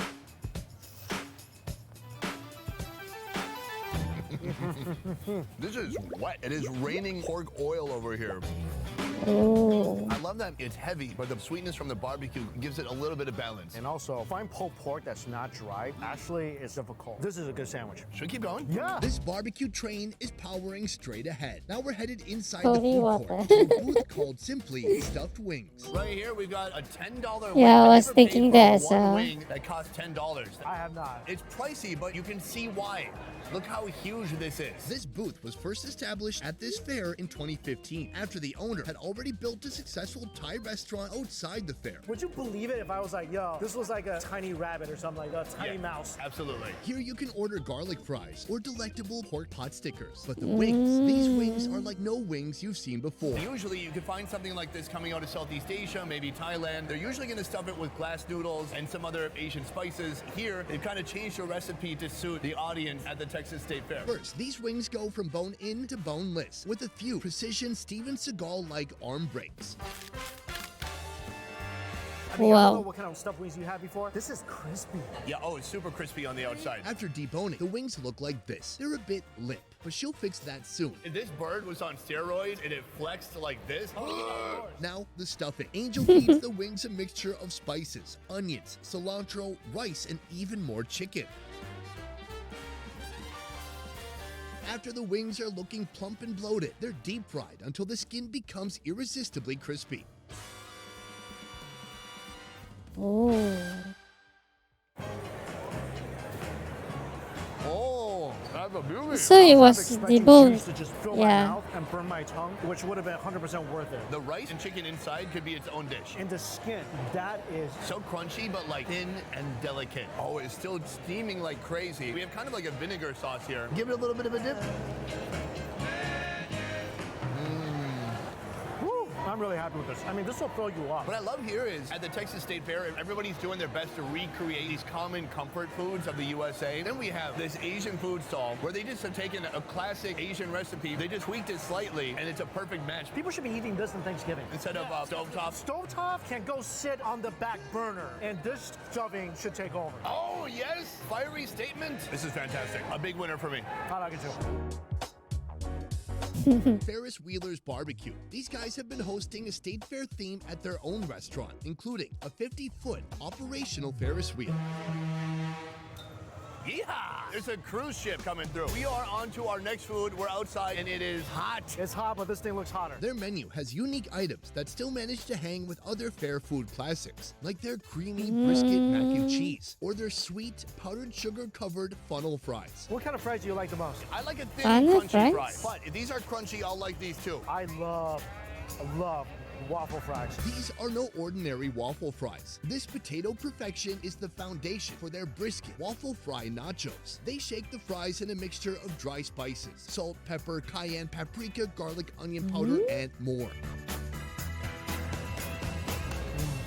Okay. You know why I love these fries? There's so many holes in them. There's so much crunch factor in every single bite. I just spit out like 5 things saying that. It's all right. I'm tasting that too. Then to match our barbecue theme, they top it with a mountain of juicy smoked brisket, then the cheese sauce.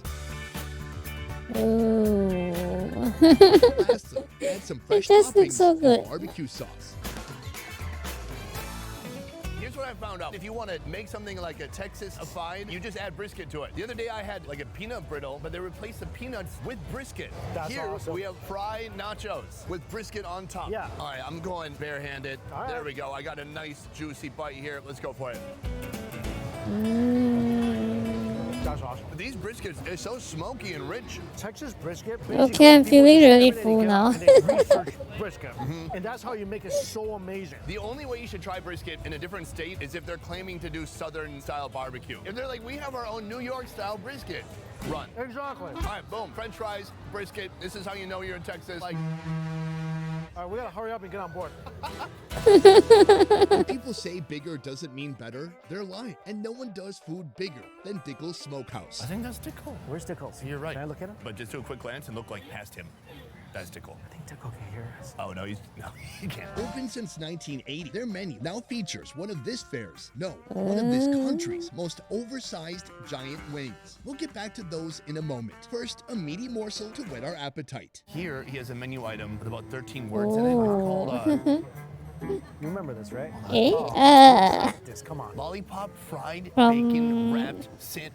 I'm Smoked full from the quail pizza and the ice cream. This is a quail breast. Here, they wrap it in bacon and fry the whole thing. When I saw our foods, I first had a little panic attack because I saw more tomatoes on mine. Why do you have 3 I tomatoes? was like, why am I getting more vegetables? But we have the same. Same meat. The tomatoes, I don't even think they're for eating. That might be too healthy for us today. Yeah. Today's about the barbecue meat challenge. Yeah. What's the challenge? You guys have to watch all the way to the end of the video twice. And if you could watch all the ads too, and then support our sponsor. Let's go for it.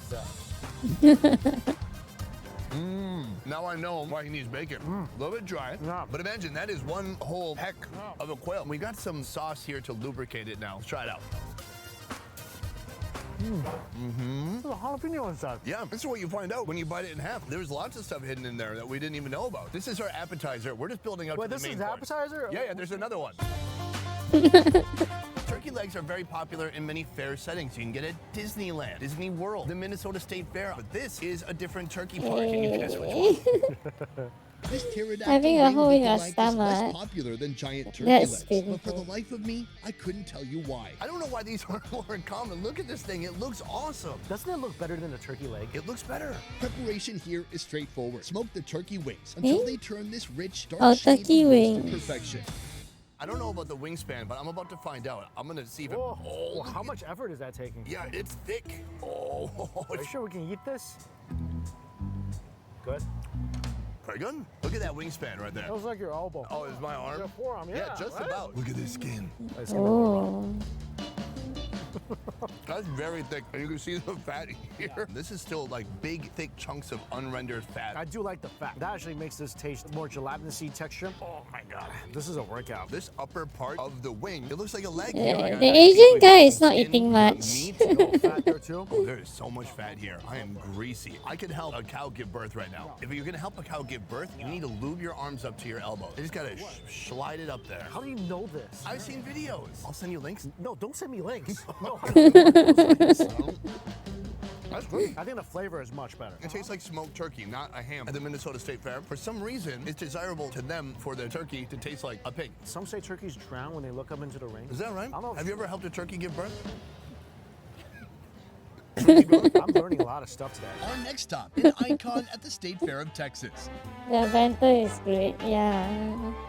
This is Fernie's. This place was started 50 years ago by John Winter and Wanda Fernie Winter. She was later labeled the queen of the State Fair. These onion rings, you want to try some? I do. This place built a legacy on The onion rings but look we're so here thin. for something different. It starts with a side of onion rings made by the queen's daughter, Miss Erpio.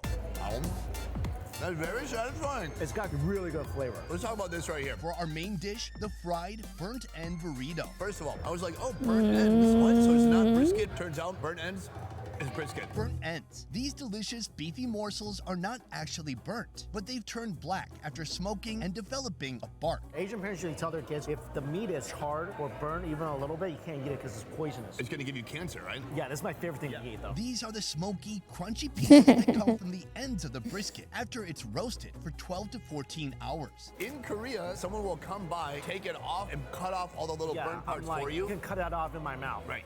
I'm keeping it. The burnt ends are applied to a tortilla with a cream cheese, jalapeno, and bacon spread. Then 2 slices of pepper jack. Now wrap it and make sure it feels secure so it stays in one piece when it hits the deep fryer. Let's do the fresh, no-touch bite. Okay, no sauce. Oh. That's like the hottest, most passionate kiss we had with food today. The meat is smoky, is tender and delicious. I like the texture. I like the want it to cheese. be like the crunchy sound this thing makes when I bite into it. But then you get hungry every morning. They have this cream cheese inside. You need to balance it out with a little bit of sweetness here from the barbecue. Then onion ring. Oh, you are onto something spectacular, my friend. And then maybe Throw a pickle on that. You think Throw you a put a pickle on it? on that. This is the perfect bite. Let's go for it. Oh.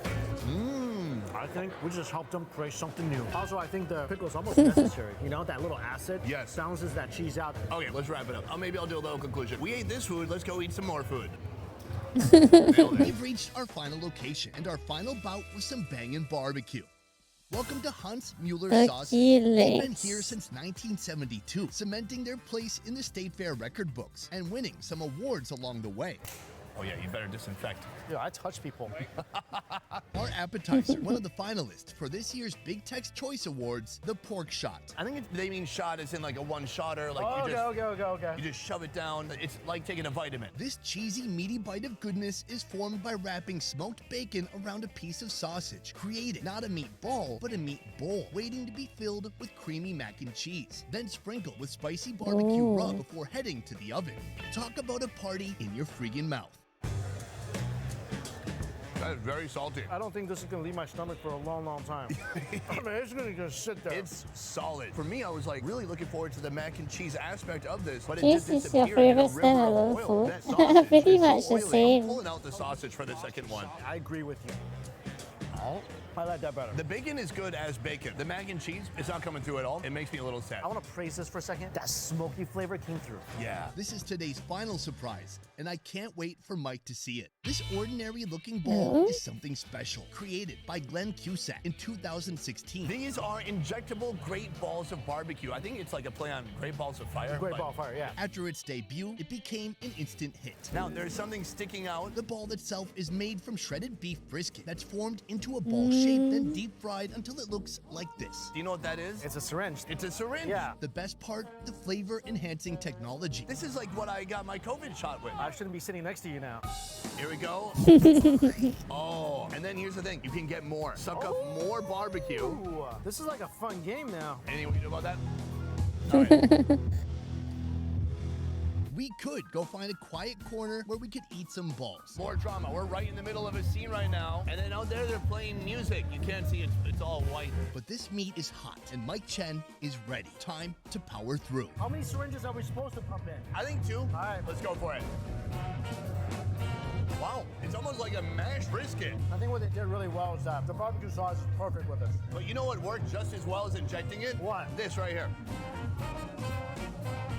Also very effective. You want to do something? Okay, hold on. What do you want to do? I want to inject like as much as you can into this thing until it overflows. So we're gonna make this thing overdose on barbecue right now. Your brisket, like make it plump up. And you're gonna go in the same hole? Give it different holes. All right? Oh, it's ballooning up. Yours is cracking. Don't let it crack though. Okay. All right, ready? Pop it. Oh, we're Pop the it. whole thing? Pop it. Oh. That's so much barbecue. And that is how you eat this. That was a flavor explosion. I think I overdosed myself. Congratulations, man. Now, this is the true Texas Fair experience. Thank you. Well done. It's time to figure out which barbecue was our favorite. We're going to talk about it next after this. Mike, Sonny, today we ate so many fun, new, innovative barbecue creations. I want to know right now, which was your favorite? Top of my head, stuffed chicken wings. First of all, skin is crispy. That's hard to do. Secondly, it's stuffed with more chicken and rice. It's like an Asian stuffing. Put this into your turkey next year. Are you being biased because you're choosing the only Asian thing we tried today? Maybe I am. Okay with that. For me, my favorite today, I have to go turkey wing. Okay. I've seen a lot of turkey legs around, but seeing a turkey wing, the scale of it, it was beautiful. It was full of meat. It was full of grease and fat. Yeah, we talked about it already. Yeah, I appreciate this awesome day where a lot of new, innovative meat dishes were being had. So thank you. Absolutely, you're welcome. I paid for everything. Well, I offered. I didn't hear that. No, I did It not. must have been very quiet. Boom, guys, that is the end of our video. I want to say a huge thank you to Mike Chen next to me for sacrificing his body to eat all this food. It was not healthy. Well, thank you so much for having me, my friend. Always been so much looking forward to this moment right here. So And it's it a fun happened. day. Finally. Finally. Just a short 12-hour day at the fair. Guys, you can go follow Mike Chen on his YouTube channel right here, Strictly Dumpling. Otherwise, that is it for this video. I will see you next time. Thank you so much for watching. Peace. A peace. Okay. Oh, that's done.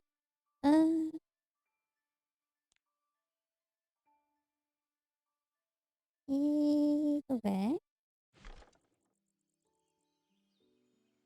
How many ingredients did I get? Not that much, huh?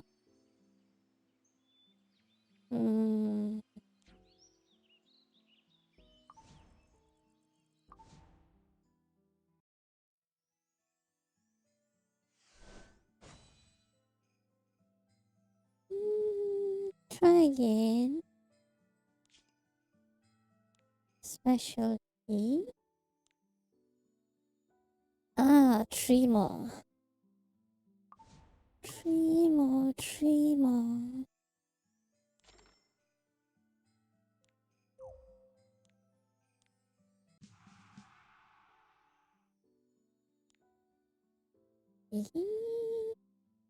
Let's try hell. Let's see the difference. A short 12-hour day. To us is only less than 30 minutes video. Cry in this beautiful illusion until you drown in your own tears. That's Eh? All is by your will.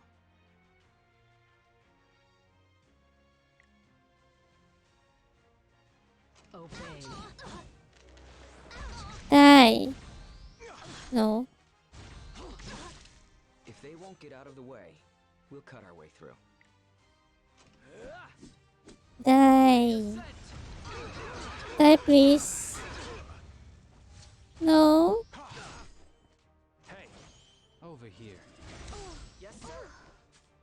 The goddess wills it. Heal. Let the goddess lead the way.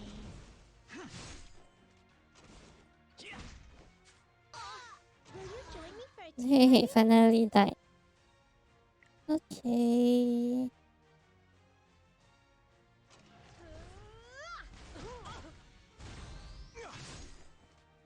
Preparations are complete.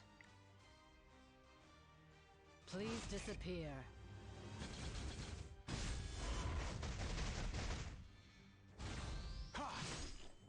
Shall we go? Die.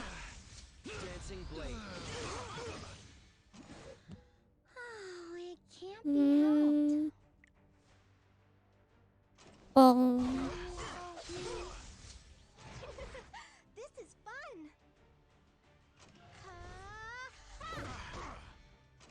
Power of the protector.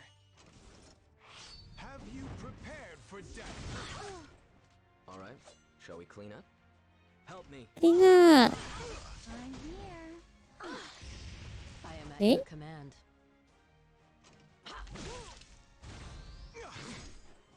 Will you join me for a tea party? I want to retire already. Bong. All is by your will. Vanish into darkness. Yay, we win. Didn't I tell you? Just put your faith in me.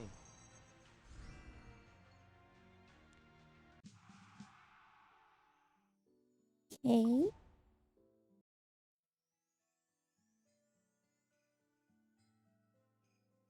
Mm.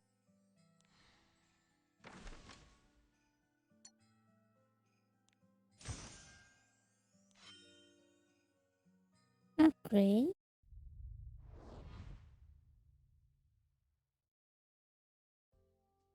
Skip. Enhance good chance. Treasure hunter. Nice. It's very entertaining. Yeah, definitely it is. Anyway. Thanks for coming to my stream today. And I think I'll call it here.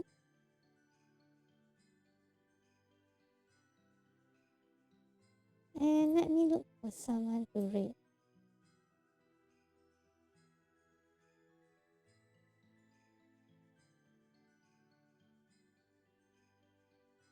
Thank you for coming. Sorry, Gary Chan.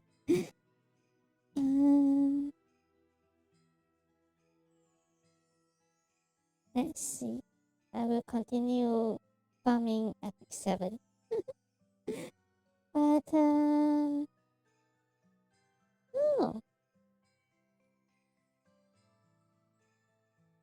Let's read better. It's been a while.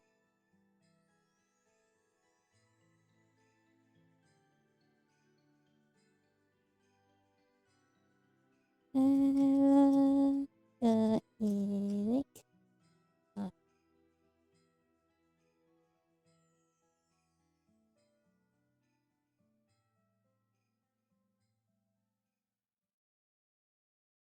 Hmm?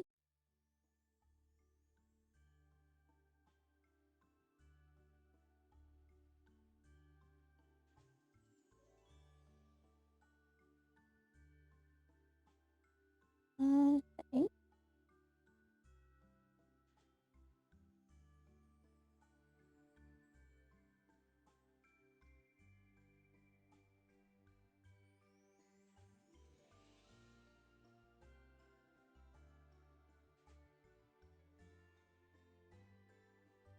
Okay.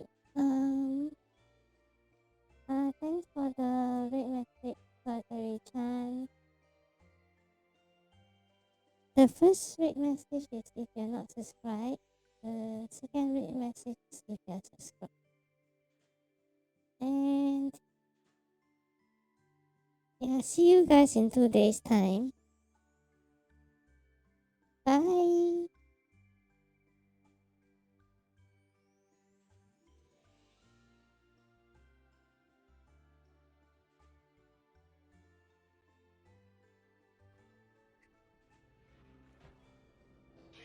Oh God! Who's that?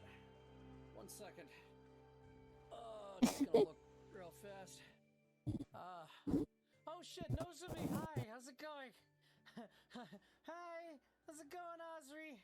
Nozomi, Raiders and company and shit. Well, the raid sound works finally. Hi, how's it going? Yeah, this is my very first VR stream. My god, have there been technical issues. Oh boy. Fix the radio. Yeah, I know, right? Oh god. It's not new, Osri. I was actually using this back before I had a model. But because I'm in VR and and I don't think my thing will track as well, I'm going back to that. But yeah, this is. Have I punched the wall yet? Hussein, no, I have not, but I have knocked something over. That, and there was like a snake in a jack-in-the-box thing that scared the living piss out of me despite knowing what was going to happen, which is just great. Yeah, Nozomi remembers the PNG. Oh god, it is so good to see you. Can we get a shout out for Nozomi? If I gotta do it, that's fine.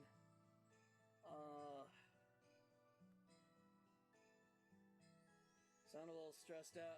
I mean, I'm okay, just there's been a lot of like moving around and stuff because it's VR, you know? Let's see here. Thank you, Garm.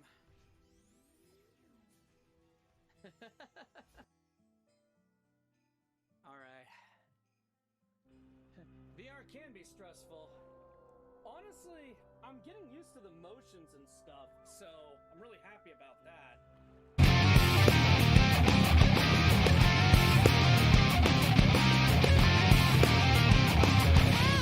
Using the index, right? And I was having a blast with it, but it was taking some definite getting used to. I jumped into VR chat with like Rourke and like a few others, and guess what activity they had planned? Super Monkey Ball. Rolling around at the speed of fucking sound and shit. Yeah, falling into ditches and shit. Yeah, talk about stress testing motion sickness. It was fucking crazy. Dragon, also my mods are the only ones who can do that in the channel. I appreciate it though. I mean, it was fun, don't get me wrong, but like, oh blah. Like, I was about ready to hurl. Oh, no, you're fine. Just, yeah. We are welcome, Raiders. I'm playing Myst VR, which is a dream come true that I never thought I was actually, that, like, I dreamed for years would be possible. And VR is just truly amazing. Off to Stone Ship we go. This is our 3rd out of 4 worlds. I'm not sure stressful. It just came out, Osri, and I'll be honest with you. The controls are a wee bit on the janky side, all things considered. However, this reimagining of it is really fucking cool. Ooh. That sun is beautiful, dude.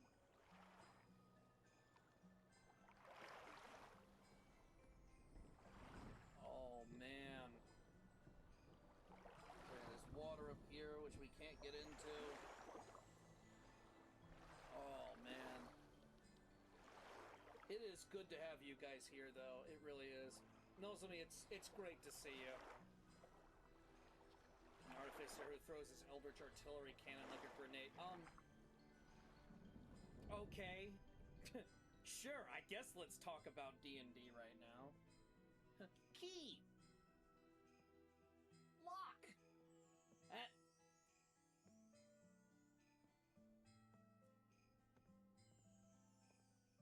It won't reach. It's like a couple of feet too short. Damn.